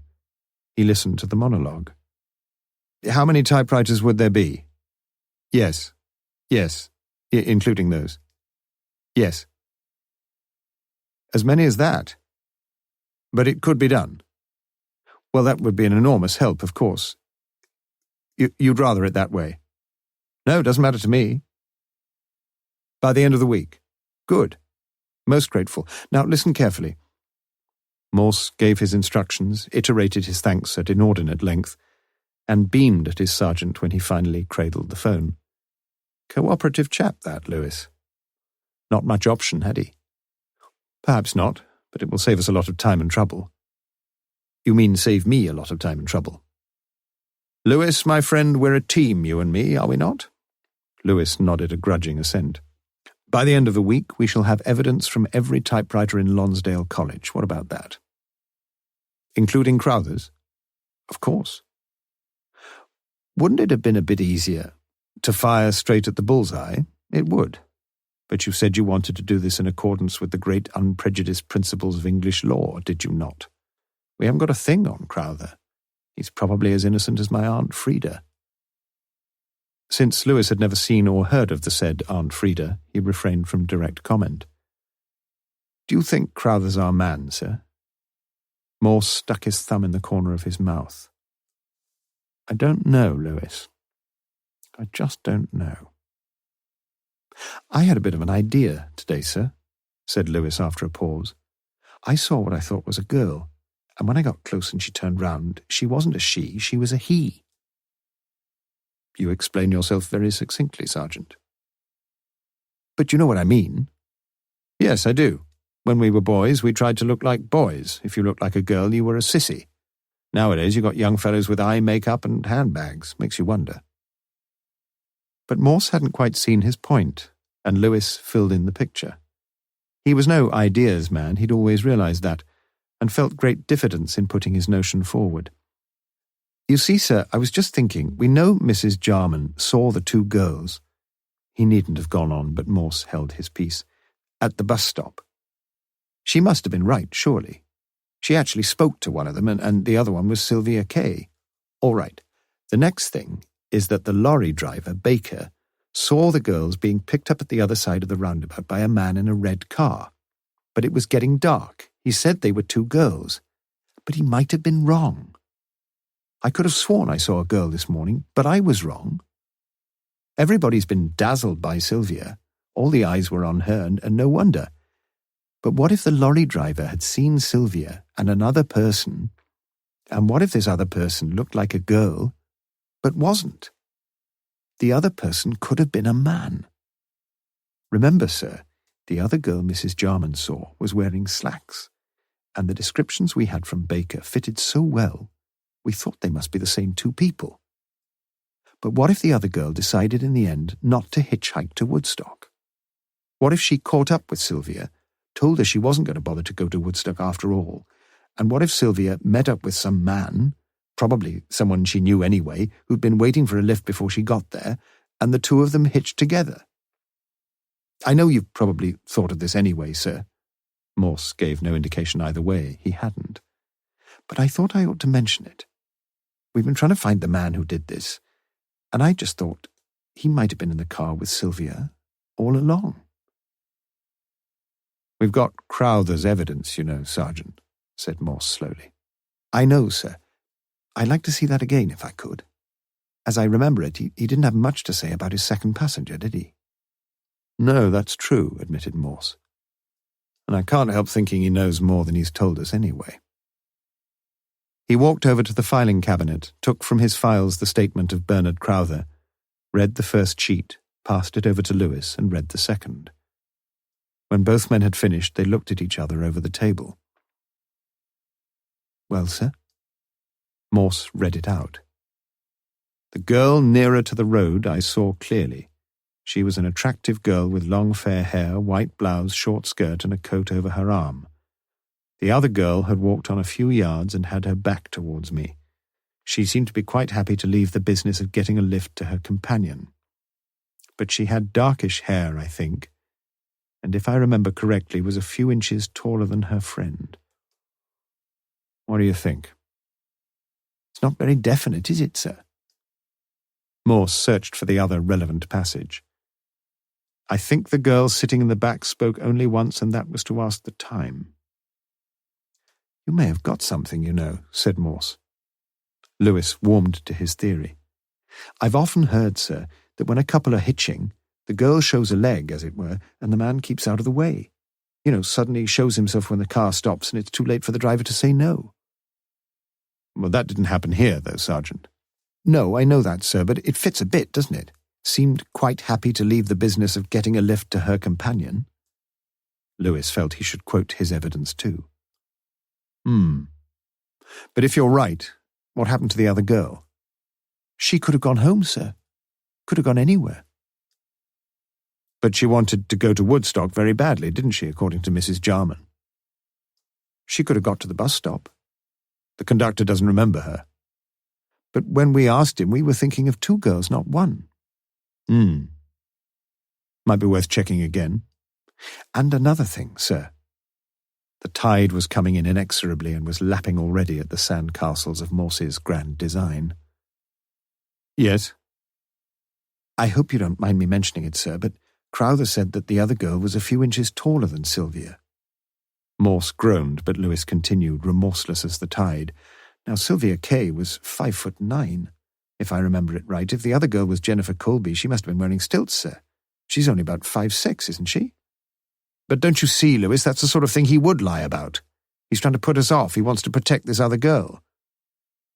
I'm only trying to go on the evidence we've got, sir. Morse nodded.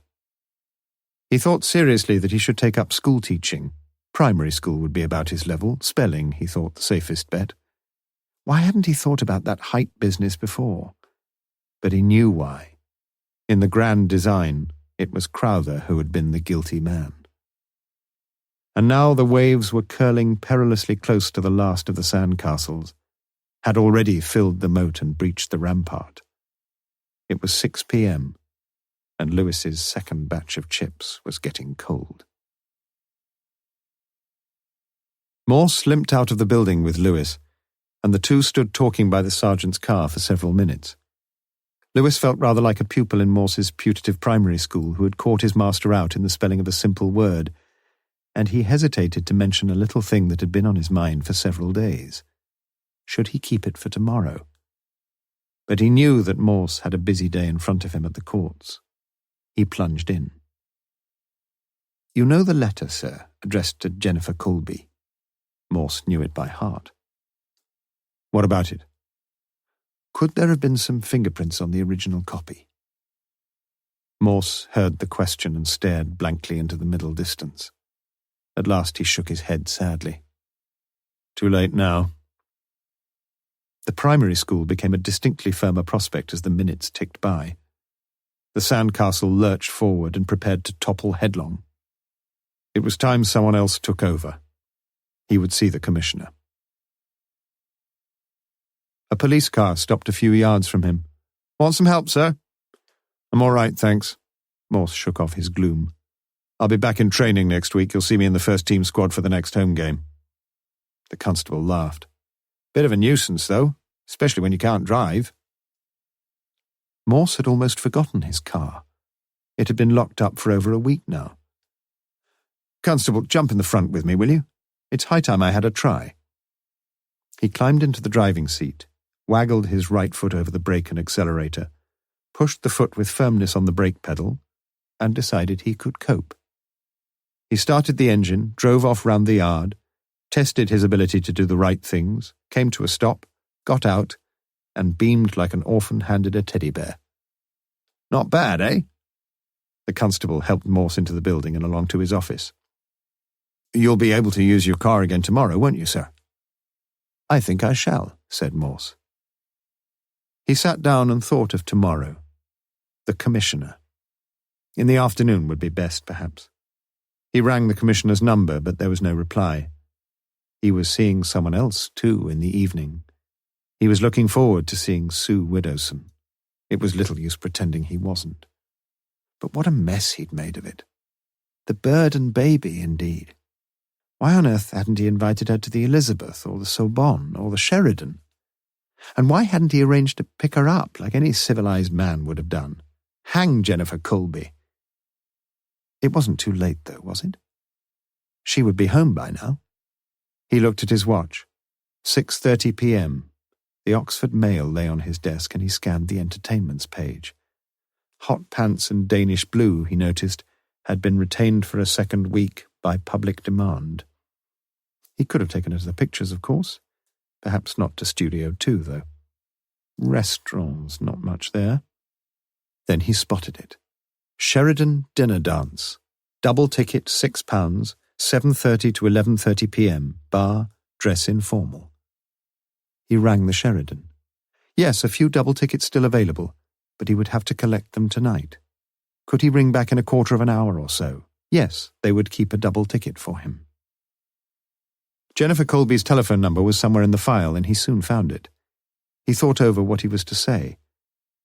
Miss Widdowson, that would be best. He hoped that Sue would answer. Brr, brr. He felt excited. Fool. Yes? A young girl's voice, but whose? The line crackled. Is that Oxford 54385? Yes, it is. Can I help you? Morse's heart sank.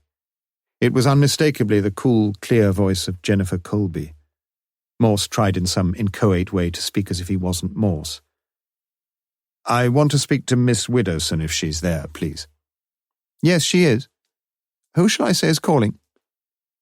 Oh, tell her it's one of her old school friends, replied the un-Morse-like voice.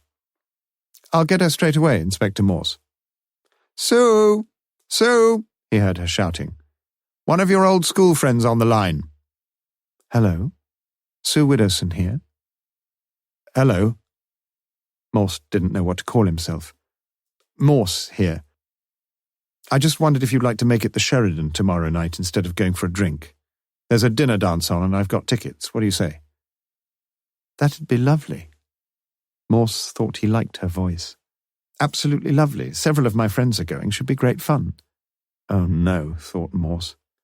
Not too many, I hope. I don't want to have to share you with a lot of others, you know. He said it lightly, with a heavy heart. Well, quite a few, admitted Sue. Let's make it some other place, shall we? Do you know anywhere? Oh, we can't do that. You've got the tickets anyway. We'll enjoy it. You'll see. Morse wondered if he would ever learn to tell the truth. All right. Now, I can pick you up if you like. Would that suit you? Oh, yes, please. Jenny was going to run me down in her car, but if you... All right, I'll pick you up at 7:15. 7:15 it is, then. Is it long dresses? Morse didn't know. Never mind, I can easily find out. From one of your many friends, doubtless, thought Morse. Good. Looking forward to it. Me too. She put down the receiver, and Morse's own endearing adieu was left unspoken. Was he really looking forward to it? They were usually a bit of an anticlimax, these things. Still, it would do him good, or serve him right. He didn't much care. He'd have a decent meal anyway, and it would be good to hold a young girl in his arms again, tripping the light fantastic. Oh, hell. He'd forgotten all about that. He was going out of his mind, the stupid, senseless fool that he was.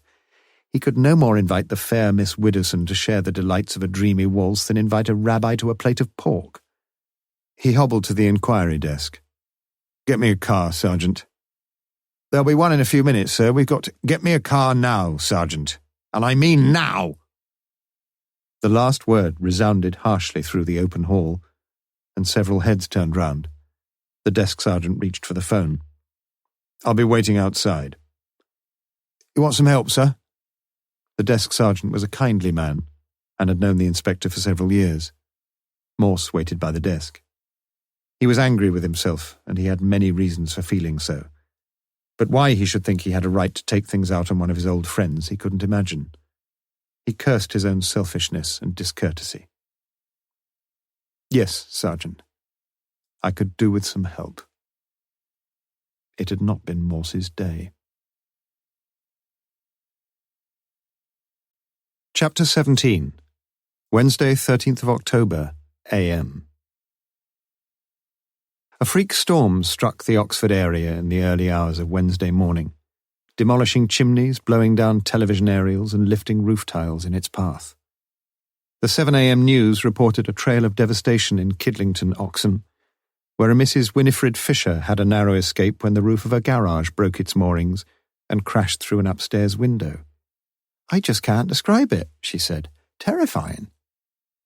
The portable radio stood on the bedside table along with a telephone and an alarm clock, which at 6:50 a.m. had wakened Morse from a long, untroubled sleep. He got out of bed when the news had finished and peered through the curtains.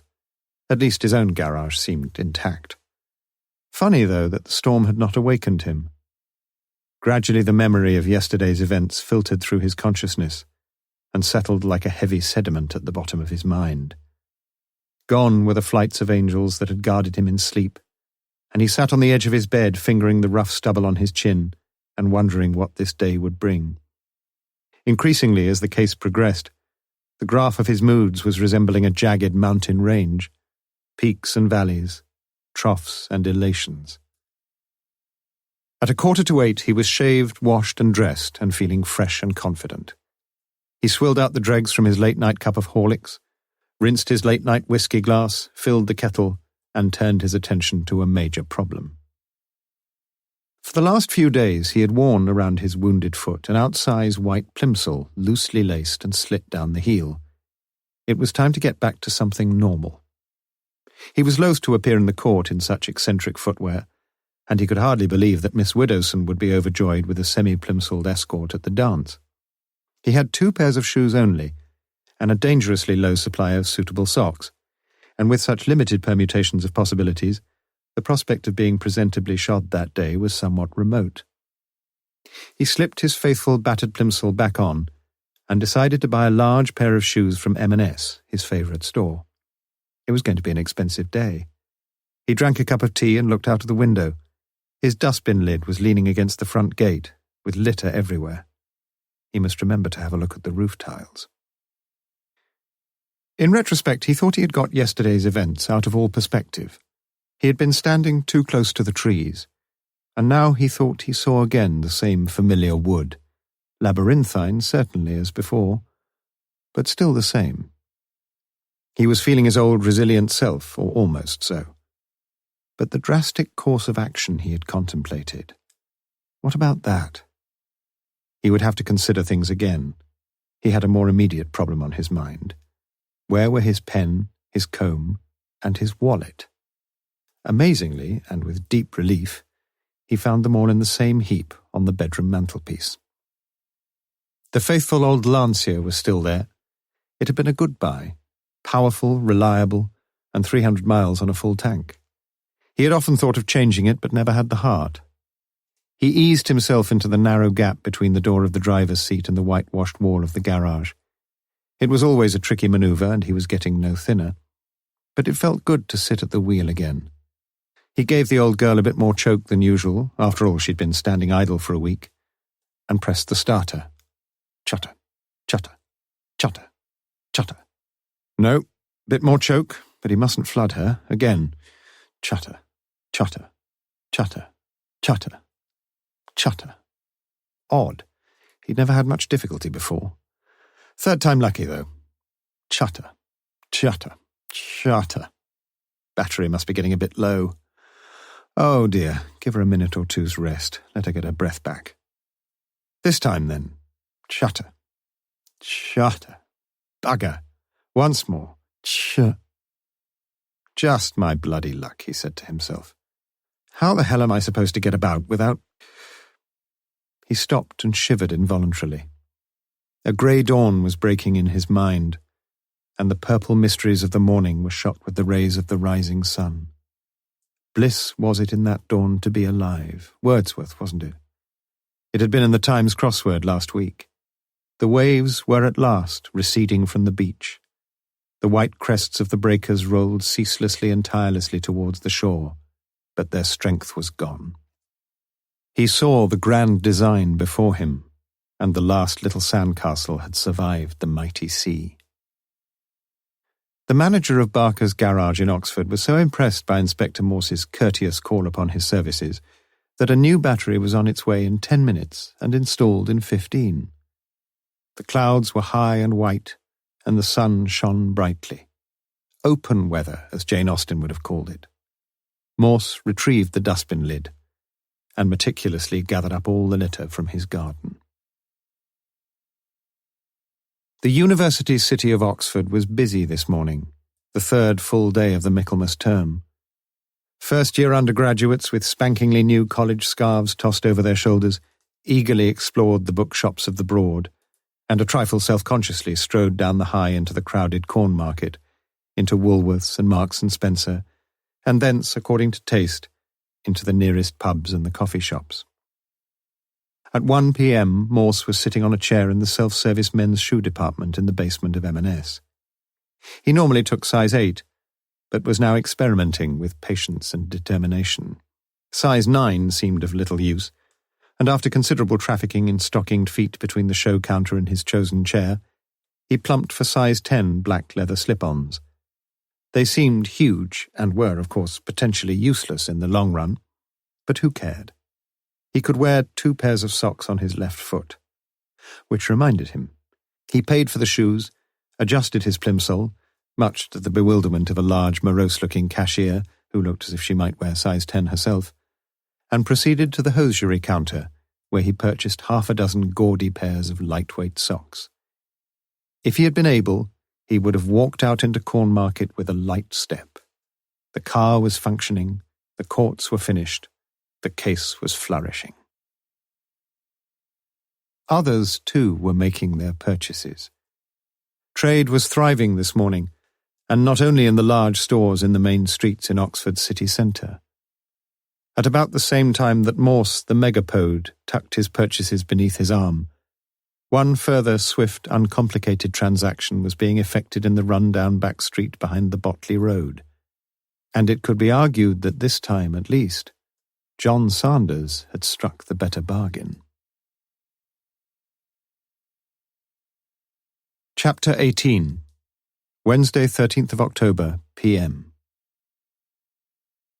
At Lonsdale College, Wednesday 13th was the first full guest night of the Michaelmas term, and Bernard Crowther left home a little earlier than usual. At 6:15 p.m, he knocked on Peter Newlove's rooms and walked in, not waiting for a reply. "That you, Bernard?" "It's me. Pour yourself a drink, shan't be a minute." Bernard had passed the lodge as he came in, and had picked up 3 letters from his pigeonhole. 2 he opened raggedly and relegated cursorily to his jacket pocket. The 3rd was marked confidential and contained a card, "From the Principal." The police, in the course of their investigations into the recent murder at Woodstock, are anxious to trace the provenance of a typed letter which has come into their possession, and which they think may be material evidence in their inquiries. I have been asked by the police to see that every typewriter in the college is checked, and I am asking all my colleagues to comply with this request. The bursar has agreed to undertake this duty, and it is my view, and also that of the vice-principal, that we must readily accede to this proper request. I have therefore informed Chief Inspector Morse, who is heading the murder inquiries, that we, as a collegiate body, are most anxious to cooperate in any way possible. The bursar has an inventory of all college typewriters, but there may be private typewriters in the rooms of several fellows, and I ask that information concerning them should be given to the bursar immediately. Thank you for your help. What's up, Bernard? Don't you want a drink? Peter had come in from the bathroom and stood combing his thinning hair with a thinning comb. Have you had one of these?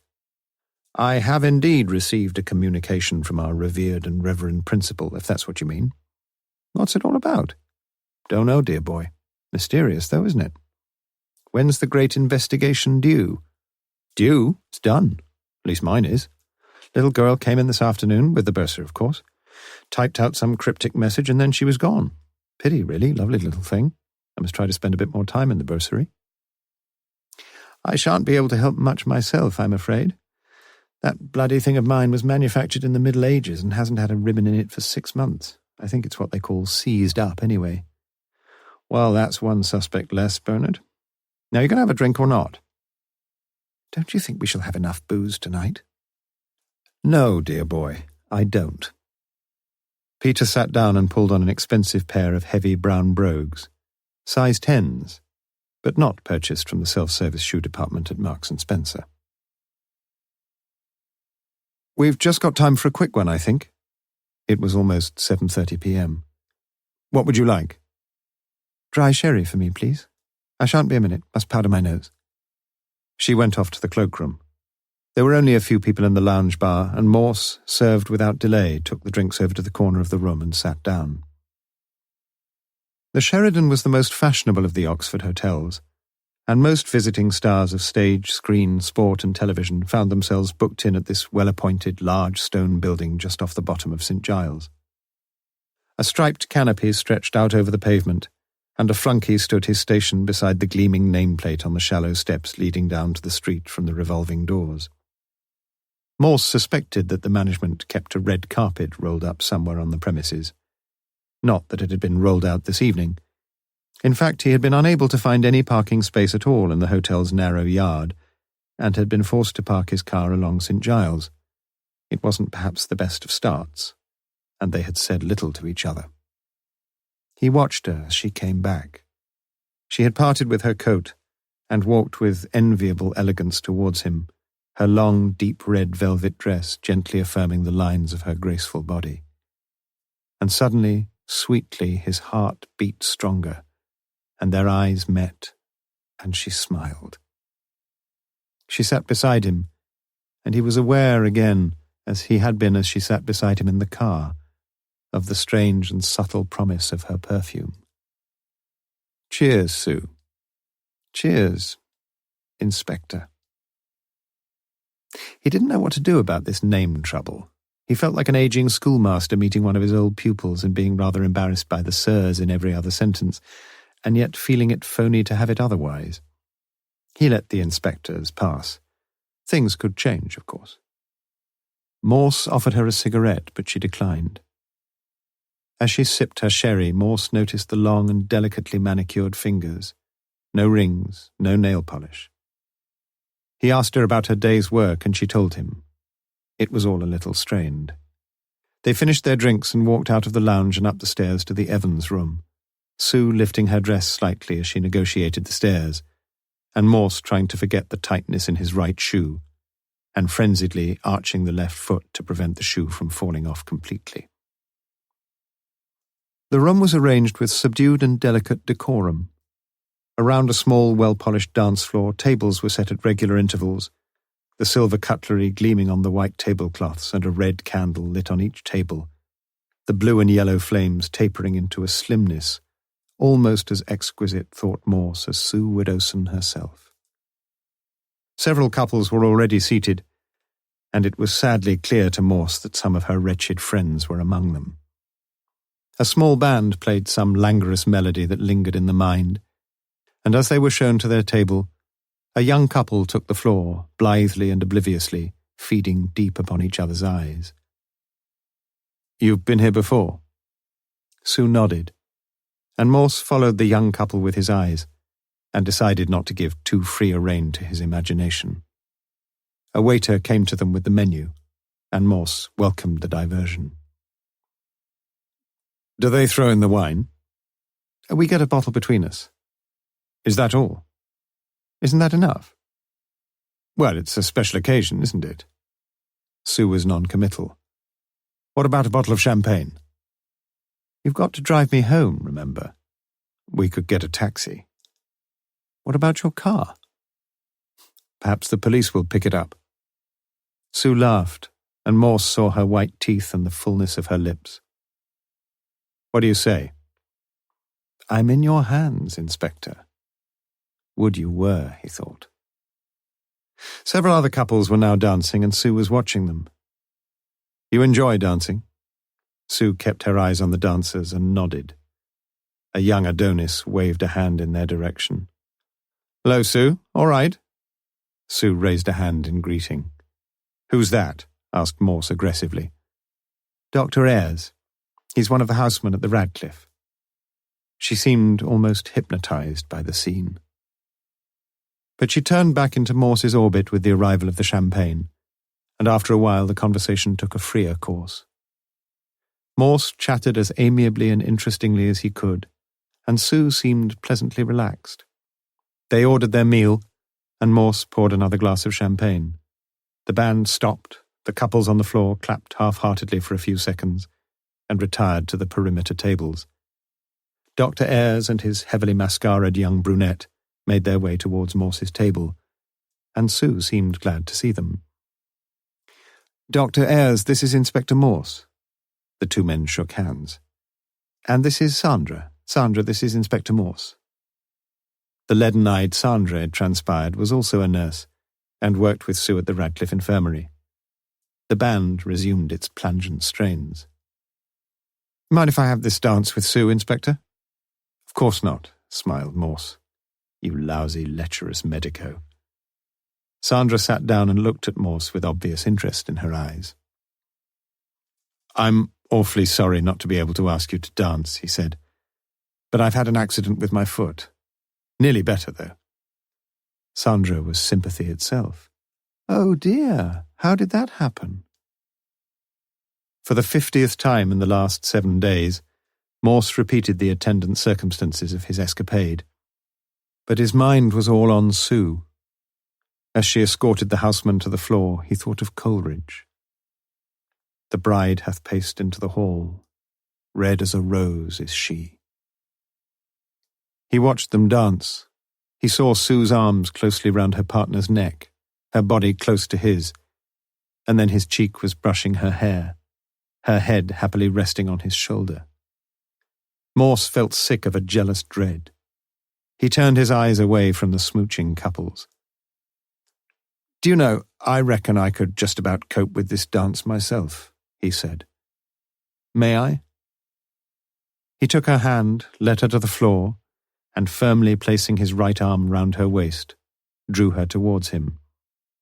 Rapidly, however, he realized the extent of his own stupidity. His injured foot was working like a dream, but lacking the confidence to lift his other foot more than a centimetre off the dance floor, he was soon kicking his partner's toes with monotonous and ill-received regularity. Mercifully, the dance was quickly over, and mumbling profuse apologies about his ill-educated feet, Morse slopped his way back to the haven of his table. Sue was still talking in an animated way to Dr. Ayres, and after Sandra had rejoined them, the trio erupted into peals of laughter. 10 minutes earlier, Morse had anticipated that even the most succulent steak would taste tonight as dry as the Dead Sea apples, but he tucked into his meal with a will. At least he could eat. Even if he couldn't dance, even if he'd forgotten how middle-aged he'd now become, even if Sue was yearning for someone else, he could still eat. And jolly good it was. They said little, and when something was said as they drank their coffees, it came as a big surprise. "Why did you ask me out, Inspector?" Morse looked at her, the hair light brown and lifted softly from her face itself all freshness and delight, the cheeks now faintly flushed with wine, and above all the magic of those wide and doleful eyes. Had he asked her with any firm purpose? He wasn't sure. He put his elbows on the table, rested his chin on his clasped hands. "Because I find you so very beautiful, and I wanted to be with you." Sue looked at him for several seconds, her eyes unblinking and gentle. "Do you mean that?" she asked quietly. "I don't know if I meant it when I asked you, but I mean it now." "I think you know I do." He spoke simply and calmly, and he held her eyes with his own as he spoke. He saw 2 splendid tears forming on her lower lids, and she reached across and laid her hand upon his arm. "Come and dance with me," she whispered.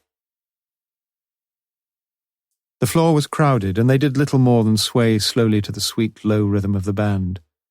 Sue leaned her head lightly against his cheek, and Morse felt with a wonderful joy the moisture of her eyes. He wished the world would stop, and that this heavenly moment could be launched on the eternal seas. He kissed her ear and said some awkward, loving things, and Sue nuzzled deeper and deeper into his arms and pulled him even more closely to her. They stood together as the music ended, and Sue looked up at him. "Can we go now, please? Somewhere on our own?" Morse remembered little of the next few minutes. He had waited in a dreamlike state beside the revolving doors, and arm in arm the two had slowly walked along St. Giles towards the car. "I want to talk to you," said Sue when they were sitting in the car. "I'm listening." "You know when you said that you might not have meant what you said?" Oh, I'm getting all muddled. "What I mean is, you did want to ask me something, didn't you?" "Did I?" asked Morse. "You know you did. About Jennifer.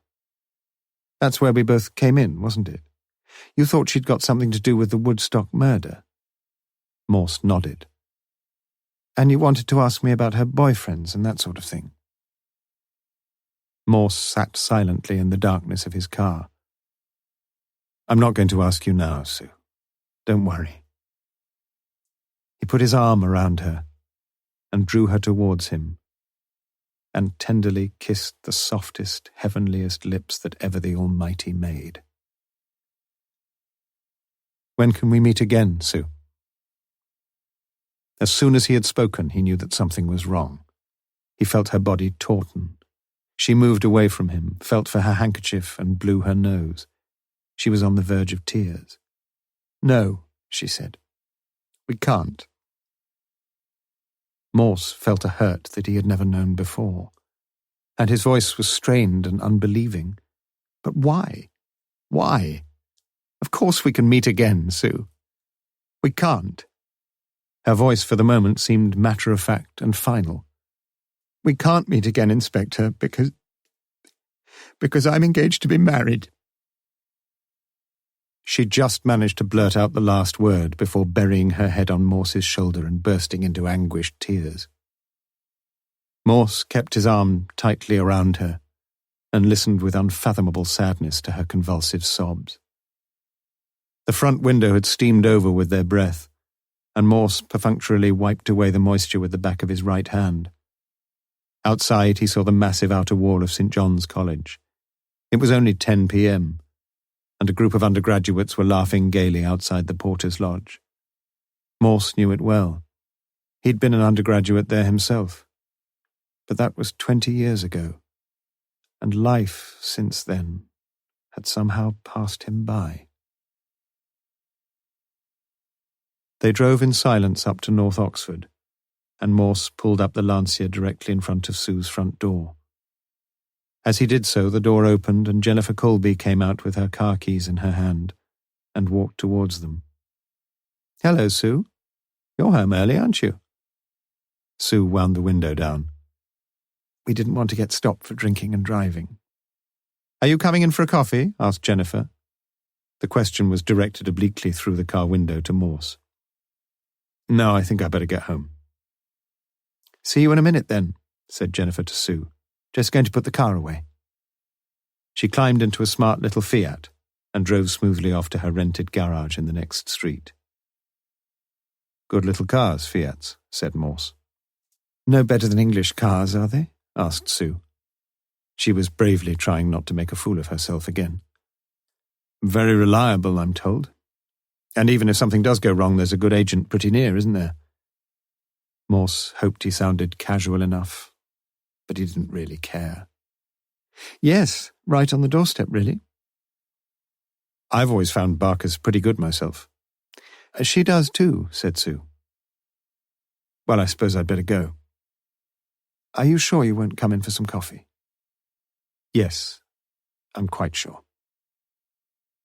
Sue took his hand and held it lightly in her own. You know I shall cry myself to sleep, don't you? Don't say that. He didn't want to be hurt any more. I wish you were going to sleep with me, she whispered. I wish you were going to sleep with me forever, Sue. They said no more. Sue got out of the car, waved as the Lancia slowly moved off, and turned towards the front door, her face blinded with tears. Morse drove to Kidlington with a heavy heart. He thought of the first time he had seen Miss Dark Eyes, and now he thought of the last. Would things had been otherwise? He thought of the saddest line of poetry he had ever read. Not a line of her writing have I, not a thread of her hair, and felt no better for the thought. He didn't want to go home. He had never realized before how lonely he had become. He stopped at the White Horse, ordered a double whiskey, and sat down in an empty corner. She hadn't even asked his name. He thought of Dr. Ayres and his dark-eyed Sandra, and supposed without a hint of envy that they were probably getting into bed by now. He thought of Bernard Crowther, and doubted if his illicit liaisons with his girl in Blenheim Park were tinged with half the sadness that he himself now felt. He thought of Sue and her fiancé, and hoped he was a good fellow. He bought another double whiskey, and maudlin and fuddled, left soon after the landlord shouted time. He put away the car with exaggerated care, and heard the phone ringing before he could open the door. His heart raced. He rushed into the hall just as the phone stopped. Was it her? Was it Sue? He could always ring back. What was the number? He didn't know. It was in his files at Police HQ. He could ring there. He picked up the phone and put it down. It wouldn't be Sue. If it was, she could ring back. She'd probably been ringing all the time he'd been sitting in the White Horse. Blast it. Ring again, Sue. Just to let me hear you speak. Ring again, Sue. But the telephone rang no more that night. Chapter 19. Thursday, 14th of October. Bernard Crowther had a hangover on Thursday morning. He would be lecturing in the schools at 11 a.m., and he contemplated his notes on influences on Milton's poetical style with a growing sense of apprehension. Margaret had brought him a cup of hot black coffee at 9:15. She always knew, and usually said so. She had been up since 6:30, cooked the children's breakfast, washed some shirts and blouses, made the beds, hoovered the bedrooms, and now she was putting on her coat in the hall. She put her head round the door. "You all right?" How Bernard hated the reminder. "Fine. Do you want anything from town? Milk of magnesia tablets?" They seemed perpetually in a state of eruptive belligerence, staring at each other over a long-disputed frontier. Margaret. Margaret. He wished he could talk to her. No thanks. Look, Margaret, I've got to go down myself pretty soon. Can you wait a few minutes? No, must be off. You home for lunch? What was the point? No, I'll have a bite to eat in college. He heard the front door bang, and watched as she walked quickly to the end of the road and round the corner and out of sight. He went to the kitchen, filled a glass with cold water, and dropped in 2 tablets of soluble disprin. Morse and Lewis conferred from 9 to 10 that morning. There were several loose ends to tie up and several interesting trails to follow. At least that's how Morse explained things to Lewis. After Lewis had left him, he had a call from a young reporter on the Oxford Mail, as a result of which a brief paragraph would appear in the evening edition. Routine answers. He couldn't tell anyone much, but he tried to sound as confident as he could. It was good for morale. He got the K file and spent the next hour rereading the documents in the case. At 11 a.m. he put the file away, reached for the Oxford and District telephone directory, looked under the C's for the number he wanted, and rang the manager of Chalkley & Sons, Botley Road. He was unlucky. John Sanders had not come in that morning. His mother had phoned, bad cold or something. "What's your opinion of him?" asked Morse. He's all right. Quiet, a little bit surly perhaps, but most of them are these days. Works well enough, I think. Well, I'm sorry to have bothered you. I wanted a quick word with him, that's all. About this murder at Woodstock? Yes, he found the girl, you know. Yes, I read about it. And of course everyone tried to talk to him about it. Did he have much to say? Not really. Didn't seem to want to talk. Understandable, I suppose. Yes, well, thanks once again. You're very welcome. Do you want his home address? No, thanks. I've got it here. Lewis was rather more fortunate. Mrs. Jarman was at home dusting the stairs. But I don't understand, Sergeant. I'm sure they were both girls. Lewis nodded, just checking up on one or two things. But I spoke to one of them, as you know, and the other poor girl, well, you know. And I thought they were about the same height, but it's ever so difficult to remember, you know. Yes, Lewis knew. He left her to dust the stairs. He found the bus conductor drinking coffee in the canteen at Gloucester Green. One girl getting on the bus, but you said two before. Yes, I know, but we've got an idea that perhaps only one got on. Sorry, can't remember. I am sorry, honest, but it's a long time ago now. Yes, don't worry, as I said, just an idea. If you do happen to think of anything. Of course. George Baker was digging in his garden. Hello, mate, I seen you before. Sergeant Lewis, Thames Valley Police. Ah, of course, what can I do for you? Lewis explained his visit, but George's answer was only marginally less discouraging than those of the others. Well, I suppose it could have been a fella, but swipe me, mate, I could have sworn as both of them was women. Memories were fading, and the case was growing stale. Lewis went home for lunch. At 2 p.m. he was ushered into the office of the car service manager of Barker's garage on the Banbury Road, where he spent more than an hour working his way methodically through hundreds of carbon copies of worksheets, customers' invoices, booking ledgers and other sundry records of car repairs for the weeks beginning September the 22nd and 27th. He found nothing. He spent a further hour going back to the beginning of September, increasingly conscious that his task was futile. Miss Jennifer Colby, although she had an account with Barker's, had not brought in her car for any repairs or service since July. She had bought the car new from the garage over 3 years ago, HP nearly finished, no trouble with payments, no serious mechanical faults. 6,000 service on 14th July, with a few oddments put right, £13.55, bill paid July 30th. Lewis was disappointed, if not surprised. Morse seemed to have a bee in his bonnet about this Colby woman. Perhaps this would put him off for good. But he doubted it. He walked over to the road to the newsagents and bought the evening newspaper. A caption near the bottom right-hand corner of the front page caught his eye. Woodstock killing, breakthrough near.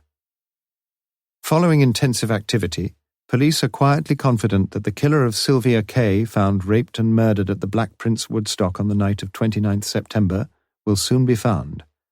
Chief Inspector Morse of the Thames Valley HQ, who is heading the murder inquiry, said today that several key witnesses had already come forward, and he considered that it would only be a matter of time before the guilty party was brought to justice.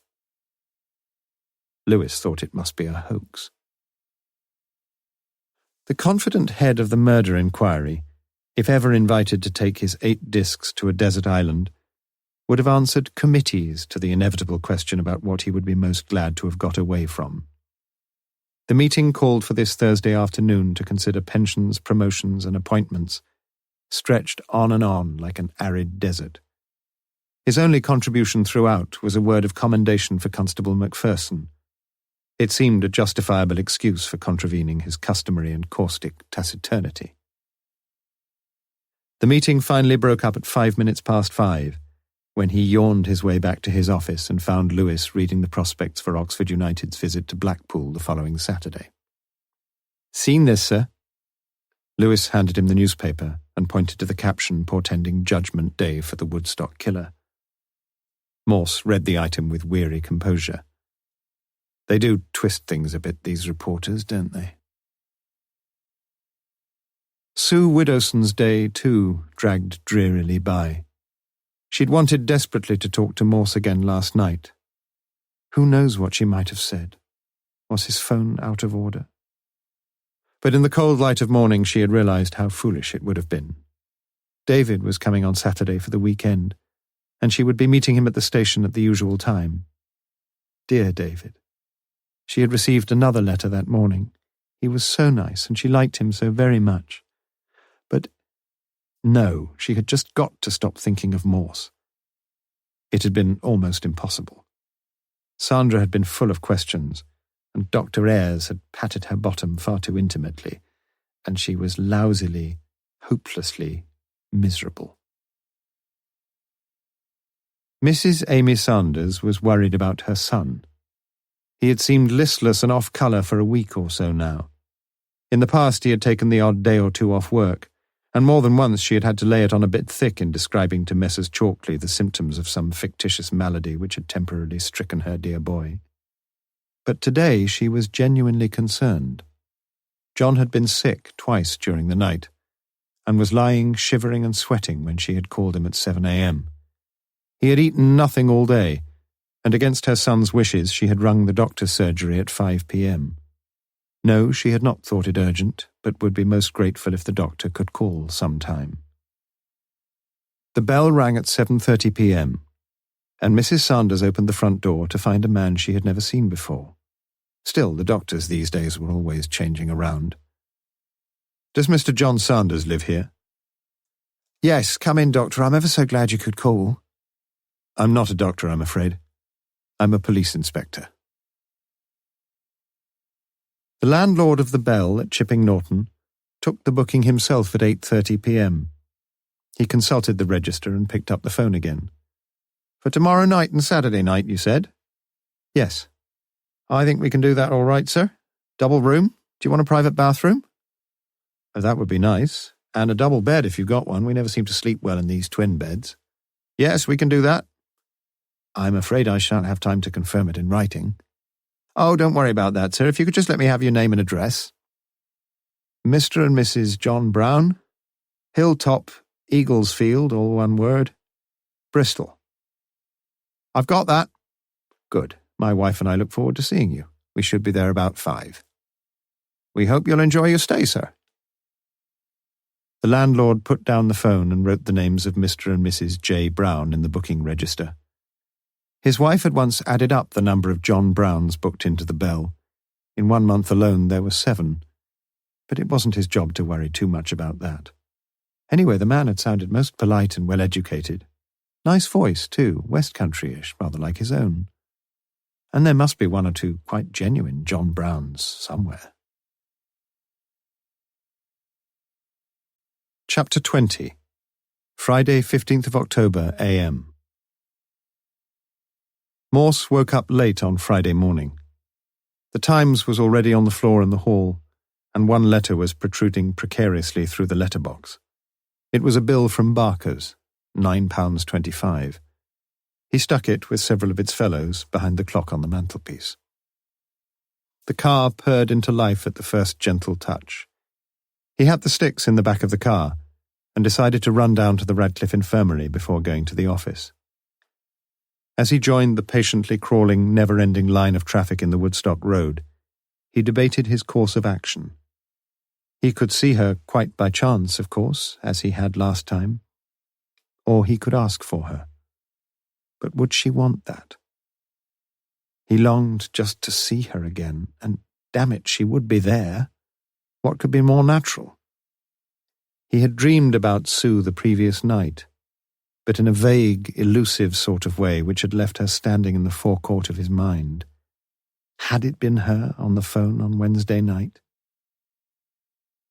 He turned off across the traffic into the yard of the Radcliffe, stopped on double yellow lines, collared the nearest porter, gave him the sticks and the promissory note of the bearer to return the same, and told him to see to it. Police. The road was clear as he left Oxford, and he cursed himself savagely every other minute. He should have gone in, stupid fool. He knew deep down he wasn't a stupid fool, but it didn't help much. Lewis was waiting for him. "Well, what's the programme, sir?" I thought we'd take a gentle bus ride a little later, Lewis. Ah, well, here's not to reason why. Yes, I thought we'd go to Woodstock on the bus together. What about that? Has the car conked out again? No, going like a dream. So it should. Had a bill for the bloody battery this morning. Guess how much? £6-7? £9.25. Lewis screwed up his nose. Cheaper if you'd gone to the tyre and battery people up in Headington. They don't charge for any labour. I've always found them very good. You sound as if you're always having car trouble. Not really. Had a few punctures lately, though. Can't you change a tyre yourself? Well, yes, of course I can. I'm not an old woman, you know, but you've got to have a spare. Morse wasn't listening. He felt the familiar tingle of the blood freezing in his arms. You're a genius, Sergeant. Pass me the telephone directory. Consult the yellow pages. Here we are. There are only 2 numbers. Which should we try first? What about the first one, sir? A few seconds later, Morse was speaking to Cowley Tyre and Battery Services. I want to speak to the boss of the place. It's urgent. Police here. He winked at Lewis. Hello. Chief Inspector Morse here, Thames Valley... No, nothing like that. Now, I want you to look up your records for the week beginning 27th September. Yes, I want to know if you supplied a battery or mended a puncture for a Miss Jennifer Colby, Coleby. Yes, it might have been any day, probably Tuesday or Wednesday.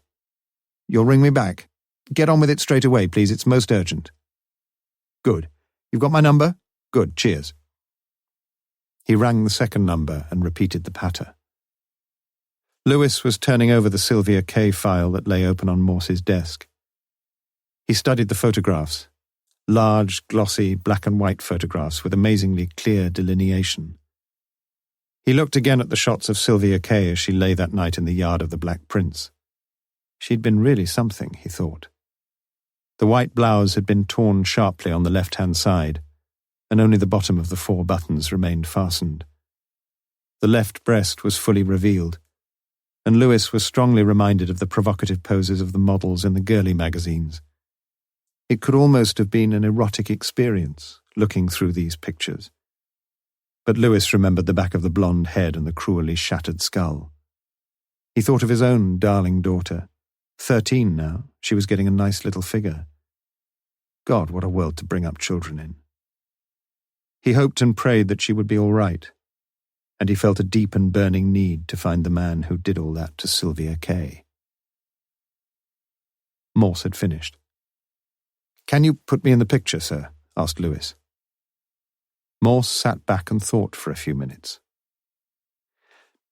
I suppose I ought to have told you before, Lewis, but I couldn't be sure, well, I can't be sure now, about 1 or 2 things.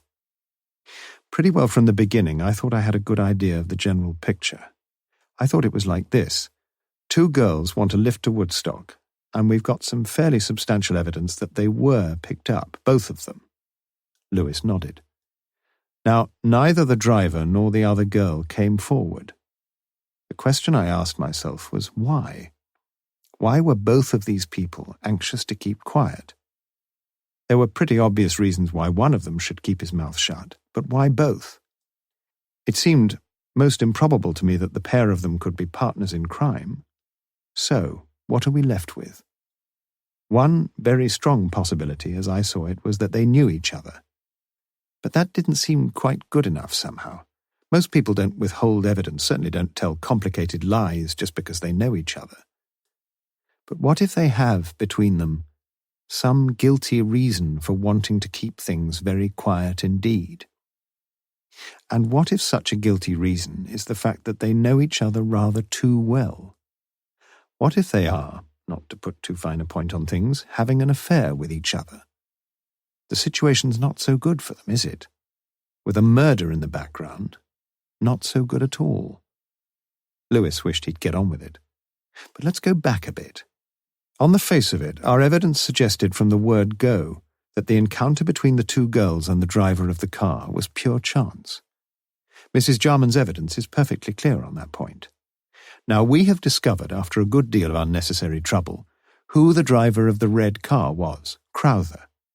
In his evidence, he admits that he's having an affair with another woman, and that the venue for these extramarital excursions is Blenheim Park.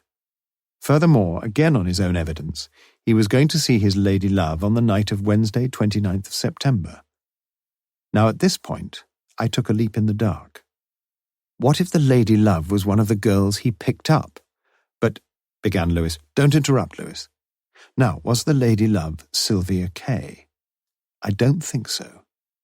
We know that Mr. John Sanders had a date, however vague, with Sylvia on the 29th. It doesn't prove things one way or the other, but Sylvia is the less likely choice of the two. So, we're left with our other passenger, Miss or Mrs. X. It's clear from Mrs. Jarman's evidence that Miss X seemed anxious and excited, and I think no one gets too anxious and excited about going to Woodstock unless that person has a date, and an important date at that, and not very much time to spare. Crowther said an hour or so at the most, remember? But he thought better of it. We also learned from what Mrs. Jarman said that Sylvia knew the other girl. There was that business of having a giggle about it in the morning. So we try the place where Sylvia works, and we find an extraordinary, quite inexplicable letter written to Miss Jennifer Colby, who has become my odds-on favourite for the Miss X title. I agree that the evidence of the letter is not conclusive, worth following up, though. She's a clever girl, our Jennifer. She has 2 spanners to throw in the works. First, she seems to have been at a pub this side of Woodstock instead of in Blenheim Park. Second, and this really worried me, and still does, why does she have to bus to Woodstock or hitchhike if she's got a car, which, as we know, she has? It seemed a fatal objection. But is it? My car wouldn't start on Wednesday morning because the battery was flat. You said that you had a few punctures recently, and you said you could mend them. You said you were not an old woman. Now, Jennifer Colby is not an old woman, but she's a woman. What if she discovered that her car wouldn't start? What would she do? Ring up the garage? That was pretty obvious, and hence your visit to Barker's, where you drew a blank. I thought I saw the light, though, this morning. I had a bill for my car battery, and you mentioned the tyre and battery people. The real question, then, is when did Jennifer discover her car was out of order? Surely not before she got back from work at about 5:30 p.m. Now, not many garages these days are going to do much at that time. The staff is all gone. But your little tyre and battery men don't work, methinks, to union hours, and they are worth trying. I must assume that Jennifer could get no one to see to her car that night, not because they couldn't do it, but because they couldn't do it in time. She may not have discovered the trouble until about 6:15 or 6:30 p.m. But I think she tried to get something done and failed. Well, what's she to do? Naturally, she can get a bus. She's never had to bus before, but she's seen the Woodstock buses often enough, and that's why I believe it was Jennifer who was seen at Fair Stage 5 on the night Sylvia was murdered. She meets an impatient fellow traveller, Sylvia, and the two of them decide to hitchhike. They walk past the roundabout, and a car stops, Crowther's car. It's hardly a coincidence, is it? He's got to get to Woodstock too, and he's bound to be going there at roughly the same time as Jennifer. Whether he knew it was her, it was getting fairly dark, I just don't know. I suspect he did. Morse stopped. And what happened then, do you think, sir? Crowther has told us what happened for the next few miles. Do you believe him? Morse sat thoughtfully and didn't answer immediately. The phone rang. No, said Morse. I don't believe him. Lewis watched the inspector. He could not hear what was being said on the other end of the line. Morse listened impassively. Thank you very much, he said finally. What time would be convenient? All right, thank you. He put down the phone, and Lewis looked at him expectantly. Well, sir? I told you, Lewis. You're a genius. Her car was out of order. Morse nodded. Miss Jennifer Colby rang the Cowley Tyre and Battery Company at 6:15 p.m. on the evening of Wednesday, 29th of September. She said it was urgent, a very flat front tyre. They couldn't get there until 7-ish, and she said that was too late. We are making headway, sir. We are indeed. Now what about our bus ride? The two men caught the 11:35 4A to Woodstock. It was half empty, and they sat in the front seat on the upper deck. Morse was silent, and Lewis mulled over the strange developments in the case. The bus made good speed and stopped only 4 times before reaching Woodstock. At the third of these stops, Morse gave his sergeant a dig in the ribs, and Lewis looked out to see where they were. The bus had pulled into a shallow lay-by just outside Begbrook, at a large thatched house with its garden crowded with tables and chairs set under brightly striped umbrellas. He bent his head down to the bottom of the side window to see the name of the public house, and read the 2 words, Golden Rose. "Interesting," said Morse. "Very," replied Lewis. He thought he might as well say something. They alighted at Woodstock, and Morse led the way. "Ready for a pint, Sergeant?" They walked into the cocktail bar of the Black Prince. "Good morning, Mrs. McPhee. You won't remember me, I suppose." "I remember you very well, Inspector." "What a memory," said Morse. "What can I get for you, gentlemen?" She was clearly not amused. 2 pints of best bitter, please." "Official business?" Her dislike of Morse's manner was not quite enough to stifle her natural curiosity. No, just a friendly visit to look at you again." "He's in good spirits this morning," thought Lewis. "I see from the paper that you're hoping—" She fumbled for the words. "We're making progress, aren't we, Sergeant?" "Oh, yes," said Lewis. After all, he was the other half of those intensive inquiries. "Don't they ever give you a few hours off?" asked Morse. "Oh, they're very good, really." She was softening a little towards him. It was always nice to be reminded how hard she worked. "As a matter of fact, I've got tonight and all of Saturday and Sunday off." "Where shall we go?" asked Morse. The hostess smiled professionally. "Where do you suggest, Inspector?" Good for you, my girl, thought Lewis. Morse asked for the menu and studied it in some detail. "What's the food like here?" asked Morse. "Why don't you try it?" Morse appeared to consider the possibility, but asked instead if there was a good fish and chip shop nearby. There wasn't. Several customers had come in, and the policeman left by the side entrance and walked into the yard. To their right, a car was sitting up on its haunches with each of the front wheels off. Underneath the car, suitably protected from the grease and oil and wielding a formidable wrench, lay the landlord of the Black Prince, and by his side the folding toolbox which had so recently housed a long and heavy tire spanner. Unnoticed by Morse and Lewis as they left the premises, a young man had entered the cocktail bar and ordered a tonic water. Mr. John Sanders had apparently made a sufficient recovery from his bouts of shivery fever to join once more in the social life of Woodstock, if not to resume his duties with Messrs. Chalkley and Sons. On the bus journey back, Morse was deeply engrossed in a Midland County's bus timetable and a map of North Oxford. Occasionally he looked at his watch and made a brief entry in a notebook. Lewis felt hungry. It had been a pity about the fish and chip shop. Chapter 21. Friday, 15th of October, p.m. A bulky envelope marked confidential arrived on Morse's desk at 3:30 that afternoon, from the principal. He had done a very careful and thorough job, that was quite clear. There were 93 typewriters, it appeared, in Lonsdale College. Most of them belonged to the college and had found their various ways into the rooms of the fellows. Over 20 were the personal property of members of the college.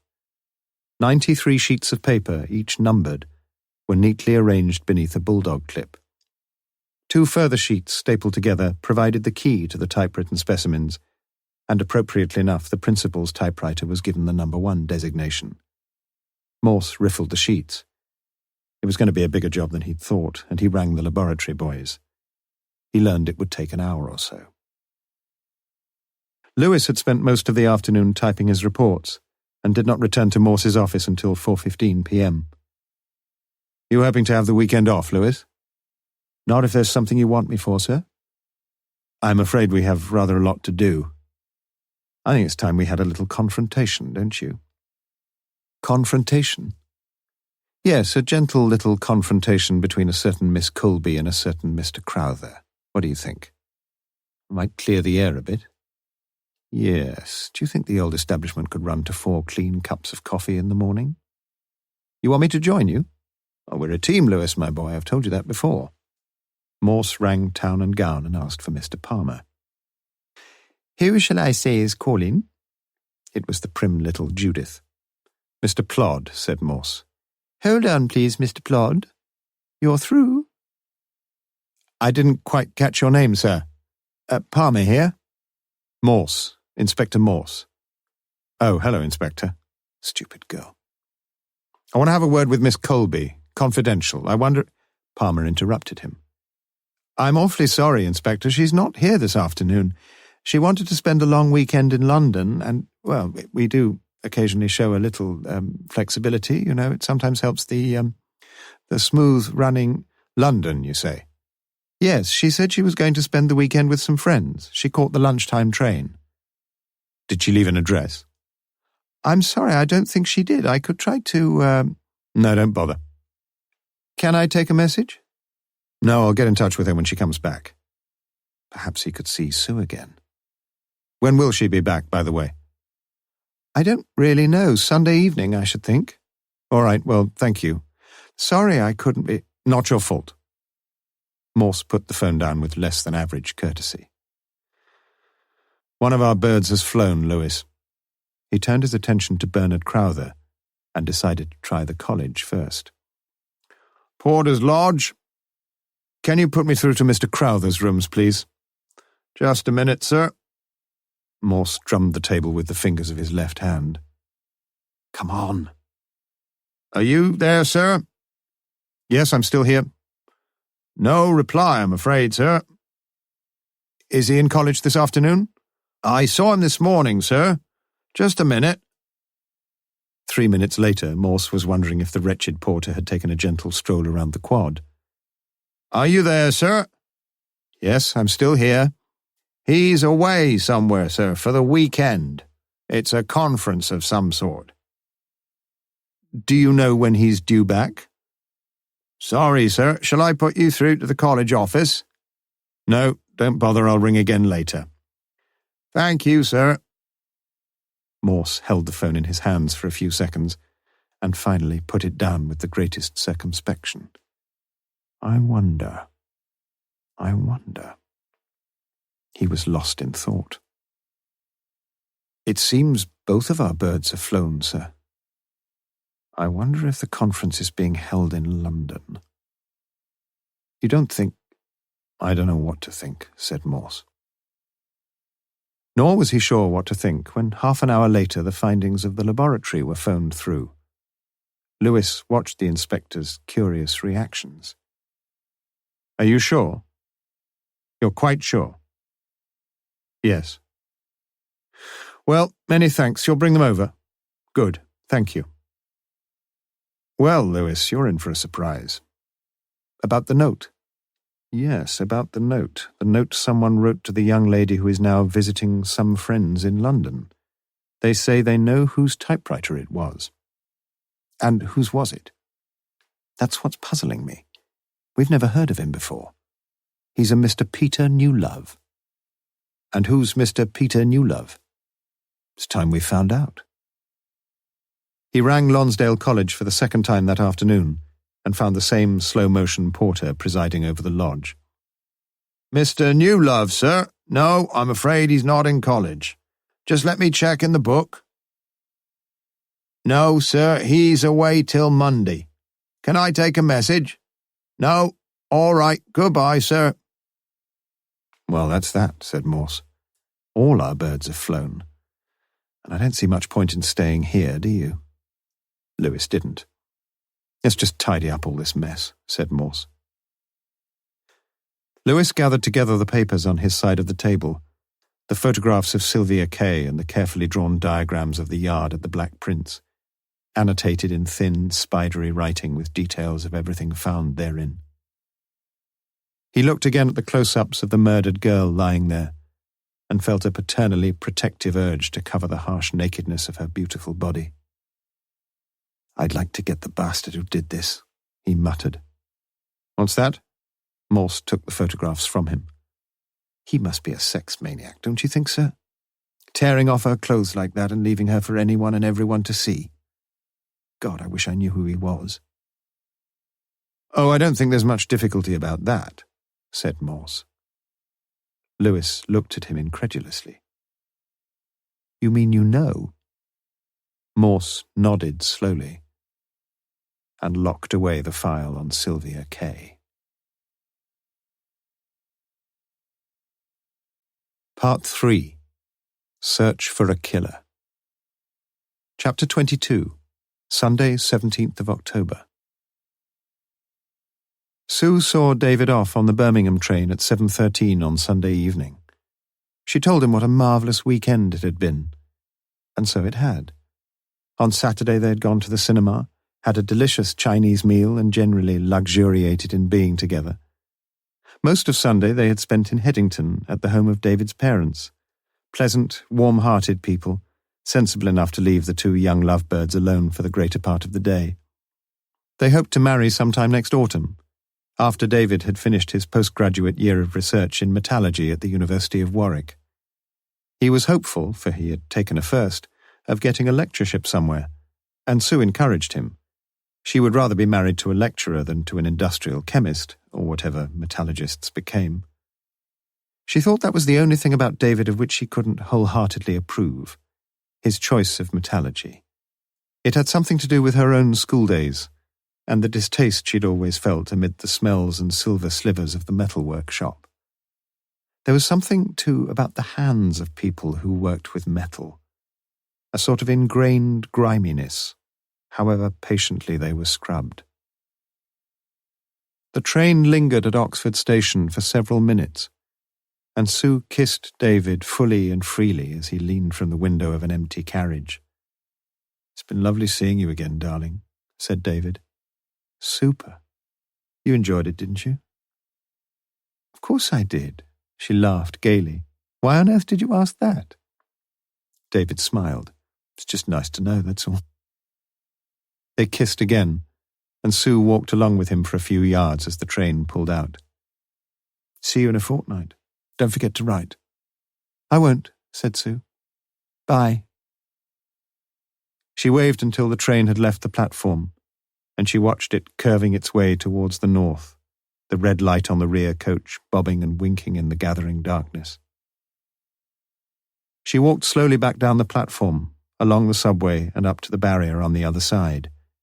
She gave in her platform ticket and made her way to Carfax. Here she had to wait for half an hour before a number 2 bus came along, and it was 8 o'clock before she got off in North Oxford. She crossed the road and with her head down walked along Charlton Road and thought about the last 2 days. She could never have told David about Wednesday night. There was nothing to tell anyway, was there? Just a minor peccadillo. She supposed most people had their foolish moments, even engaged people, and there were some things that just could not be told. Not that David would have been jealous. He wasn't that sort at all. Mild, equable, balanced David. Perhaps she wouldn't mind if he were a bit jealous. But she knew, or thought she knew, that he wasn't. She could spot jealousy a mile off. She thought of Morse. She really had been very naughty at the Sheridan with Dr. Ayres, and Morse had been jealous, rabidly, furiously jealous. She'd secretly enjoyed making him jealous until... Well, she wasn't going to think of him anymore. But she'd never cried over David. She wondered if Morse believed her when she said she would be crying herself to sleep on Wednesday night. She hoped he had, for it was true. There she went again, starting with David and finishing with him. He'd probably not given her another thought. David, he was her man. Married to David, she would be happy at last. Marriage. A big step, they all said. But she was 23 now. She hoped Morse had given her another thought. Forget him. But she was not to be allowed to forget him. As she reached the house, she saw the Lancia outside. Her heart pounded against her ribs and a wave of involuntary joy coursed through her blood. She let herself in and went straight to the living room. There he was, sitting talking to Mary. He stood up as she came in. "Hello?" "Hello," she said weakly. "I really called to see Miss Colby, but I gather she may not be back yet for a while. So I've been having a delightful little chat with Mary here." "Mary, indeed. Dumpy, freckled little man-eater. Why don't you go, Mary? Mary, why don't you leave us alone just for a few minutes? Please." She felt viciously jealous. But Mary seemed very taken with the charming inspector and showed no signs of imminent surrender. Sue, still wearing her summer coat, sat on the arm of a chair, trying to resist the wave of desperation that threatened to engulf her. She heard herself say, "She'll catch the 8:15 from Paddington, I should think. Probably get here about 10. That was 2 hours. 2 whole hours. If only Mary would go. He might ask her out for a drink and they could talk. But the wave swept her over, and she left the room and rushed upstairs. Morse got up as she left and thanked Mary for her hospitality. As he opened the front door, he turned to Mary. Would she ask Sue to come down for a second? He would like to have a quick word with her. Mary, too, disappeared upstairs and blessedly faded from the scene. Morse stepped out into the concrete drive, and Sue appeared, framed in the doorway. She stopped there. "You wanted a word with me, Inspector?" "Which room do you sleep in, Sue?" She stepped out and stood next to him. Her arm brushed his as she pointed to the window immediately above the front door, and Morse felt a jagged ache between his temples. He wasn't a tall man, and she was almost his own height in the very high, wedged-heeled shoes she wore. She dropped her arm and their hands met in an accidental, beautiful way. "Leave your hand there, Sue. Leave it there, my darling."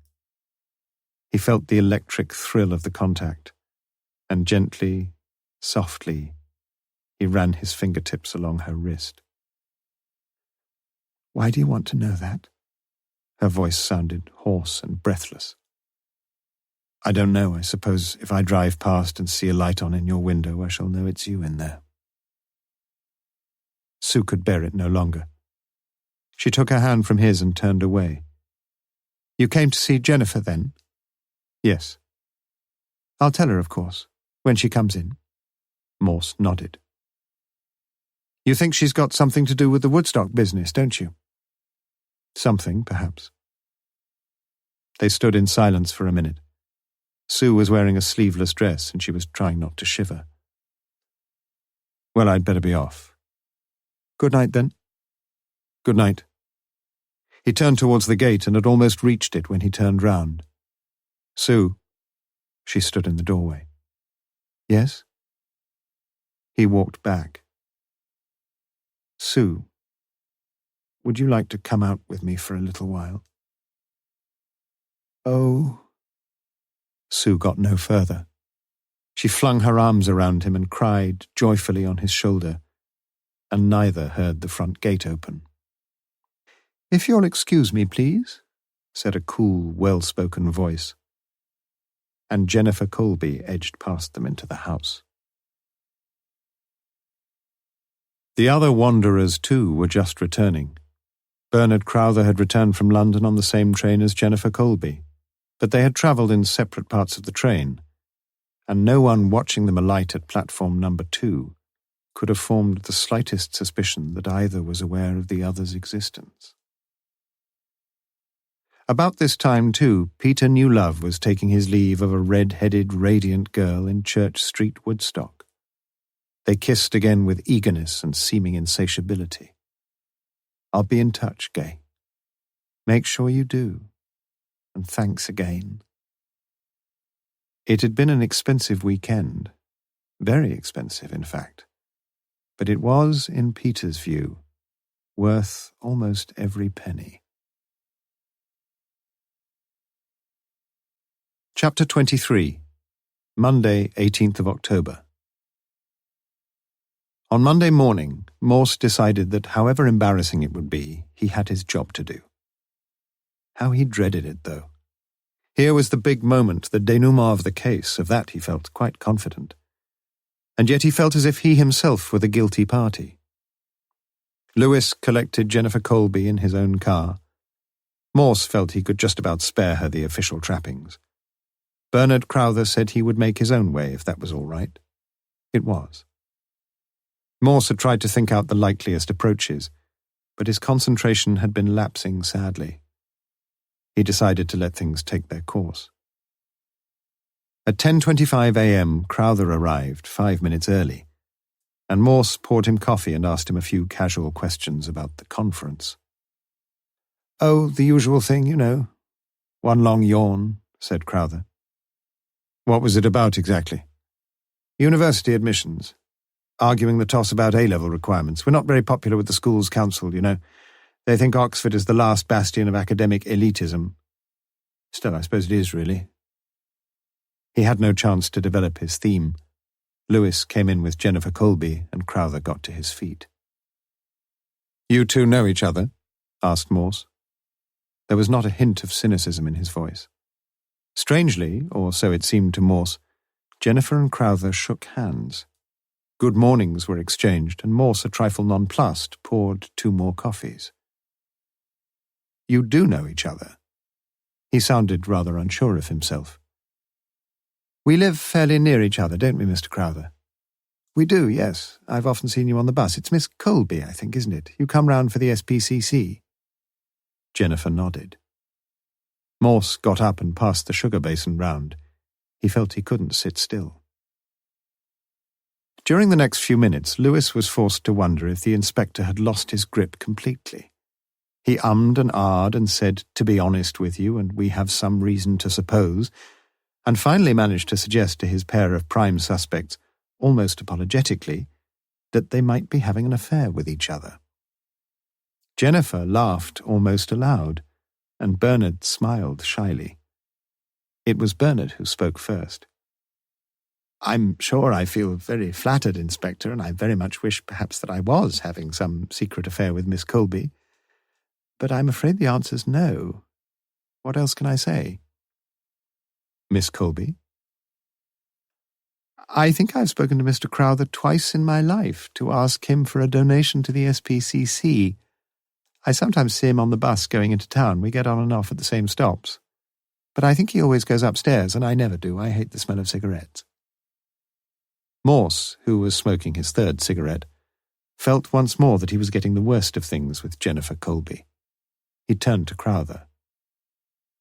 "I must ask you this, sir. Please think very carefully before you answer, and remember that you are here in connection with a murder, the murder of the girl who was travelling in your car." Morse saw a look of surprise on Jennifer's face. "Was Miss Colby here, the other passenger you picked up that night?" Bernard replied with an immediacy and conviction that sorely troubled Morse. "No, Inspector, she wasn't. Of that you can be completely assured." "And you, Miss Colby, do you deny that you were the other passenger in Mr. Crowther's car?" "Yes, I do deny. Absolutely." Morse drained his coffee.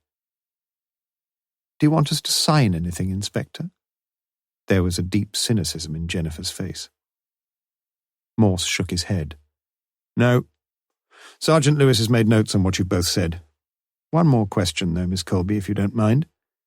Can you give me the address of the friends you stayed with in London this weekend?"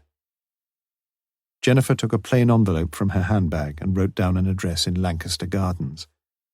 As an afterthought, she added the telephone number and handed the envelope to Morse.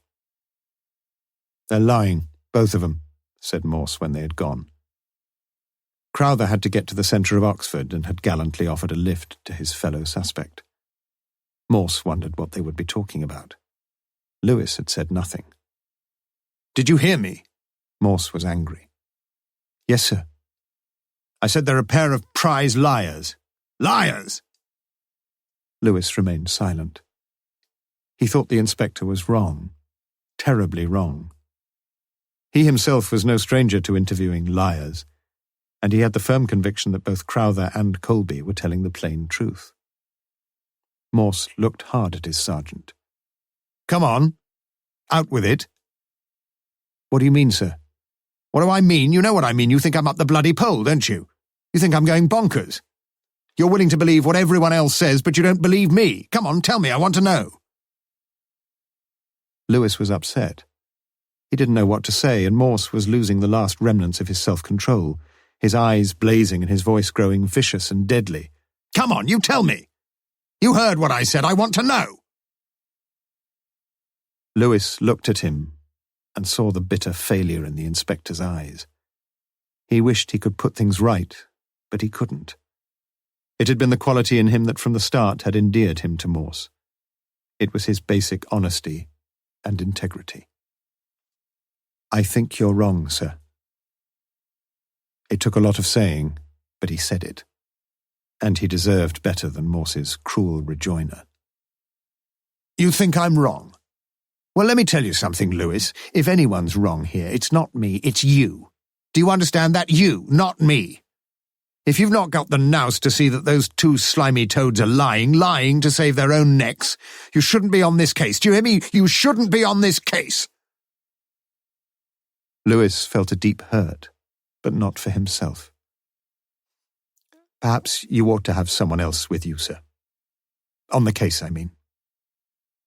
"You may be right." Morse was calming down a little, and Lewis sensed it. "There's this man Newlove, sir, shouldn't we—" "Newlove? Who the hell's he?"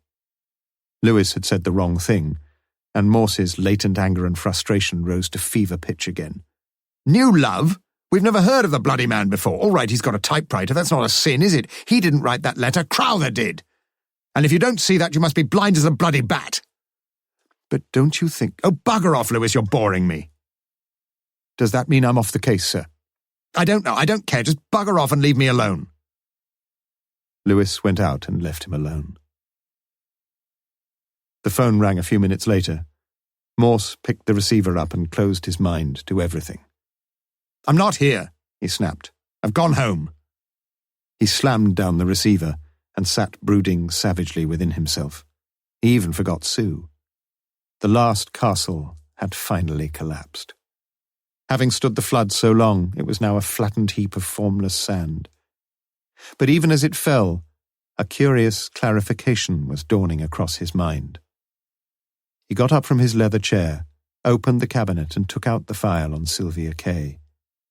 He opened it at the beginning, and was still reading it late into the afternoon, when the shadows crept across the room and he found it difficult to read. And a new and horrifying thought was taking birth in the depths of his tortured mind. The dramatic news broke at 7:15. Margaret Crowther had committed suicide. Chapter 24. Monday, 18th of October. Bernard Crowther, after dropping Jennifer Colby in the High, had been lucky in finding a parking space in Bear Lane. Not even the Dons were permitted to park outside the college now. He had lunched in the senior common room and spent the afternoon and early evening working. Both the children were away for a week on a school camping holiday in nearby Witham Woods. On such ventures, it was customary for the parents to visit their children on one evening during the week, but the young Crowthers had told their parents not to bother, and that was that. At least it would be a chance for Bernard and Margaret to have a few decent meals, instead of the inevitable chips and tomato sauce with everything. Bernard left college at about 6:20. The roads were getting free again by now, and he had an easy journey home. He let himself in with his Yale key and hung up his coat. Funny smell. Gas? "Margaret?" He put his briefcase in the front room. "Margaret!" He walked to the kitchen and found the door locked. "Margaret!" He rattled the knob of the kitchen door, but it was firmly locked on the other side. He banged on the door. "Margaret! Margaret, are you there?" He could smell the gas more strongly now. His mouth went completely dry, and there was wild panic in his voice. "Margaret!" He rushed back to the front door, through the side gate, and tried the back door. It was locked. He whimpered like a child. He looked into the kitchen through the large window above the sink. The electric light was on, and for a fraction of a second a last ember of hope flared up and glowed, and then was gone.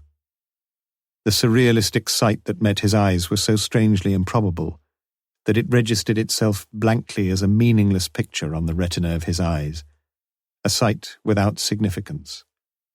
A waxwork model, bright-eyed and brightly hued, with a fixed, staring smile. What was she doing sitting on the floor like that? Cleaning the oven?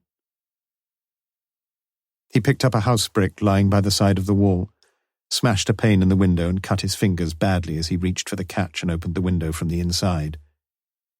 The nauseating smell of gas hit him with an almost physical impact, and it was some seconds before, holding his handkerchief to his face, he climbed awkwardly in through the window and turned off the gas. Margaret's head was just inside the oven, resting on a soft red cushion. In a numbed, irrational way, he thought he should put the cushion back where it came from. It was from the settee in the lounge.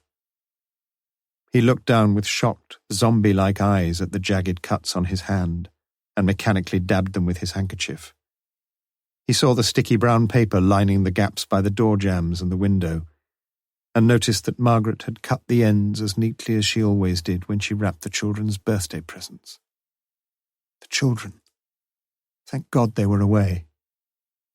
He saw the scissors on the formica top over the washing machine, and like an automaton, he picked them up and put them in the drawer. The smell was infinitely sickly still, and he felt the vomit rising in his gorge. And now the horror of it all was gradually seeping into his mind, like a pool of ink into blotting paper. He knew that she was dead. He unlocked the kitchen door, picked up the phone in the hall, and in a dazed, uncomprehending voice he asked for the police. A letter addressed to him was lying beside the telephone directory. He picked it up and put it in his breast pocket and returned to the kitchen.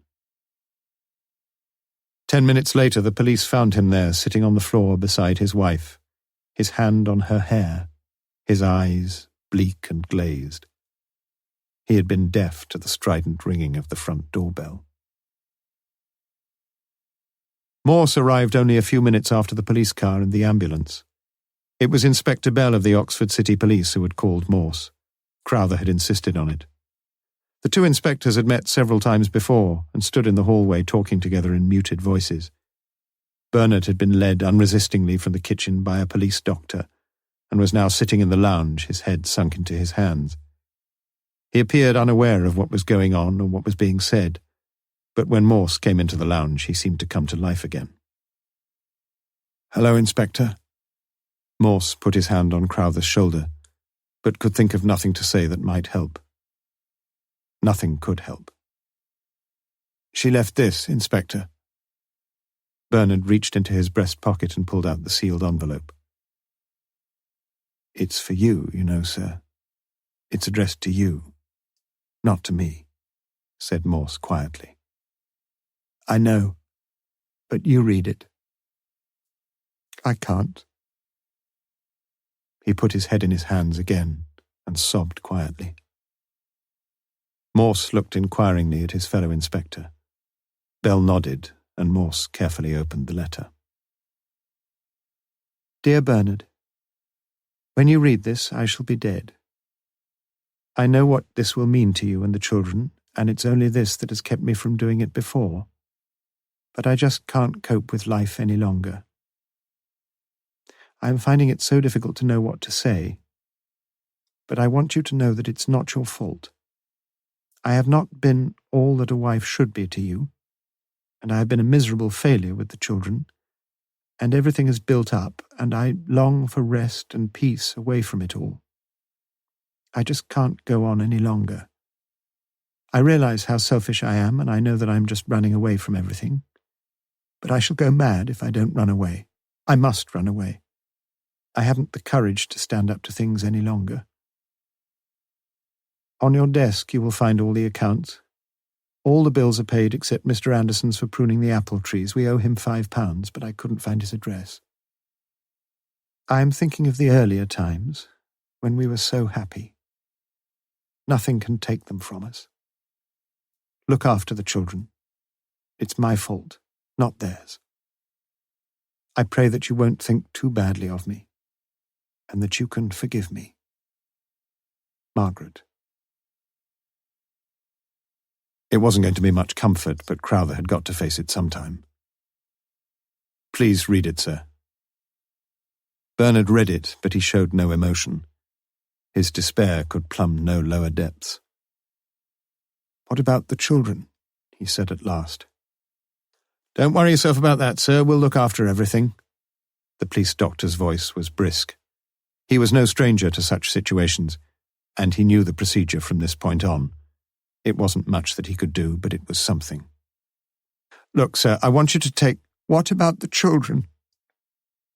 He was a shattered, broken man, and Morse left him to the ministrations of the doctor. He retired with Bell to the front room and noticed the list of the accounts, insurances, mortgage repayments and stock exchange holdings which Margaret had left so neatly ordered under a paperweight on the desk. But he didn't touch them. They were something between a husband and his wife, a wife who had been alive when he had interviewed Crowther earlier that day. You know him, then? Asked Bell. I saw him this morning, said Morse. I saw him about the Woodstock murder. Really? Bell looked surprised. He was the man who picked up the girls. You think he was involved? I don't know, said Morse. Has this business got anything to do with it? I don't know. The ambulance was still waiting outside, and curious eyes were peeping from all the curtains along the road. In the kitchen, Morse looked down at Margaret Crowther. He had never seen her before, and he was surprised to realize how attractive she must have been.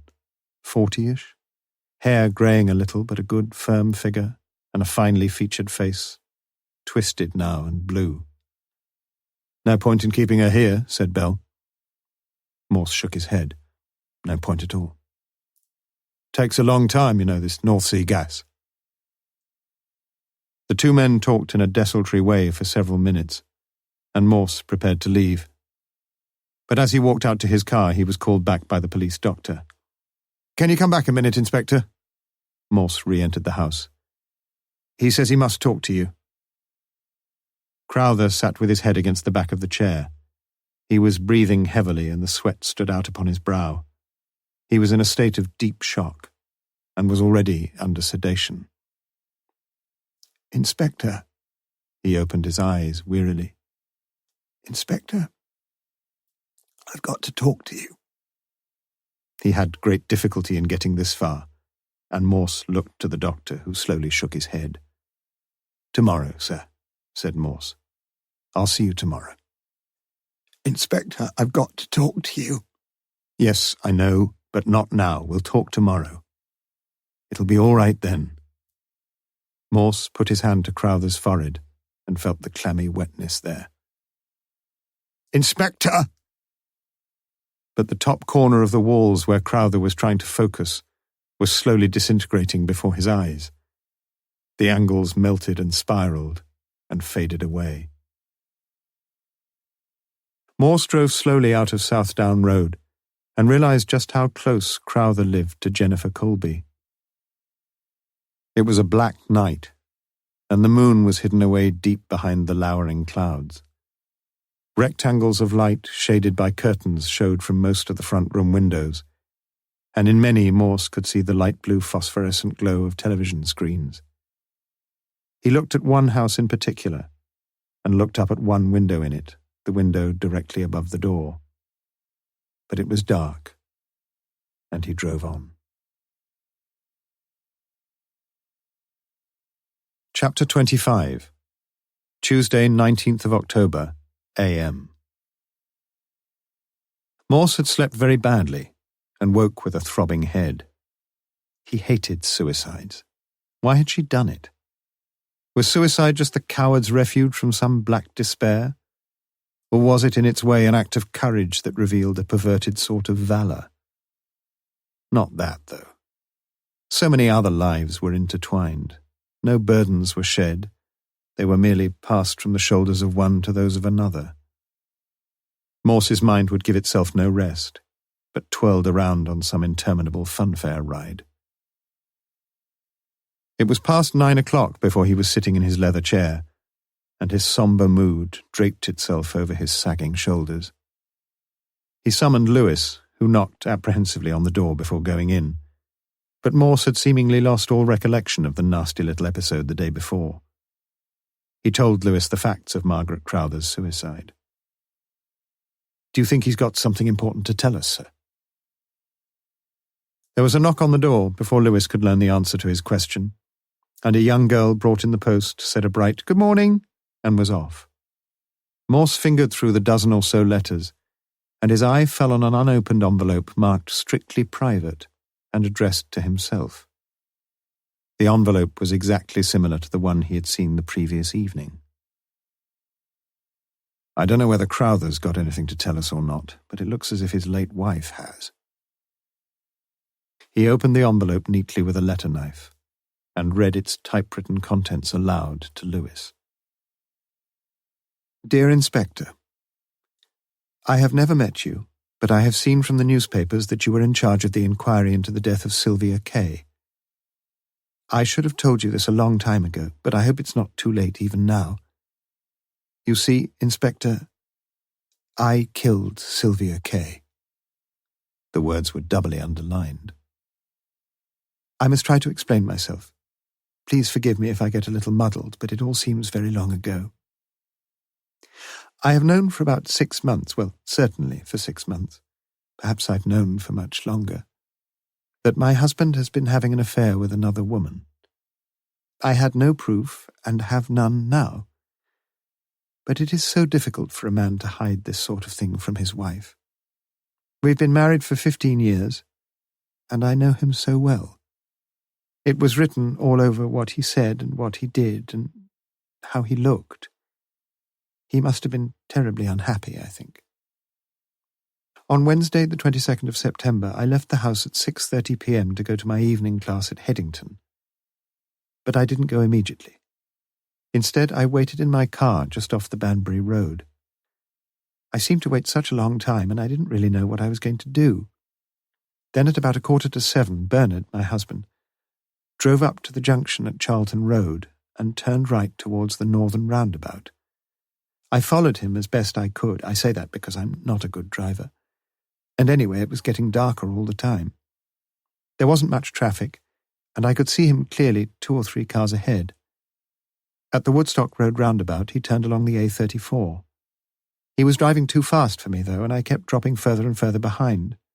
I thought I had lost him, but there were roadworks ahead, and the traffic had to filter into single line for about a mile. There was a slow, heavy lorry in the front, and I soon caught up again. Bernard was only about 6 or 7 cars ahead of me. The lorry turned off towards Blaydon at the next roundabout, and I managed to keep Bernard in sight and saw him take the first turning on the left in Woodstock itself. I panicked a bit and didn't know what to do. I turned into the next street and stopped the car and walked back. But it was hopeless. I drove back to Headington and was only 20 minutes late for my evening class. The next Wednesday, the 29th of September, I drove out to Woodstock again, leaving the house a good 10 minutes earlier than usual, parked my car further along the village, and walked back to the street into which Bernard had turned the previous week. I didn't know where to wait, and I felt silly and conspicuous, but I found a safe enough little spot on the left of the road. I was terrified that Bernard would see me, if he came, that was. And I waited there and watched every car that came round the corner. It was child's play to see the cars turning in, and the occupants as well. He came at 7:15, and I felt myself trembling frantically. He was not alone. A young girl with long fair hair in a white blouse was sitting next to him in the front seat. I thought they must see me because the car turned, only 6 or 7 yards ahead of me, into the car park of the Black Prince. My legs were shaking and the blood was pounding in my ears, but something made me go through with it. I walked cautiously up to the yard and peered in. There were several cars there already, and I couldn't see Bernard's for several minutes. I edged round the back of one car, just to the left of the yard, and then I saw them. The car was on the same side at the far end, with the boot towards the wall. He must have backed in. They were sitting in the front, talking for a while. I felt a cold anger inside me. Bernard and a blousy blonde, about 17 she looked. I saw them kissing. Then they got out of the front and into the back. I couldn't see any more. At least I was spared that. I can't really explain what I felt. As I write now, it all seems so flat and so unimportant somehow. I felt more anger than jealousy, I know that. Burning anger that Bernard had shamed me so. It was about 5 minutes later when they got out. They said something, but I couldn't hear what it was. There was a lever, a long tire lever. I found it on the floor of the yard, and I picked it up. I don't know why. I felt so frightened and so angry. And suddenly the engine of the car was switched on, and then the lights and the whole yard was lit up. The car moved off and out of the yard, and after it had gone, the darkness seemed even blacker than before. The girl stood where he had left her, and I crept behind the 3 or 4 cars between us, and came up behind her. I said nothing, and I'm sure she didn't hear me. I hit her across the back of the head with an easy strength. It seemed like a dream. I felt nothing. No remorse, no fear, nothing. I left her where she was, against the far wall. It was still very dark. I didn't know when or how she would be found, and I didn't care. Bernard knew all along that I had murdered Sylvia Kay. He passed me on my way back to Oxford. He must have seen me because I saw him. He was right behind me for some time and must have seen the number plate. I saw his car as clear as daylight when he overtook me. I know what you have suspected about Bernard, but you have been wrong. I don't know what he's told you, but I know you have spoken to him. If he has told you lies, it has only been to shield me. But I need no one to shield me any longer. Look after Bernard, and don't let him suffer too much because of me. He did what hundreds of men do, and for that I blame myself and no one else. I have neither been a good wife to him, nor a good mother to his children. I am just so tired, so desperately tired of everything. For what I have done, I am now most bitterly sorry, but I realize that this is no excuse. What else can I say? What else is there to say? Margaret Crowther. Morse's voice trailed away and the room was very still. Lewis felt very moved as he heard the letter read aloud, almost as if Margaret Crowther were there. But she would never speak again. He thought of his visit to her, and guessed how cruelly she must have suffered these last few months. "You thought it was something like that, didn't you, sir?" "No," said Morse. "Comes as a bit of a shock, doesn't it? Out of the blue like." "I don't think much of her English style," said Morse. He handed the letter over to Lewis. "She uses far too many dashes for my liking." The comment seemed heartless and irrelevant. Lewis read the letter to himself. "She's a good clean typist anyway, sir." "Bit odd, don't you think, that she typed her name at the end instead of using her signature?" Give Morse a letter and his imagination soared to the realms of the bright-eyed seraphim. Lewis groaned inwardly. "You think she wrote it, don't you, sir?" Morse reluctantly reined back the wild horses. "Yes, she wrote it." Lewis thought he understood the inspector's feelings. There would have to be a bit of tidying up, of course, but the case was now substantially over. He'd enjoyed most of his time working with the irascible, volatile inspector. But now... The phone rang and Morse answered. He said, "I see," a dozen times, and replaced the receiver. Crowther's in the Radcliffe. He's had a mild heart attack. He's not allowed to see anyone for 2 days at least. Perhaps he couldn't tell us much more, suggested Lewis.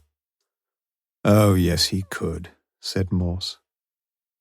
He leaned back, put his hands on his head like a naughty schoolboy, and stared vacantly at the farthest corner of the wall. Lewis thought it best to keep quiet, but he grew uncomfortably restless as the minutes ticked by. Would you like a coffee, sir? Morse didn't seem to hear him. Coffee. Would you like a coffee? Morse reminded him of a very deaf person with his hearing aid switched off. Minute after minute slipped by before the grey eyes refocused on the world around him. Well, that's cleared up one thing, Lewis. We can cross Mrs. Crowther off our list of suspects, can't we? Chapter 26. Tuesday, 19th of October, p.m. At midday, Peter Newlove was sitting in his rooms. He was expecting no one. Normally Bernard might have dropped in about now for a gin, but the news had swept the college that morning. Margaret had killed herself and Bernard had suffered a heart attack. And the double-barreled news hit no one harder than Peter. He had known Margaret well and had liked her, and Bernard was his best friend in that academic dilettante style of friendship which springs up in most collegiate universities. He had rung up the hospital, but there was no chance of visiting Bernard until Thursday at the earliest. He had sent some flowers. Bernard liked flowers and had no wife to send them now. He had inquired, too, about the children. They had gone to stay with an aunt in Hendon, though Peter couldn't imagine how such an arrangement could possibly help them very much. There was a knock on the door. It's open. He had not met Inspector Morse before, and was pleasantly surprised that his offer of a drink was accepted. Morse explained in blunt, unequivocal terms why he had called. And it was written on that one. Newlove frowned at the open, portable typewriter on the table. No doubt about it. Newlove looked mildly perplexed, but said nothing. Do you know a young lady named Jennifer Colby, Miss Jennifer Colby? I don't, I'm afraid. Newlove's frown grew deeper. She works in the High, not far from here, Town and Gown, Assurance Place. Newlove shook his head. I might have seen her, of course, but I don't know her. I've not heard the name before. And you've never written to anyone of that name? No. How could I? As I say, I've never heard of the woman. Morse pursed his lips and continued. Who else could have used your typewriter, sir? Well, I don't know, really. I suppose almost anyone, in a way. I don't lock the place up very much unless there are question papers about. You mean you leave your doors open and let anybody just walk in and help himself to your booze or your books or your typewriter? No, it's not like that, but quite a few of the fellows do drop in. Who in particular, would you say? Well, there's a new young don here this term, Mel Hewish, for example. He's been in quite a few times recently. And a dozen others. He sounded a little uneasy. Have you ever seen any of these friends of yours using your typewriter? Well, no, I don't think I have. They'd use their own, wouldn't they? Yes, I suppose they would. Not much suppose about it, is there, sir? Said Morse. No. You've no idea, then? I'm not being very helpful, I know, but I've no idea at all. Morse abruptly switched his questioning. Did you know Mrs. Crowther? Yes. You've heard about her? Yes, said Newlove quietly. And Bernard Crowther? Newlove nodded. I understand he's one of your best friends. Again, Newlove nodded. I've been to his room this morning, sir. If you want to put it crudely, I've been snooping around. But you see, I often have to snoop around. I take no particular delight in it. I understand, said Newlove. I wonder if you do understand, sir. There was a clipped impatience in his voice now. He often drops in to see you, is that right? Quite often. And do you think he'd come to you if he wanted anything? You mean rather than to somebody else? Yes. He'd come to me. Did you know that his typewriter can't even cope with a comma? No, I didn't, lied New Love. After dropping Morse at Lonsdale College, Lewis had his own duties to perform. For the life of him, he couldn't understand the point of this particular errand, but Morse had said it was of vital importance. Something had galvanized the inspector into new life, but it wasn't the gay, rumbustious Morse of the early days of the case.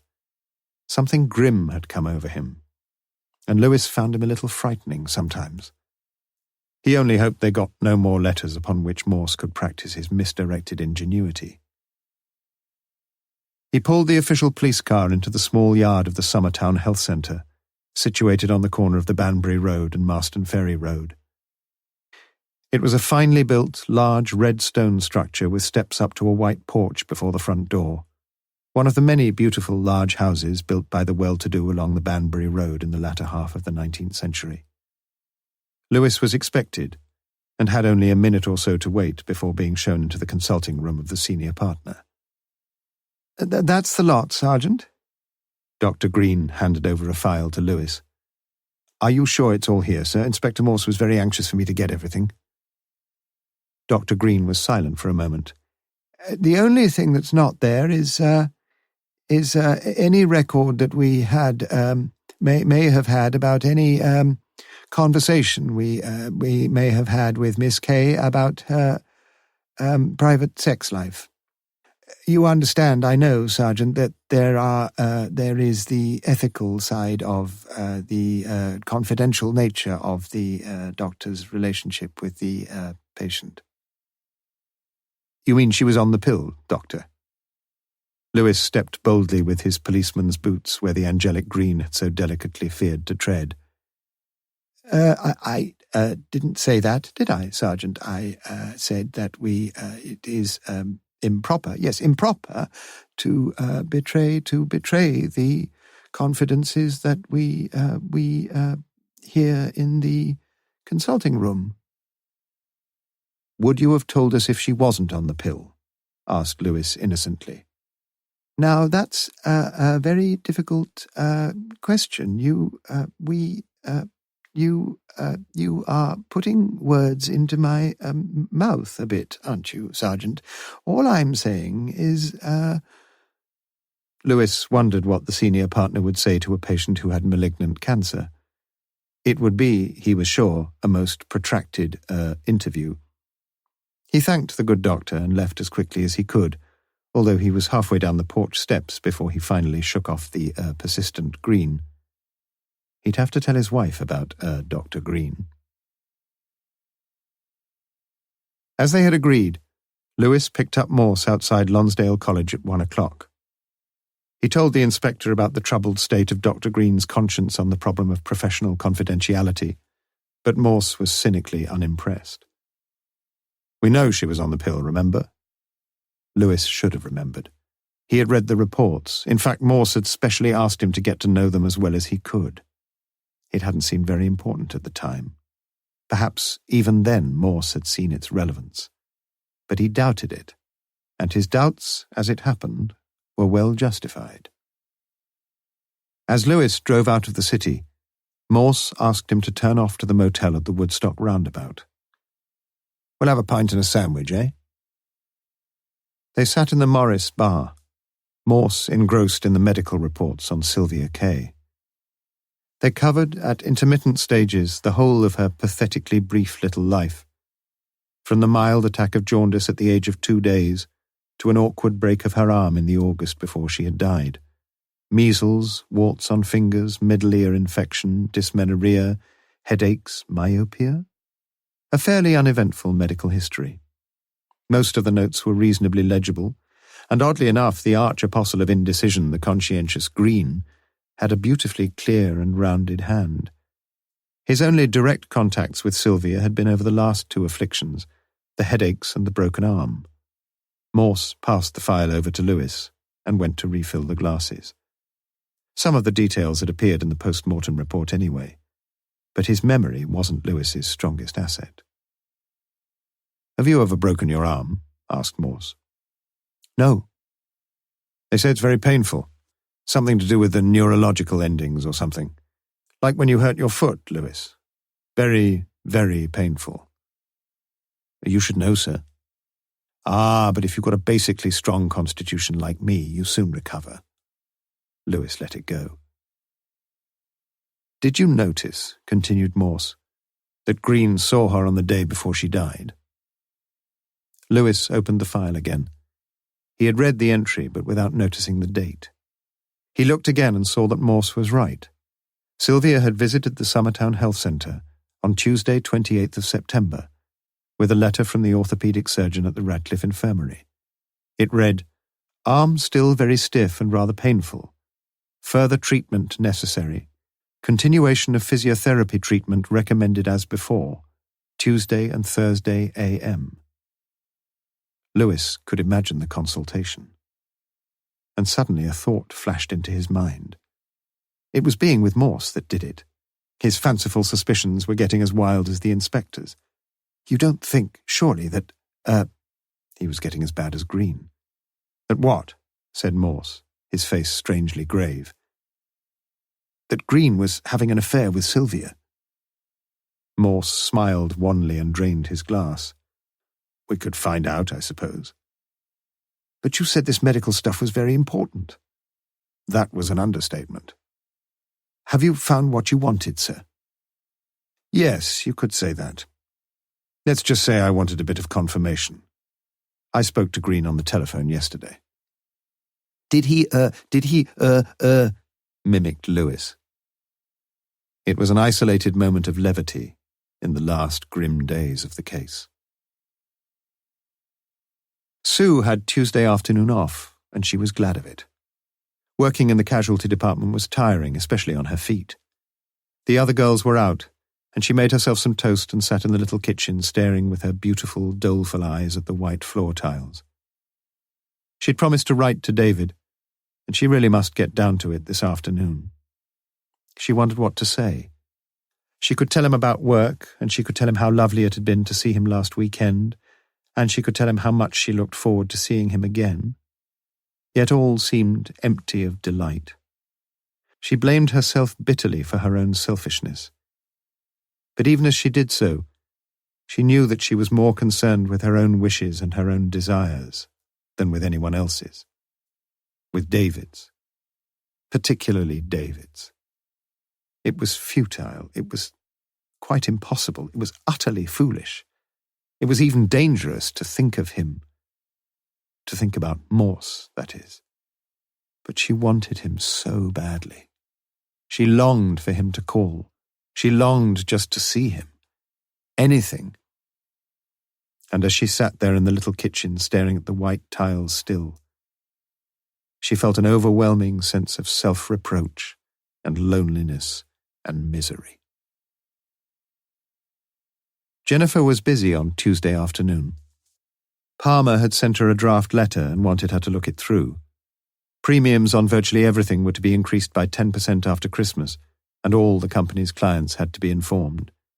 The dear man, thought Jennifer, he's not so very bright, really. The first paragraph of his letter was reminiscent of the tortuous exercises she'd been set in Latin prose. Witch followed witch followed yet another witch. A coven of witches, she thought, and smiled at the conceit. She amended the paragraph with a bold confidence, a full stop here, a new paragraph there, a better word here, much clearer. Palmer knew she was by far the brightest girl in the office, and over important drafts he always consulted her.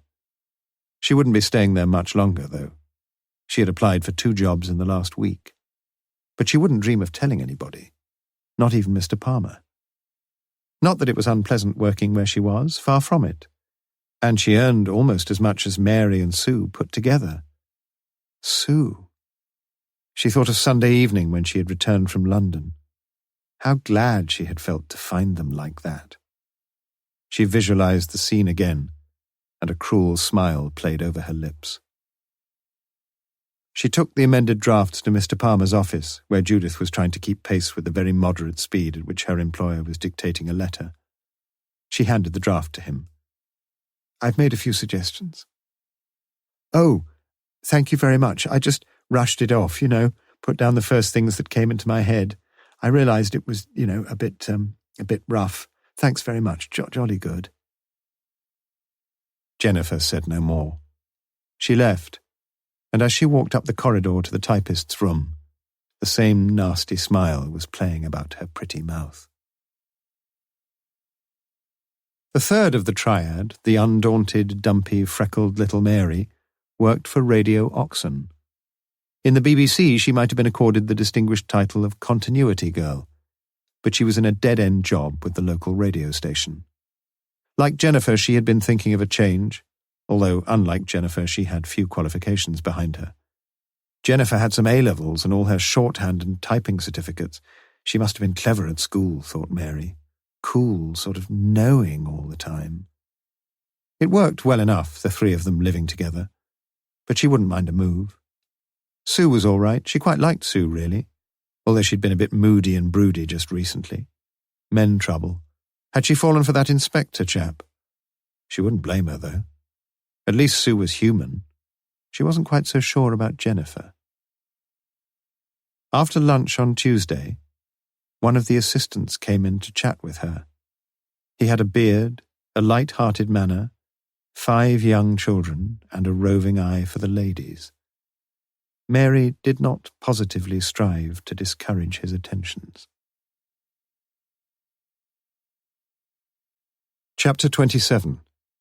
Thursday, Friday, 21st, 22nd of October.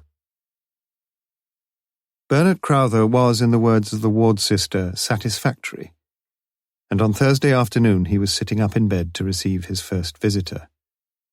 Strangely, Morse had not seemed anxious to press his claims, and had waived his rights at the head of the queue. Peter Newlove was glad to see his old friend looking so lively. They talked naturally and quietly for a few minutes. Some things just had to be said, but when Peter had said them, he turned to other matters, and he knew that Bernard understood. It was almost time to go, but Bernard put his hand on his friend's arm, and Peter sat down again beside the bed. An oxygen tube hung over the metal frame behind Bernard's head, and a multi-dialed machine stood guard on the other side of the bed. "I want to tell you something, Peter." Peter leaned forward slightly to hear him. Bernard was speaking more labouredly now, and taking a deep breath between each group of words. "We can talk again tomorrow. Don't upset yourself now." "Please stay." Bernard's voice was strained and urgent as he went on. "I've got to tell you. You know all about that murder at Woodstock." Peter nodded. "I picked up the 2 girls." He breathed heavily again, and a light smile came on his lips. "Funny, really. I was going to meet one of them anyway. But they missed the bus, and I picked them up. It ruined everything, of course. They knew each other, and, well, it scared me off." He rested a while, and Peter looked hard at his old friend and tried to keep the look of incredulity out of his eyes. "To cut a long story short, I finished up with the other one. Think of it, Peter. I finished up with the other one. She was hot stuff, good Lord she was. Peter, can you hear me?" He leaned back, shook his head sadly, and took another deep breath. "I had her in the back of the car. She made me feel as randy as an old goat. And then I left her. That's the funny thing about it. I left her. I drove back home. That's all." "You left her, you mean, at the Black Prince?" Bernard nodded. "Yes. That's where they found her. I'm glad I've told you." "Are you going to tell the police?" "That's what I want to ask you, Peter. You see, He stopped. "I don't know whether I should tell you, and you must promise me never to breathe it to a living soul." He looked anxiously at Peter, but seemed confident of his trust. "But I'm pretty sure that I saw someone else in the yard that night. I didn't know who it was, of course. He was becoming progressively more exhausted each time he spoke, and Peter rose to his feet anxiously. Don't go. The uphill climb was nearly done. I didn't know. It was so dark. It worried me, though. I had a double whiskey at a pub nearby, and I drove home. The words were coming more slowly. I passed her. What a stupid fool I was. She saw me. Who do you mean? Who did you pass, Bernard? Bernard's eyes were closed, and he appeared not to hear. I checked up. She didn't go to her night class. He opened his heavy eyes. He was glad he'd told somebody, and glad it was Peter. But Peter looked dazed and puzzled. He stood up and bent over, and spoke as quietly but as clearly as he could into Bernard's ear. You mean you think it was Margaret who killed her? Bernard nodded. And that was why she... Bernard nodded his weary head once more. I'll call in again tomorrow. Try to rest. Peter prepared to go and was already on his way when he heard his name called again. Bernard's eyes were open, and he held up his right hand with a fragile authority. Peter retraced his steps. Not now, Bernard. Get some sleep. I want to apologize. Apologize? They've found out about the typewriter, haven't they? Yes, it was mine. I used it, Peter. I ought to have told you. Forget it. What does it matter? But it did matter. Bernard knew that. But he was too tired and could think no more. Margaret was dead. That was the overwhelming reality. He was only now beginning to grasp the utter devastation caused by that one terrible reality. Margaret was dead. He lay back and dozed into a wakeful dream. The cast of the scene was assembled, and he saw it all again, yet in a detached, impersonal way, as if he were standing quite outside himself. When he saw them, he had known immediately it was her, but he couldn't understand why she was hitchhiking. They exchanged no words, and she sat in the back.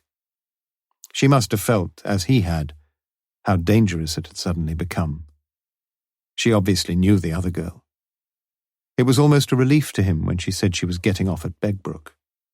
He made an excuse, getting cigarettes, and they had whispered anxiously together. It was better to forget it for that night. He was worried. He couldn't afford the risk. But surely he could pick her up later, couldn't he? She had asked it with a growing anger. He'd sensed, as they were driving along, the jealousy she must have felt as the girl in the front had chatted him up. Not that he had given her any encouragement, not then, anyway. But he felt genuinely worried, and he told her so. They could meet again next week. He would be writing in the usual way. It was half a minute of agitated whispering, no longer, just inside the door of the Golden Rose. There had been exasperation and a glint of blind fury in her eyes. But he understood how she felt. He wanted her again, too, just as badly as ever. He got back into the car and drove on to Woodstock. Now that she had the field to herself, the blonde girl seemed even freer from any inhibitions. She leaned back with a relaxed and open sensuality. The top button of her thin white blouse was unfastened, and the blouse itself seemed like a silken seed pod ready to burst open, her breasts swelling like two sun-ripened seeds beneath it. "What do you do?" "I'm at the university." "Lecturer?" "Yes." Their eyes met. It had gone on like that until they reached Woodstock. "Well, where shall I drop you?" "Oh, anywhere, really." "You going to see the boyfriend?" "Not for half an hour or so. I got plenty of time." Where are you meeting him? The Black Prince. Know it? Would you like to come for a drink with me first? He felt very nervous and excited. Why not? There was a space in the yard and he backed in, up against the far left-hand wall. Perhaps it's not such a good idea to have a drink here, she said. No, perhaps not. She lay back again in the seat, her skirt rising up around her thighs. Her legs were stretched out, long, inviting, slightly parted. You married? She asked. He nodded. Her right hand played idly and irregularly with the gear lever, her fingers caressing the knob. The windows were gradually misting over with their breath, and he leaned over to the compartment on the near side of the dashboard. His arm brushed her as he did so, and he felt a gentle forward pressure from her body. He found the duster and half-heartedly cleaned her side window. He felt the pressure of her right hand against his leg as he moved slightly across her, but she made no effort to remove it. He put his left arm around the back of her seat, and she turned towards him. Her lips were full and open, and tantalizingly she licked her tongue along them. He could resist her no longer, and kissed her with an abrupt and passionate abandon. Her tongue snaked into his mouth, and her body turned towards him, her breasts thrusting forward against him. He caressed her legs with his right hand, reveling in sheer animal joy as she swayed slightly and parted them with wider invitation. She broke off the long and frenzied kissing, and licked the lobe of his ear and whispered, Undo the buttons of my blouse. I'm not wearing a bra. Let's get in the back, he said hoarsely. His erection was enormous. It was over all too soon, and he felt guilty of his own reactions. He wanted to get away from her. She seemed quite different now, metamorphosed in a single minute. I'd better go. So soon? She was slowly fastening her blouse, but the spell was broken now. Yes, I'm afraid so. You enjoyed it, didn't you? Of course, you know I did. You'd like to do it again sometime. You know I would. He was getting more and more anxious to get away. Had he imagined someone out there? A peeping Tom, perhaps? You've not told me your name. You've not told me yours. Sylvia. Sylvia Kay. Look, Sylvia. He tried to sound as loving towards her as he could. Don't you think it would be better if we, just thought of this as something beautiful that happened to us? Just the once? Here, tonight? She turned nasty and sour then. You don't want to see me again, do you? You're just like the rest. Bit of sex and a blowout and you're off. She spoke differently, too. She sounded like a common slut, a cheap, hard pickup from a Soho side street. But she was right, of course. Absolutely right. He'd got what he wanted, but hadn't she? Was she a prostitute? He thought of his days in the army and the men who'd caught a dose of the pox. He must get out of here, out of this claustrophobic car and this dark and miserable yard. He put his hand in his pocket and found a £1 note. But for some loose silver, he had no more money on him. A pound note? One bloody pound note? Christ, you must think I'm a cheap bit of goods. You have a bit of money on you next time, mate, or else keep your bloody hands off. He felt a deep sense of shame and corruption. She got out of the car, and he followed her. I'll find out who you bloody are, mister. I will, you see. What had happened then, he didn't know. He remembered saying something, and he vaguely remembered that she had said something back. He remembered his headlights swathing the yard, and he remembered waiting for a gap in the traffic as he reached the main road. He remembered stopping to buy a double whiskey, and he remembered driving fast down the dual carriageway, and he remembered coming up behind a car, and then swerving past it and flying through the night, his mind reeling. And on Thursday afternoon, he had read in the Oxford Mail of the murder of Sylvia Kay. It had been foolish to write that letter, of course, but at least Peter would be out of trouble now. He was always asking for trouble, putting anything down on paper, but it had been a neat little arrangement until then. It was her suggestion, anyway, and it seemed necessary. The post in North Oxford was really dreadful. 10 a.m. or later now, and no one seemed to mind the girls at the office getting letters. And so often he couldn't be quite sure until the last minute. Sometimes things got into a complex tangle, but more often the arrangement had worked very smoothly. They had worked out a good system between them. Quite clever, really. No one even looked at the date anyway. Sometimes he had incorporated a brief message, too, like that last time. That last time. Morse must have had his wits about him, but he hadn't been quite clever enough to see the whole picture. He couldn't have told Morse the whole truth, of course, but he hadn't deliberately meant to mislead him. A bit, certainly. That height business, for example. He'd like to see Morse. Perhaps under other circumstances they could have got to know each other, become friends.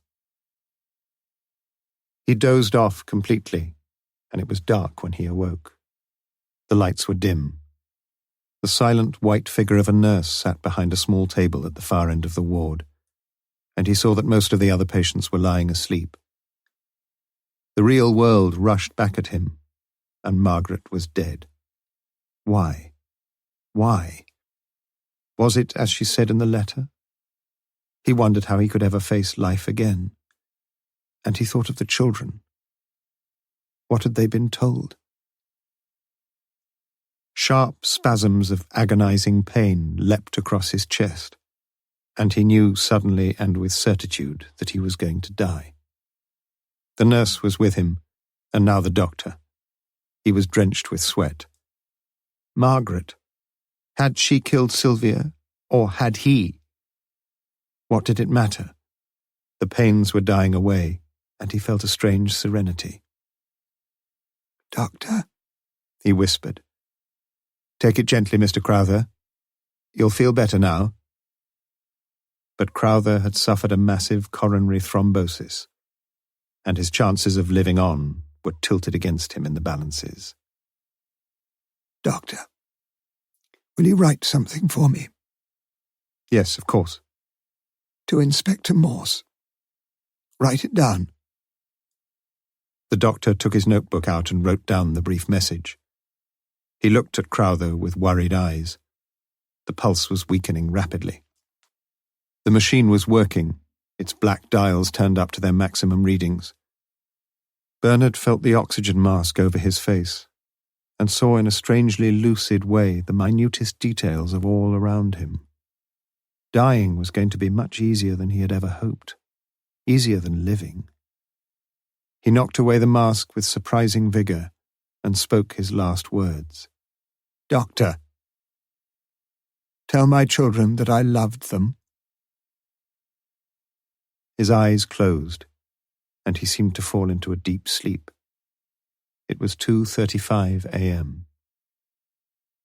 He died at 6:30 the same morning, before the sun had risen in the straggly grey of the eastern sky, and before the early morning porters came clattering along the corridors with their hospital trolleys. Morse looked down at him. It was 8:30 a.m., and the last mortal remains of Bernard Crowther had been unobtrusively wheeled into the hospital mortuary almost 2 hours ago.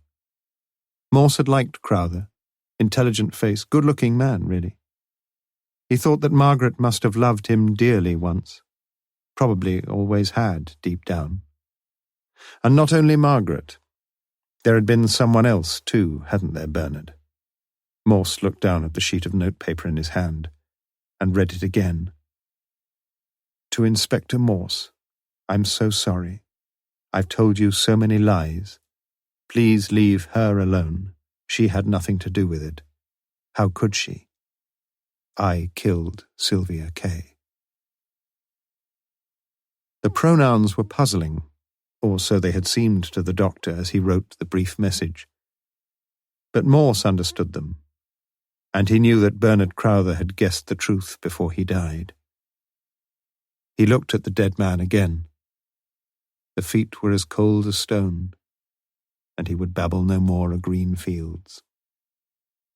Morse turned slowly on his heel and left. Chapter 28. Friday, 22nd of October, a.m. Later that same Friday morning, Morse sat in his office bringing Lewis up to date with the morning's developments. You see, all along the trouble with this case has been not so much that they've told us downright lies, but that they've told us such a tricky combination of lies and the truth. But we're nearly at the end of the road, thank God. We're not finished yet, sir. Well, what do you think? It's not a very tidy way of leaving things, is it? It's always nice to have a confession, I know, but what do you do with two of them? Perhaps we shall never know, sir. I think that they were just trying to cover up for each other, you know, taking the blame for what the other had done. Who do you think did it, Sergeant? Lewis had his choice ready. I think she did it, sir.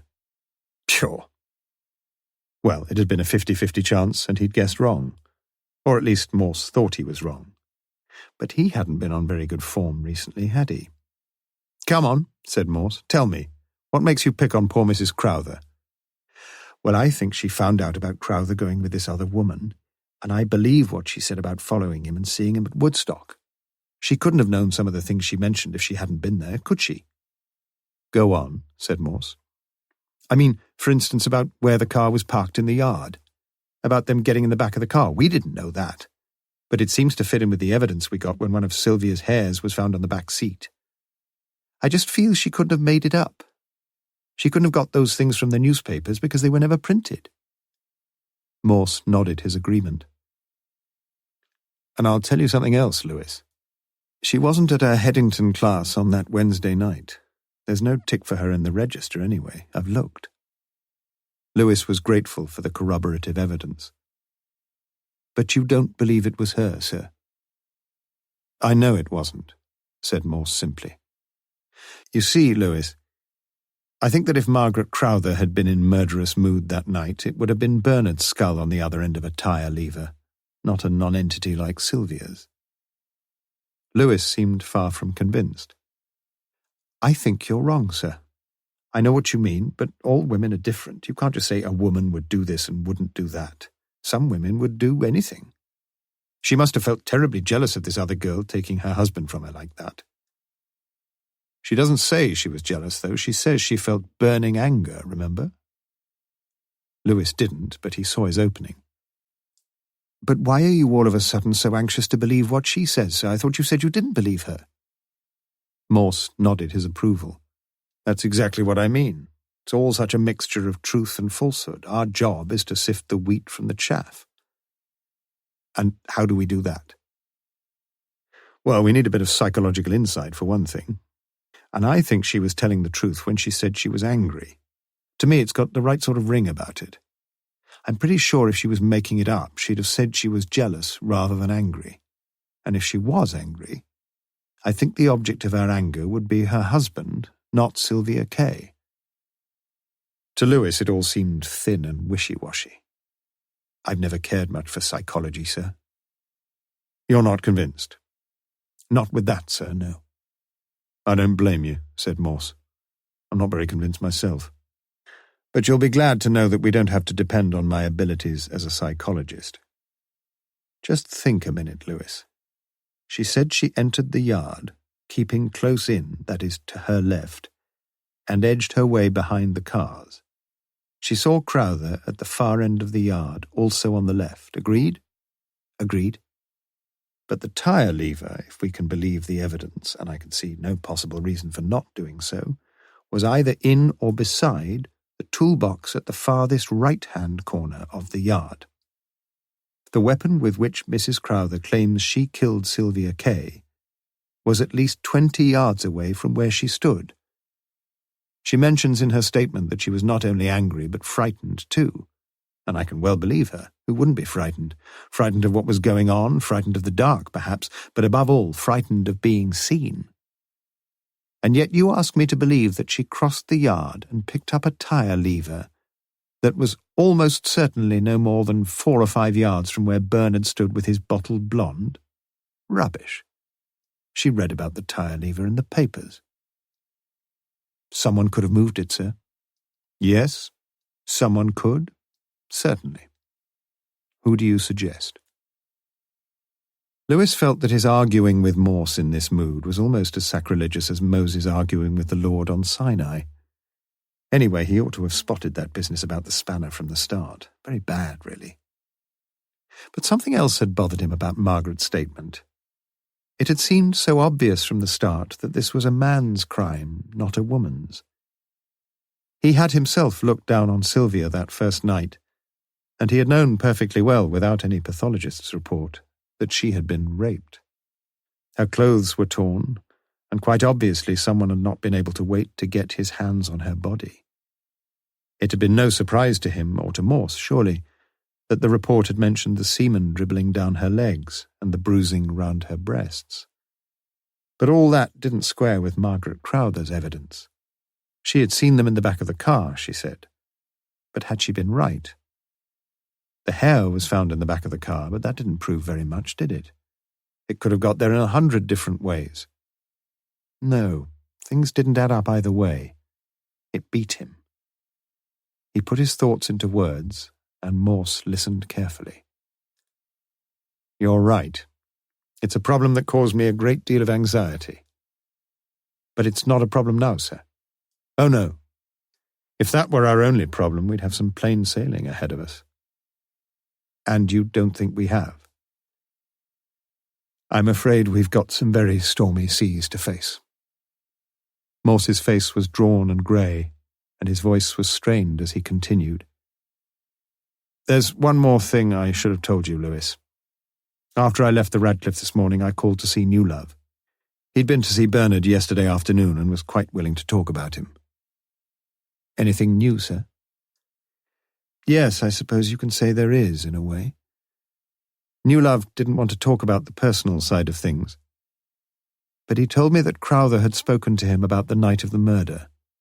Very much what we already knew, or what we've pieced together. Except for one thing, Lewis. Crowther said he thought there was someone else in the yard that night.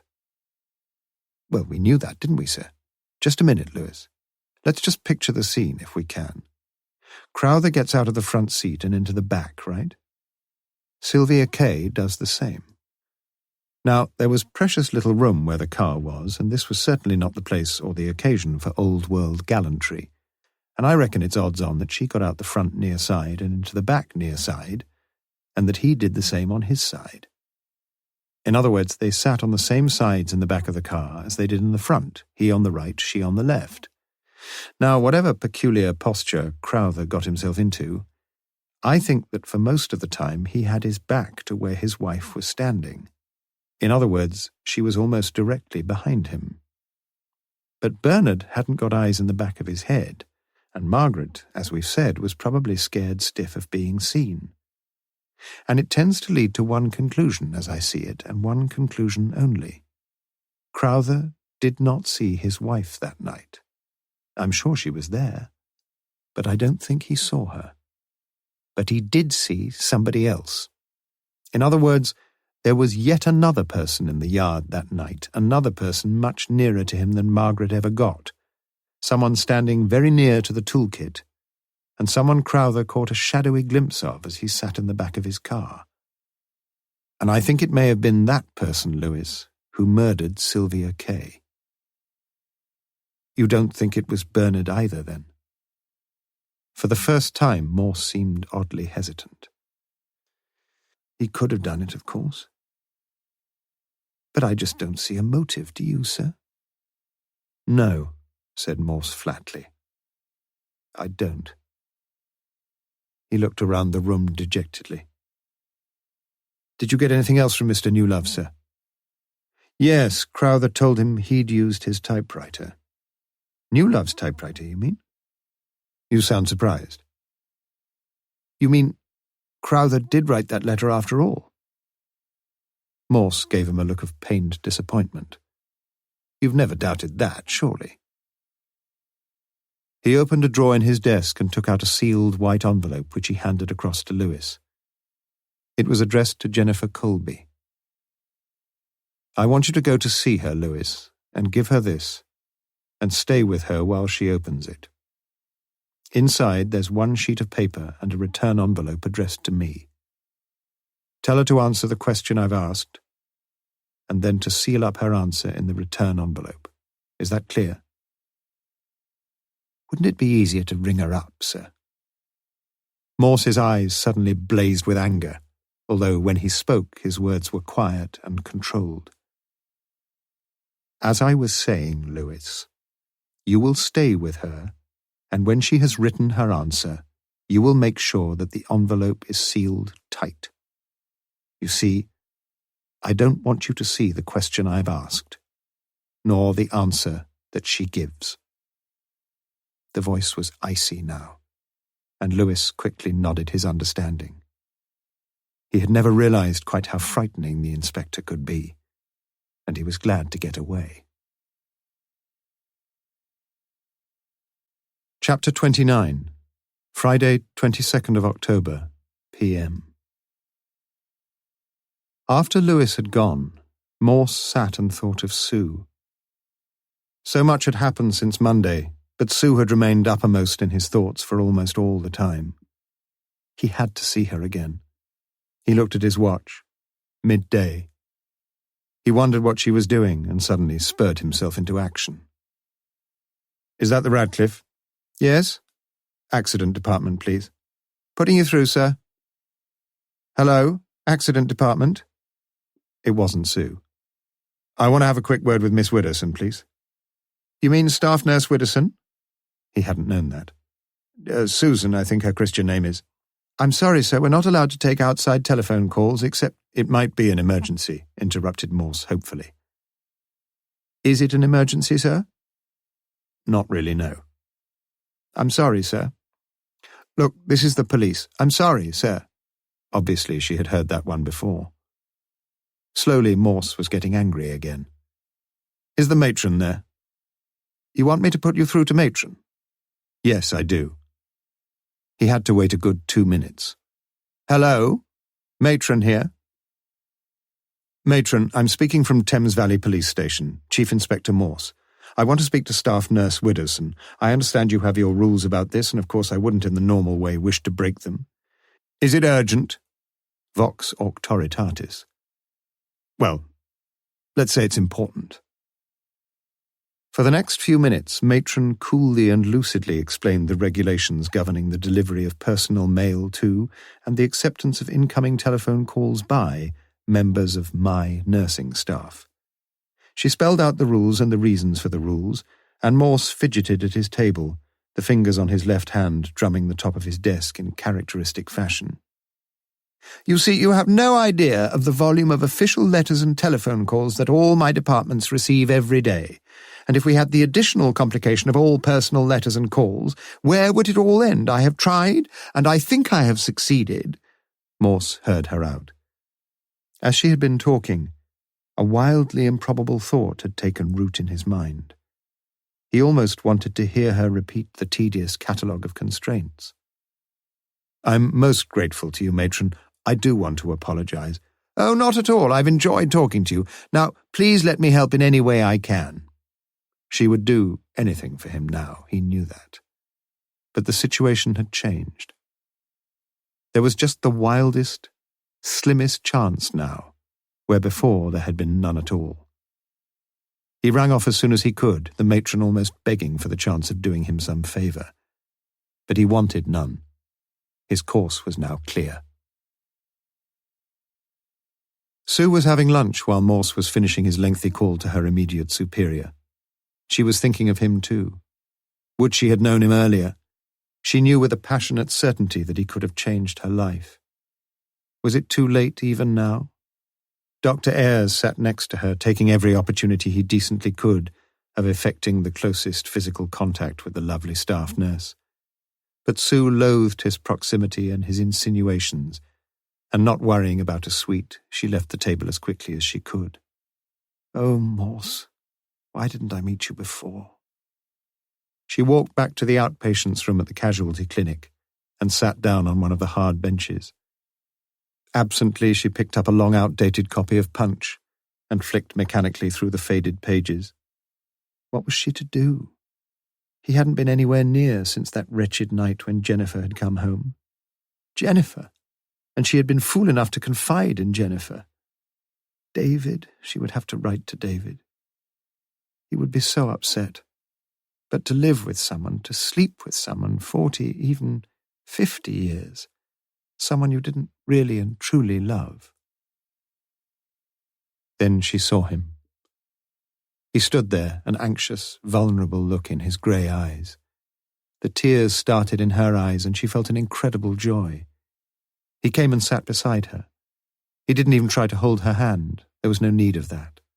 They talked, she didn't know what about. It didn't matter. "I shall have to go," she said. "Try to see me soon, won't you?" It was after 1:30. Morse felt desperately sick at heart. He looked at Sue long and hard, and he knew that he loved her so dearly. "Sue?" "Yes?" "Have you got a photograph of yourself?" Sue rummaged in her handbag and found something. "Not all that good, is it really?" Morse looked at the photograph. She was right, it didn't really do her justice, but it was his Sue all right. He put it carefully into his wallet and got up to go. Patients were already waiting. Patients with bulky plasters over legs and arms, patients with bandages round their heads and wrists, a road casualty with blood around the mouth, the face an ashen white. It was time to go. He touched her hand lightly, and their fingers met in a tender, sweet farewell. Sue watched him go, limping slightly, through the flappy celluloid doors. It was almost 1:45 as Morse walked down from the Radcliffe Infirmary to the broad, tree-lined avenue of St. Giles. He thought of postponing his next task, but it had to be done sometime, and he was on the spot now anyway. Keeping to the right-hand side of St. Giles as he made his way in the general direction of the Martyrs' Memorial, Morse stopped at the first snack bar he came to, the Wimpy Grill, and walked inside. On his own admission, the small, swarthy Italian turning beef burgers on a hot plate, "No, speak, signor, the English so good," and promptly summoned his slatternly young waitress into the consultation. Morse left amid a general shaking of heads and a flurry of gesticulation. It wasn't going to be easy. A few yards further down, he stopped and entered the Bird and Baby, where he ordered a pint of bitter and engaged in earnest, quiet conversation for several minutes with the barman, who also, as it happened, was the landlord, and who always stood lunchtime duty behind his bar. Sorry, no. Oh yes, he'd have noticed, but no. Sorry. It was going to be a long, dispiriting business, but one which only Morse himself could do. He worked his way methodically along the dozen likely places in the corn market below the ABC cinema, crossed the road at Carfax and started up the other side. It was at a little snacks-served cake shop, nestling alongside the giant pile of Marks and Spencer that he found the person he was searching for. She was a grey-haired, plumpish woman, with a kindly face and a friendly manner. Morse spoke to her for several minutes, and this time, too, there was much nodding of the head and pointing. But pointing not vaguely outside, up alleys or down side streets. This time the pointing was towards a little room beyond the shop, wherein the establishment's snacks were served. To be precise, the pointing was towards one particular small table standing in the far corner of the room, with one chair on each side of it, both now empty, and a cruet, a dirty ashtray, and a bottle of tomato sauce upon its red and white striped tablecloth. It was 3:45 p.m. Morse went over to the table and sat down. He knew that the case was nearly over now, but he could feel no elation. His feet ached, especially the right one, and he was badly in need of something to cheer him up. Again he took out the picture of Sue from his wallet and looked at the face of the girl he loved so hopelessly. The grey-haired waitress came up to him. "Can I get you anything, sir?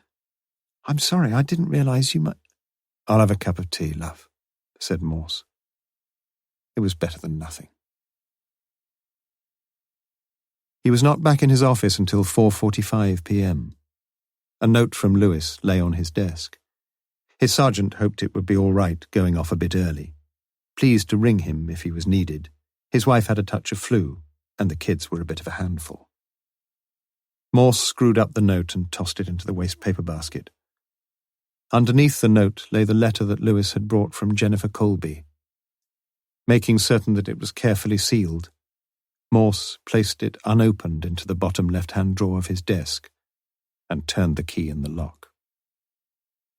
He looked up a number in the directory and heard the drumming prr, prr, prr, prr. He looked at his watch. Almost 5 p.m. It wouldn't matter, of course, if he had gone, but he wanted to get things over straight away. Prr, prr, prr, prr. He was on the point of giving up when the call was answered. "Hello?" It was Palmer. "Ah, glad to catch you, sir. Morse here." "Oh." The little manager sounded none too overjoyed. "You're lucky. I was just locking up, but I thought I'd better get back and answer it. You never know in this job. Could be important." "It is important." "Oh." Palmer lived in the fashionable Observatory Street at the bottom of the Woodstock Road. Yes, he could meet Morse, of course he could, if it was important. They arranged a meeting at the Bull and Stirrup in nearby Walton Street at 8:30 p.m. that evening. It was a mean-looking, ill-lighted, spit-and-sawdust type of pub, a dispiriting sort of place with GGs, darts and football pools the overriding claims upon the shabby clientele. Morse wanted to get things over and get out as quickly as he could. It was a struggle for a start, and Palmer was cagey and reluctant. But Morse knew too much for him. Grudgingly, but with apparent honesty, Palmer told his pitiable little tale. "I suppose you think I should have told you this before?" "I don't know. I'm not married myself." Morse sounded utterly indifferent. It was 9 p.m., and he took his leave. He drove up the Woodstock Road at rather more than 30 miles per hour, but spotting a police car up ahead, he slackened off to the statutory speed limit. He swung round the Woodstock roundabout, the starting point of all this sorry mess, and headed for Woodstock. At the village of Yarnton, he turned off and parked the Lancia outside the home of Mrs. Mabel Jarman, where he stayed for no more than a couple of minutes. On his way home, he called at Police HQ. The corridors were darkened, but he didn't bother to turn on the lights. In his office, he unlocked the bottom left-hand drawer and took out the envelope. His hand shook slightly as he reached for his paper knife and neatly slit open the top. He felt like a cricketer who has made a duck, checking the scorebook just in case an odd run made by the other batsman had been fortuitously misattributed to his own name. But Morse had no faith in miracles, and he knew what the note had to say before he opened it. He saw the note. He did not read it. He saw it synoptically, not as the sum of its individual words and letters. Miracles do not happen. He turned off the light, locked his office door, and walked back along the darkened corridor. The last piece had clicked into place. The jigsaw was complete. Chapter 30. Saturday, 23rd of October. Since breakfast, Sue had been trying to write to David. Once or twice she had written half a page before screwing up the paper and starting a fresh sheet. But mostly the elusive phraseology had failed her after nothing more than a miserably brief sentence. She tried again. "My dear David, you've been so kind and so loving to me that I know this letter will come as a terrible shock to you. But I feel I must tell you. It's not fair to keep anything from you. The truth is that I've fallen in love with someone else, and I—" What else could she say? She couldn't just leave it at that. She screwed up the latest draft and added it to the growing collection of tight paper balls upon the table. A sombre-looking Morse sat in his black leather chair that same morning.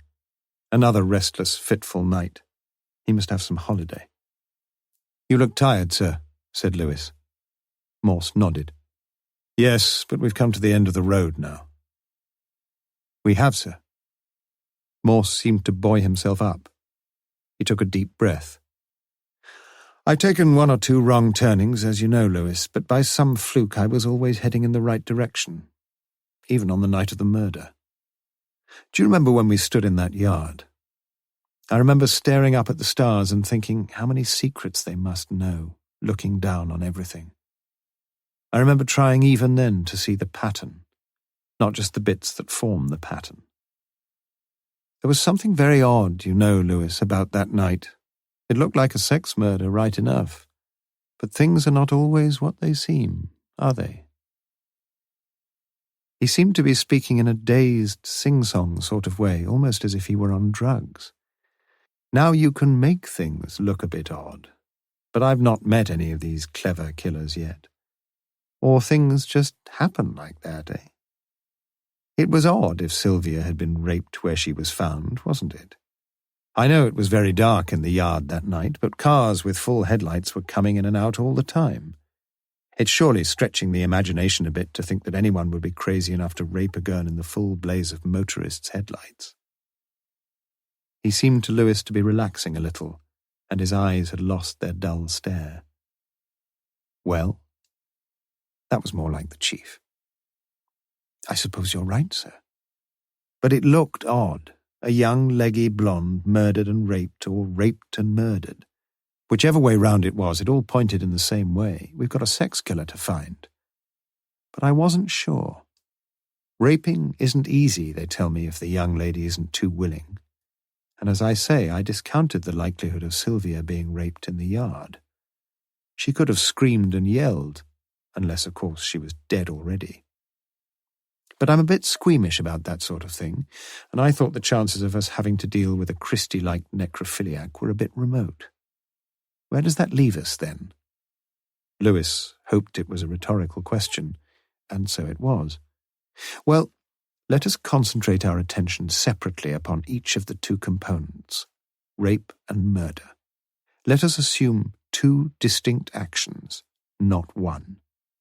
Let us assume that she has intercourse with a man. After all, there was no doubt about the fact of intercourse. Let us assume further that this took place entirely with her consent. Now, there was one shred of evidence to support this. Sylvia wasn't a member of Women's Lib, but she wasn't wearing a bra, and it seemed to me, if not unusual, well, a little suggestive. We discovered that Sylvia had several white blouses, but no white bras. Why not? No one as conscious of her figure and her appearance as Sylvia Kay is going to wear a black bra under a thin white blouse, is she? I could draw only one conclusion, that Sylvia not infrequently went out without a bra, and if she did wear a bra, it would be a black one, because all the girls believe that black underwear is terribly sexy. Now all this suggested that perhaps she was a young lady of somewhat easy virtue, and I think it's pretty clear she was. She wasn't wearing pants either, sir. No, but the pathologist's report suggested that she had been. There were the marks of elastic round her waist. Yes, I'm pretty sure that she'd been wearing pants and that they got stuck in someone's pocket and later got thrown away or burned. Anyway, it's not important. To get back to the separate components of the crime. First, a man had intercourse with Sylvia, pretty certainly without too much opposition. Second, someone murdered her. It could have been the same man, but it's not easy to see the motive. The evidence we got at a very early stage seemed to suggest that this was a completely casual acquaintanceship, a chance pickup on the road to Woodstock. All right, but since it was established that Bernard Crowther was the man who had stopped at the Woodstock roundabout, certain aspects of the case seemed to get more puzzling rather than less. I could well imagine that Crowther was the sort of man who might now and then be unfaithful to his wife. From what we now know, his relationship with his wife seems to have drifted over the last few years from idyllic bliss to idiotic bickering. But if we were looking for a sex-crazed maniac, I felt fairly sure Crowther wasn't the man we were looking for. He seemed to me an essentially civilized man. You remember when you looked at those photographs of Sylvia, Lewis? You remember you said you'd like to get the bastard who did it. But you had a composite picture of the crime in your mind, I think. You were putting together the rape and the murder and something else, the obvious interference with Sylvia's scanty clothing. Now, I couldn't fit Crowther into that picture, and if Mrs. Crowther's evidence was right in any respect, it was surely right at the point where she described what she saw in the car. You made that point yourself, Lewis. What have we got, then? First, he makes love to the girl in the back of the car. Second, he may have had a quarrel with her about something. Let's say she's a mercenary young tart and she agreed to make love with him on the sort of terms a common prostitute would ask. Let's say he couldn't or wouldn't pay her. Let's say they quarrel and he kills her. It's a possibility. But I just couldn't believe that if this had been the sequence of events, that we should have found Sylvia in the condition we did, with her blouse torn and ripped away from her. Or at least not if we were right in thinking of Crowther as the guilty party. Lewis interrupted him quietly. You said that you knew who did that. I think you do too, replied Morse. As the case progressed, there seemed to be only one person who had a mind sufficiently warped and perverted to interfere with the body of a murdered girl. A man who had been waiting to see her anyway. A man we know who perpetually tantalized and tortured himself by thoughts of sex. A man who feasted on a weekly diet of blue films and pornography. You know all about him, Lewis, and I went to see him a week ago. His bedroom is cluttered with the whole paraphernalia of dirty postcards, Danish magazines, hard pornography, and all the rest.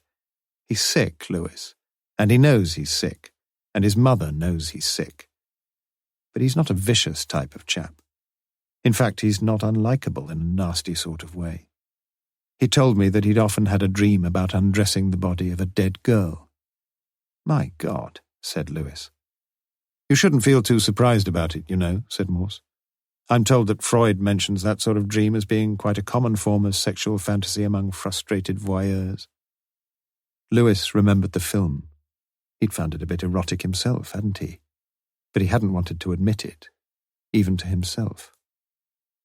He'd met Sylvia several times before. They usually met in the cocktail lounge of the Black Prince, had some booze, and then went back to his house, to his bedroom. He paid for it. He told me so. He had quite a lot of expense one way or another, sir. He did indeed. Anyway, on the night when Sylvia was murdered, he'd been waiting since about 7:45. He drank more and felt more and more desperate as the time ticked by and Sylvia didn't appear. He went out several times to look for her, but he saw nothing.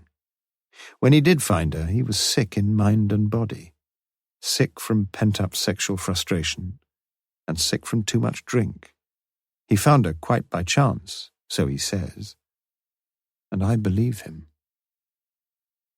And then, you mean he fiddled about with her? Morse nodded. Yes, he did. He needs treatment, sir. He's promised me to see a psychiatrist, but I'm not very optimistic about that. I only ever knew one psychiatrist, funny chap. If ever a man was in need of psychiatric treatment, it was him. Morse smiled ruefully, and Lewis felt his chief was becoming more like his normal self. So that's cleared that bit up, sir. Yes, but it didn't help all that much, did it? I was as sure as I could be that Sylvia Kay was not murdered by Mr. John Sanders. She was murdered, so the pathology report says, between 7 and 8 p.m. or thereabouts. Now, we know all that stuff about the murderer going back to the scene of the crime, but I just couldn't believe that Sanders had stood for about 2.5 to 3 hours drinking whiskey no more than 50-odd yards away from where his victim lay murdered. He'd have hopped it, that's for sure. What seemed so odd to me was why she wasn't found earlier. But you cleared that up. Lewis was glad to know that he'd been of value somewhere along the line, and he knew what Morse was referring to, for he had himself interviewed all the drivers of vehicles parked in the yard that night. The driver of the car beside which Sylvia had been found had earlier parked in an awkward position just outside the yard of the Black Prince, but he had been anxious about blocking other cars, and he had immediately taken the opportunity on seeing a car drive out from the yard of backing his own car into the space left vacant. His light, of course, could not possibly have picked up Sylvia's body, and when he got out of the driving seat, The body was against the wall on the other side of the car. Well, continued Morse, by this time, for one reason or another, we managed to get on to Crowther, or rather, the Crowthers. Perhaps we shall never know the exact part each of them played that night. But one thing I think we can confidently suggest, that as a result of what happened, Margaret thought that Bernard had murdered Sylvia. Whether she killed herself just because of what she suspected, I don't know, though it was surely one of the factors that drove her to it. But that's only half the matter. I think, too, that Bernard thought that Margaret had murdered Sylvia. If I'm right about this, it seems to me to explain a lot of things. Bernard had two overwhelming reasons for keeping quiet. First, his love affair would almost certainly be brought out into the open, with all the consequences that would entail. But second, and even more important, his evidence might well help us to find the murderer, who, as Bernard saw things, was probably his own wife, Margaret. Oh, dear Lewis, if only they had spoken to each other about it. You don't suspect someone else of a crime if you've done it yourself. And I think each of them was quite genuine in suspecting the other. So we can say with every confidence that neither of them did it. And if Bernard had shown any intelligence, he would have known how improbable it was that Margaret was actually involved in the murder. He passed his wife on the way back to Oxford. Now we know from Margaret's evidence that she's a slowish driver, and perhaps most cars would pass her anyway.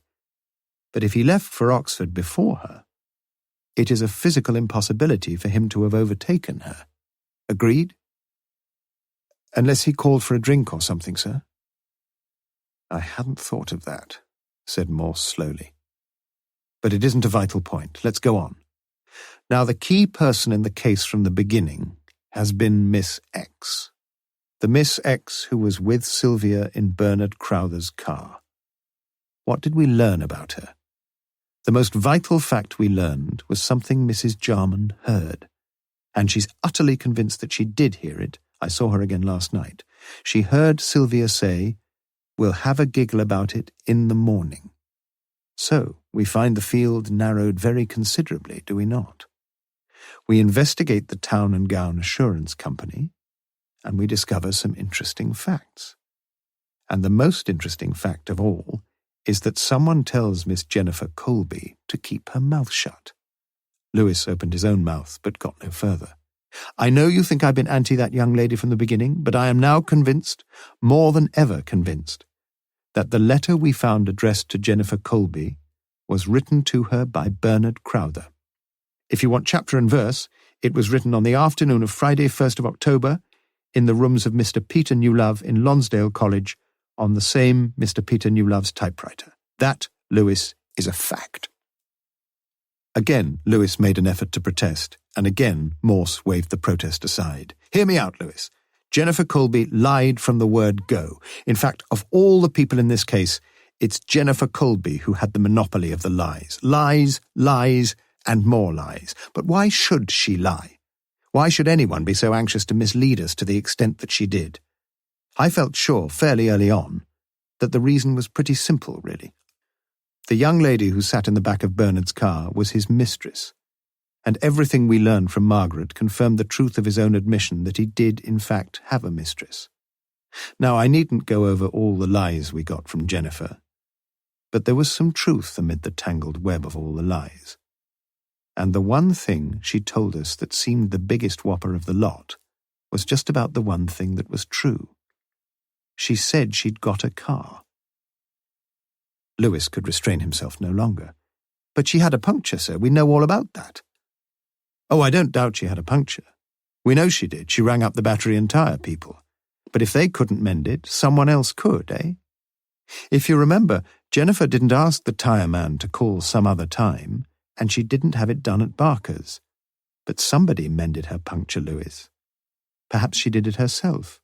She's not a fool, is she? Perhaps she asked the man next door. I don't know, but you can repair a puncture in 5 minutes without much trouble. And Jennifer Colby is a practical girl, and she had to have a car that night. I don't follow that at all, said the mystified Lewis. You will, have no fear. Morse looked at his watch. I want you to go and pick her up, Lewis. You mean Miss Colby? Who the hell else? Morse followed Lewis out, knocked at the office of Chief Superintendent Strange, and went in. Some half an hour later the door was opened, and Strange stood on the threshold with Morse. Both men looked stern-faced, and Strange nodded his head gravely as the Chief Inspector said a few final words. You look tired, you know, Morse. I think you ought to put in for a fortnight's furlough now this is over. Well, not quite over, sir. Morse walked slowly back to his office. When Jennifer Colby arrived, Morse asked her to sit down and then walked over to Lewis. I want this to be private, Lewis. You understand, I know. Lewis didn't understand and he felt hurt, but he left them together and walked along to the canteen. Look, Inspector, I really thought that after your sergeant saw me yesterday that you'd finished— Morse interrupted her sharply. I've asked you here and I'll do the talking. You just sit back and shut up for a few minutes. There was thinly veiled menace in his voice, and Jennifer Colby, looking very much on her guard, did as Morse had bidden her. Let me tell you what I suspected long ago in this case, Miss Colby. You can interrupt me if I go wrong, but I want no more of your miserable lies. She glanced viciously into his hard eyes, but said nothing. Let me tell you what I think. I think that 2 girls were picked up by a man one night, and that one of the girls was the man's mistress. I think that this mistress usually travelled by car to see her lover, but on that particular night she couldn't get there by car, and that was why she either had to catch a bus or hitchhike. Unfortunately, and by sheer chance, she was picked up by the very man she was going to see. Unfortunately, too, there were 2 girls, and he had to pick them both up, and these 2 girls knew each other. Now the whole thing suddenly seemed too dangerous. This is what I think, Miss Colby, you understand. And somehow they decided to forget their date and wait until the next opportunity arose. I think that this girl, the mistress, asked to be dropped off somewhere on the way. She probably made some perfectly natural excuse. She was a good liar. And she asked him to drop her off. But she knew where the other girl was going. No doubt the other girl had told her. And she felt uncontrollably jealous that night. She'd perhaps sensed something as they'd all driven along together. You see, the girl who was sitting in the front was very attractive to men. And perhaps, who knows? The man she knew so well, had been unfaithful to his wife. He had been unfaithful with her. Why not with some other girl? So I think this is what happened. She got out of the car, but she didn't return home. No, she waited for a bus and one came almost immediately. How she must have cursed her luck, if only she'd not hitched a lift. Anyway, she caught the bus and found her way to the place where she knew she might find them. And she did find them. It was dark there, and she couldn't see very much, but she saw enough. And she felt a murderous jealousy welling up inside her, not so much against her lover, but against that cheap slut of a girl she'd got to know but never liked, a girl she now hated with unspeakable fury. I think perhaps they may have spoken to each other when the man had gone, but I can only guess, and I may be wrong. I think that the girl who had just got out of the car could sense the deadly fury in the other girl's face, and I think she tried to run away. But as she did, a vicious blow crashed across her skull, and she lay dead in a heap upon a cobbled yard. I think the dead girl was dragged by the arms into the darkest corner of the yard, and I think the girl who murdered her walked out into the night and caught a bus that took her home. Morse stopped, and there was utter silence in the room. Do you think that's how it happened, Miss Colby? She nodded her head. We both know who murdered Sylvia, don't we? Morse spoke so very softly that she could only just catch his words. Again she nodded. Morse rang Lewis and told him to come in. Take a few notes, Sergeant. Now, Miss Colby. A few more questions, please. Who mended your puncture for you? The man across the road, Mr. Thorogood. How long did it take him? 5-10 minutes, not long. I helped him. How long have you been the mistress of your employer, Mr. Palmer? Lewis lifted his eyes in amazement. Nearly a year. Didn't you think it a bit dangerous, telling someone else? I suppose it was, but it meant we could have a room once a week. Palmer told you this morning that I knew. Yes. She had answered mildly enough thus far, but the old flash blazed in her eyes once more. How did you know? I had to guess, but there had to be some reason. It was accidental, really. I checked the night school register for Wednesday, 29th of September to see whether Mrs. Crowther had been present. She wasn't. But I noticed another name on the list, and she had been present, a Mrs. Josephine Palmer. Well, you've got a suspicious mind, Inspector. And when did this business of the letters start? In the summer. Stupid, really, but it worked all right, so they said. Can you give me your solemn word, Miss Colby, that you will say nothing of this to anyone? Yes, Inspector. I think I owe you that, at least. Morse got up. Well, get someone to take her back to work, Lewis. We've taken up enough of Miss Colby's time. A flabbergasted Lewis gaped at them like a fish out of water, and Jennifer looked round and gave him a wan, sad smile. You're not being very fair to me, are you, sir? Lewis seemed downcast and annoyed. What do you mean? Asked Morse. You said the case was nearly over. It is over, said Morse. You know who murdered her? A person has already been arrested and charged with the murder of Sylvia Kay. When was this? This morning. Here. Morse took out the letter which Lewis himself had brought from Jennifer Colby and passed it over. Lewis took out the sheet of paper and read with blind, blank, uncomprehending disbelief the one-line answer that Miss Colby had written to Morse's question. Yes, said Morse softly. It's true. Lewis was full of questions, but he received no answers. Look, Lewis, I want to be alone. You go home and look after your wife for a change. I'll talk to you on Monday. The two men left the office.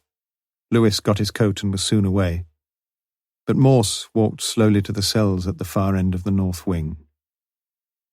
Want to go in, sir? Said the sergeant on duty. Morse nodded. Leave us alone, will you? Anything you say, sir. Cell number 1. Morse took the keys, unbolted the main door to the cells, and walked along to cell number 1. He put his hands on the bars and stood staring sadly through. Hello, Sue, he said. Chapter 31. Monday, 25th of October. The day had broken bright and clear, but by mid-morning a melancholy army of heavy grey cloud had massed overhead, and flurries of light rain were already sprinkling the window panes of Morse's office, as for the last time on the case of Sylvia Kay, the two detectives faced each other across the desk. What did we know about Miss X? Asked Morse, and proceeded to answer the question himself. We knew roughly what she looked like, we knew roughly what she was wearing, and we knew roughly what age she was. It was a start, but it could never have got us very far. But we also knew that the two girls waiting at the bus stop not only knew each other, but that they would be seeing each other again the following morning. Now this, without a doubt, was by far the most important single piece of evidence we ever got, and we acted upon it immediately. Naturally, we assumed that we could narrow down the field of our inquiries, and quite properly we concentrated our attentions on the office girls who worked with Sylvia Kay. Of course, it could have been a friend of Sylvia's, someone she would be meeting at lunchtime perhaps, or someone she would be meeting on the bus. It could have been 101 things, but we didn't think so, and we didn't think so because our suspicions were very soon aroused, and with every justification, by the peculiar behaviour of one of the girls who worked in the same office as Sylvia, Miss Jennifer Colby. But although we didn't know it at the time, there was someone else Sylvia would be meeting that next morning, and if we'd been a fraction brighter earlier on, Lewis, we might have got onto it more quickly.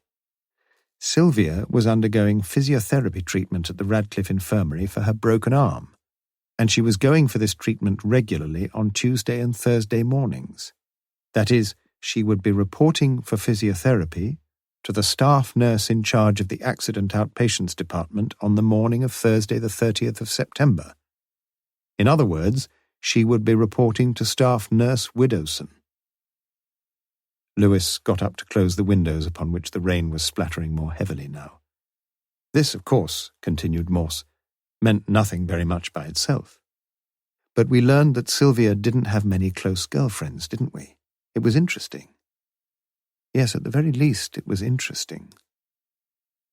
Morse's attention wandered momentarily, and he stared, as Lewis had done, through the windows to the concrete yard outside, now gleaming under the lowering sky. But let's return to Jennifer Colby. Crowther wrote to her, that's established now beyond any question of doubt. But Crowther didn't write the note for Jennifer. She was merely the messenger boy. She's admitted that, and she had no option, really. When I wrote to her, I didn't ask her to accuse anyone of murder, but I did ask her if the letter was meant for Sue Whodunit, and she confirmed that it was. You'll never know, Lewis, how much I dreaded the truth of all this. The rain plashed across the yard, and the room was sombre and dark. Electric lights flashed on in several adjoining rooms, but not in Morse's office. Just consider a minute, Lewis. Jennifer had a car. That was a central fact in the case. And in spite of the temporary trouble she had with a puncture, she used her car on the night of the 29th. She said she did, remember? And she did. I didn't believe her at the time, but I was wrong. She met someone that night who saw her car and saw Jennifer Colby in it. Someone who had nothing whatsoever to do with Sylvia's murder. And that was someone with whom Jennifer was having an affair, her employer, Mr. Palmer. So although the evidence had pointed at almost every stage to Jennifer Colby, she suddenly acquired for herself a wholly incontrovertible alibi.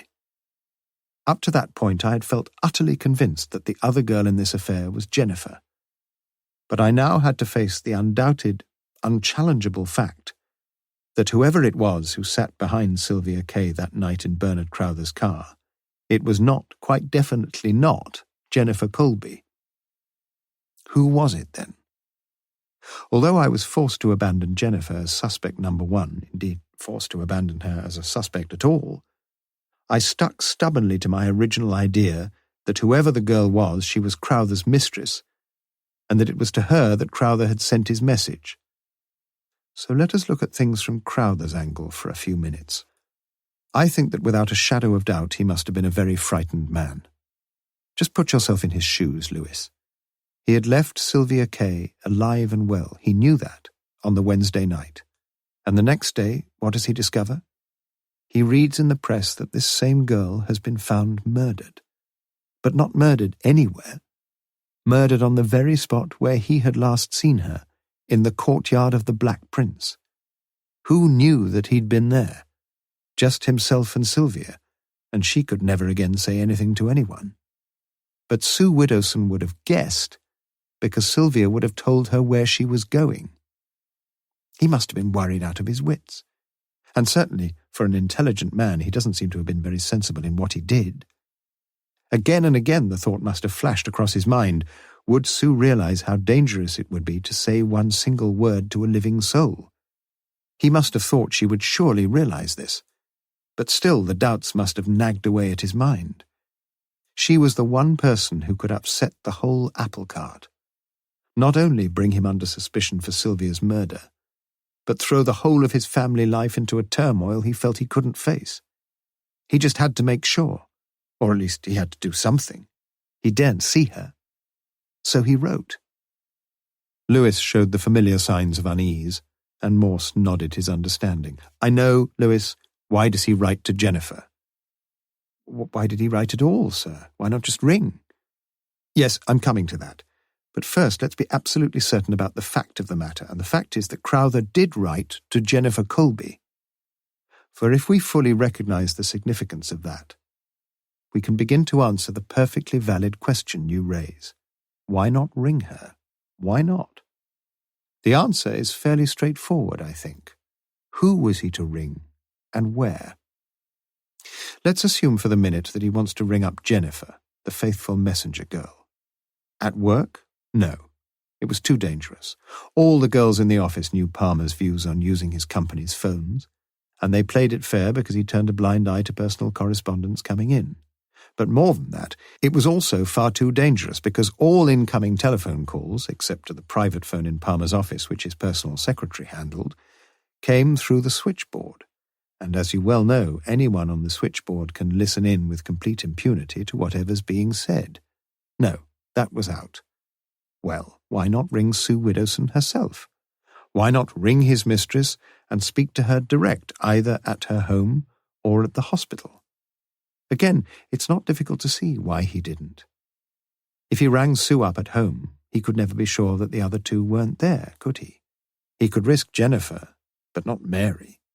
He must have felt pretty certain, and I'm sure he was right, that listening in, even to a one-sided telephone call, is a temptingly easy and interesting pastime. After politely knocking on Morse's door, the young girl with the office correspondence entered brightly and placed the inspector's morning mail into his in-tray. "Not a very nice day, sir." "No," said Morse. "It'll probably clear up later." She gave him a warm and pleasant smile as she left, and Morse nodded in a kindly way. It was some vague consolation to know that life was still going on around him. He stared absently out of the window and noticed that the rain had slackened. Perhaps she was right.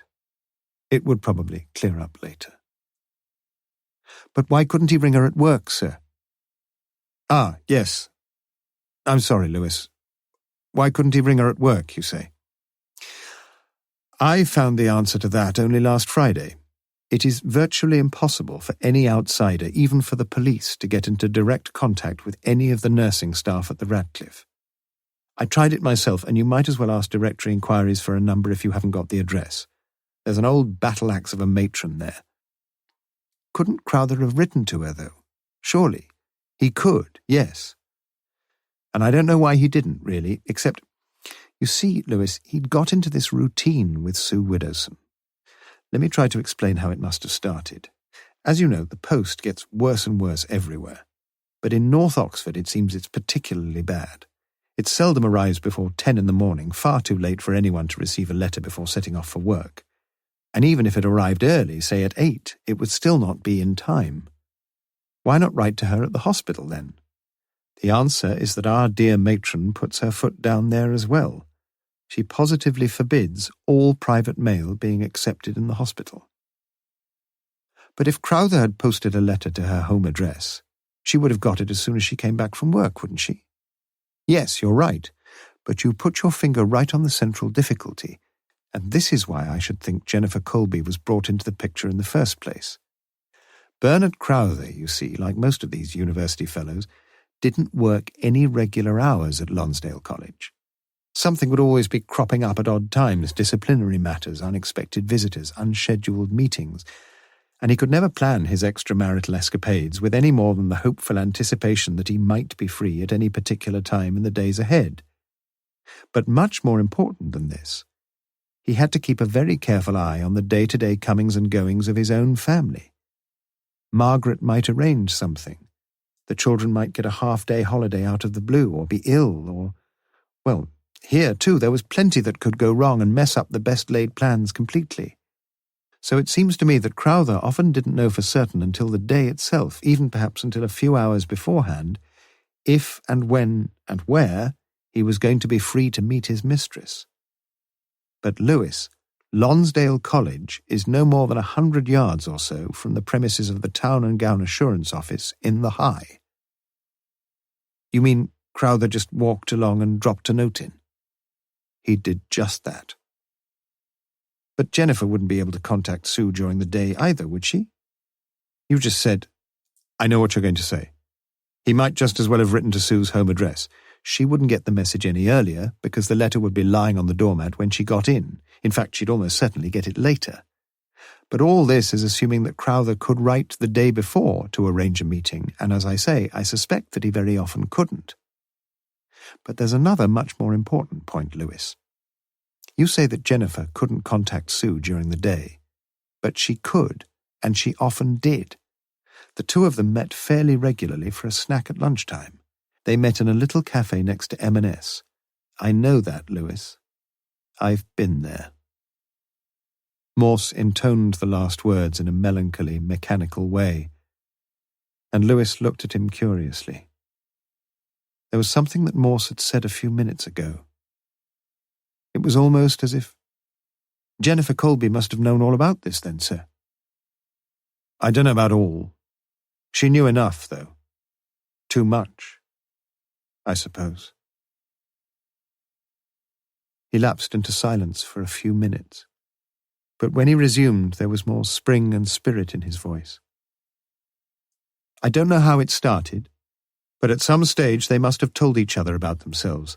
They tell me that women, and men too for that matter, enjoy talking to someone else about their conquests, and some chance remark probably brought the two of them together, and a bond of conspiracy was soon forged. I think there can be no doubt about that. I suspect it was Crowther, perhaps after a couple of misunderstandings and disappointments over meeting with Sue, who suggested the idea of dropping some harmless-looking note addressed to Jennifer Colby into the letterbox of Town and Gown. I'm pretty sure he had the sort of mind that enjoyed the idea of cryptic messages, and the practice grew, and this became their normal channel of communication. He would stroll past and put a letter or a postcard through the front door of the office. Simple, not even out of his way. It probably only happened at first when an unexpected opportunity arose, but as time went on it became the normal practice, so normal that he even followed it for his last and crucial message to her. And quite apart from being a neat and extremely useful device, it must have seemed a godsend to Crowther not to have to write any actual letters as such to Sue. Like most people in such illicit affairs, he must have had a dread of a letter going astray, being opened by the wrong person, or being found somewhere. No one could learn very much this way, could he, even if he did find the letters? When did you first think it was Miss Whodunit, sir? Lewis asked his question with an unwonted gentleness, for at last he had begun to understand. Morse stared wearily and sadly at the desk in front of him, the fingers of the left hand drumming nervously on the surface. I suppose there were the vaguest hints. Oh, I don't know. But I wasn't certain until last Friday. Perhaps the first time I began to suspect the truth was when I checked the evening class register for Margaret Crowther's attendance record. I happened to notice, purely by accident really, that by some divine mischance, Palmer's wife was a member of the same class. And it made me wonder. It made me wonder a lot. I thought it most improbable that Jennifer Colby was the sort of person to grant a lot of favours without getting some in return, and I pondered on the bond that must exist between her and the other girl. In a roundabout way, I considered the possibility of both girls being in similar circumstances, in the same sort of relationship with other people, with men. And so I did a lot of guessing, and I thought of Crowther with somebody, and Jennifer with somebody, and then Palmer fitting in somewhere, perhaps. And then I thought of Sue Whodunit, and suddenly the pieces began to click together. Could Jennifer be having an affair with Palmer? So often in this sort of situation it's someone you meet at work, and who was there at Town and Gown but Palmer? He was the only man on the premises. I kept wondering what it was that Jennifer was getting out of the bargain, and it suddenly struck me that there was one thing that she would want above all. Do you know what that was, Lewis? I'm afraid I've no experience in that sort of thing, sir. Nor have I, said Morse. Well, I suppose you'd want a place where you could be alone together. Oh, I see. You mean... Yes, Lewis.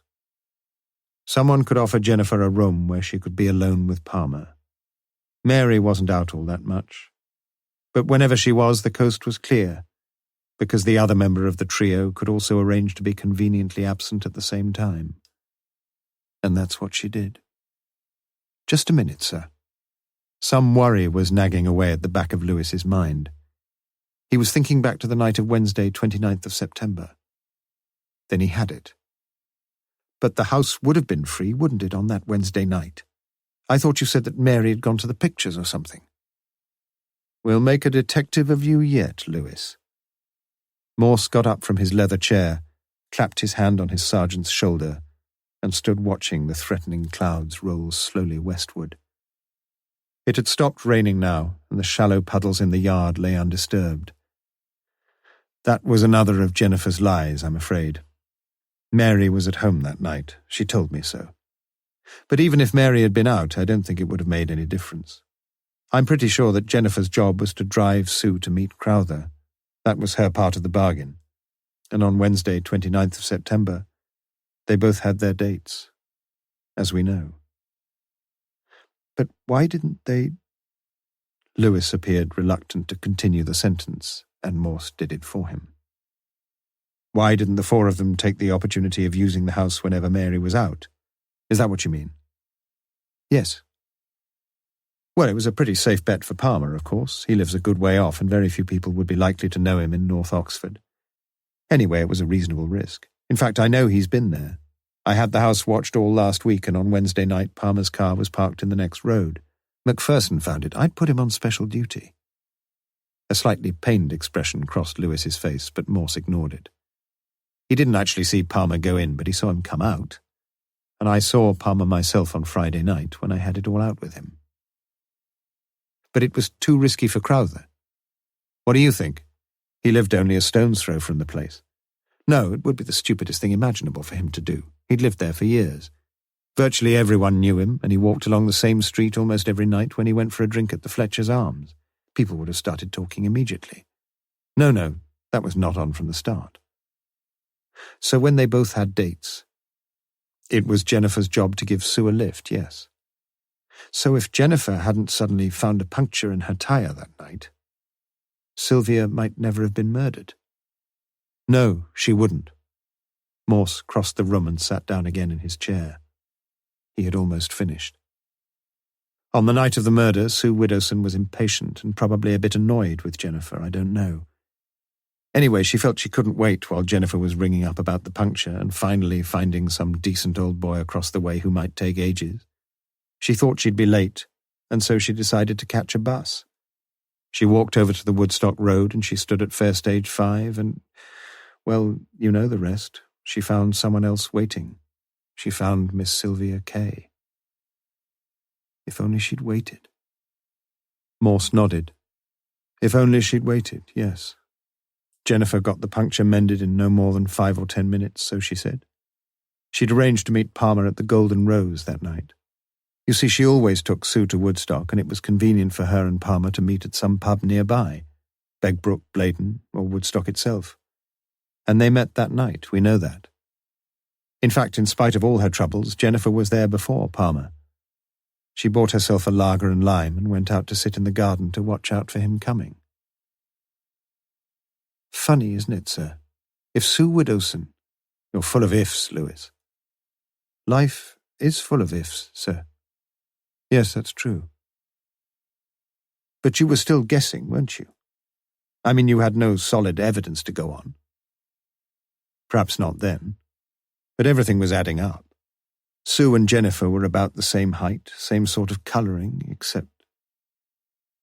Except what, sir? It doesn't matter. Forget it. Dress?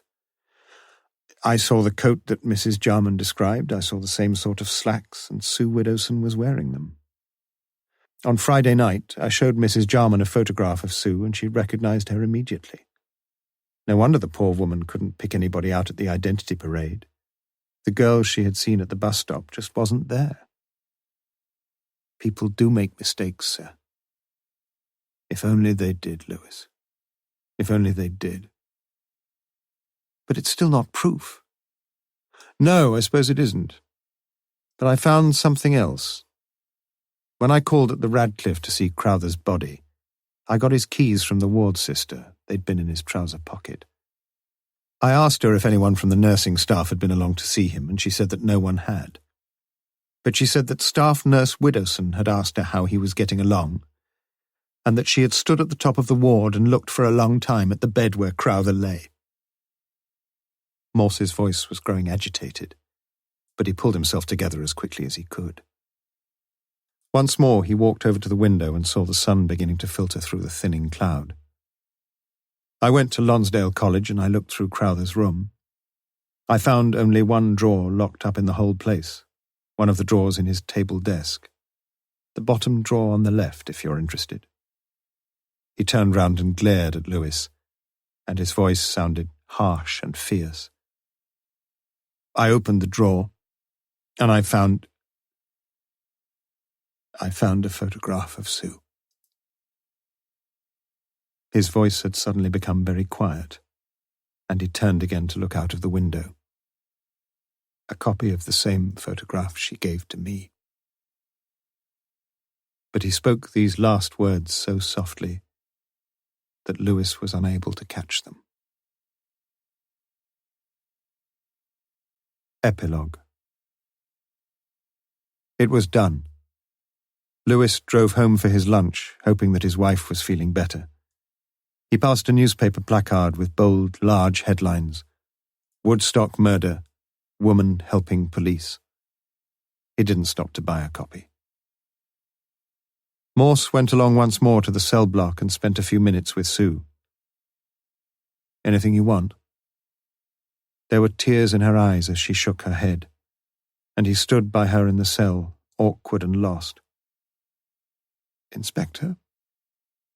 Yes? Perhaps you can't believe me, and it doesn't matter anyway.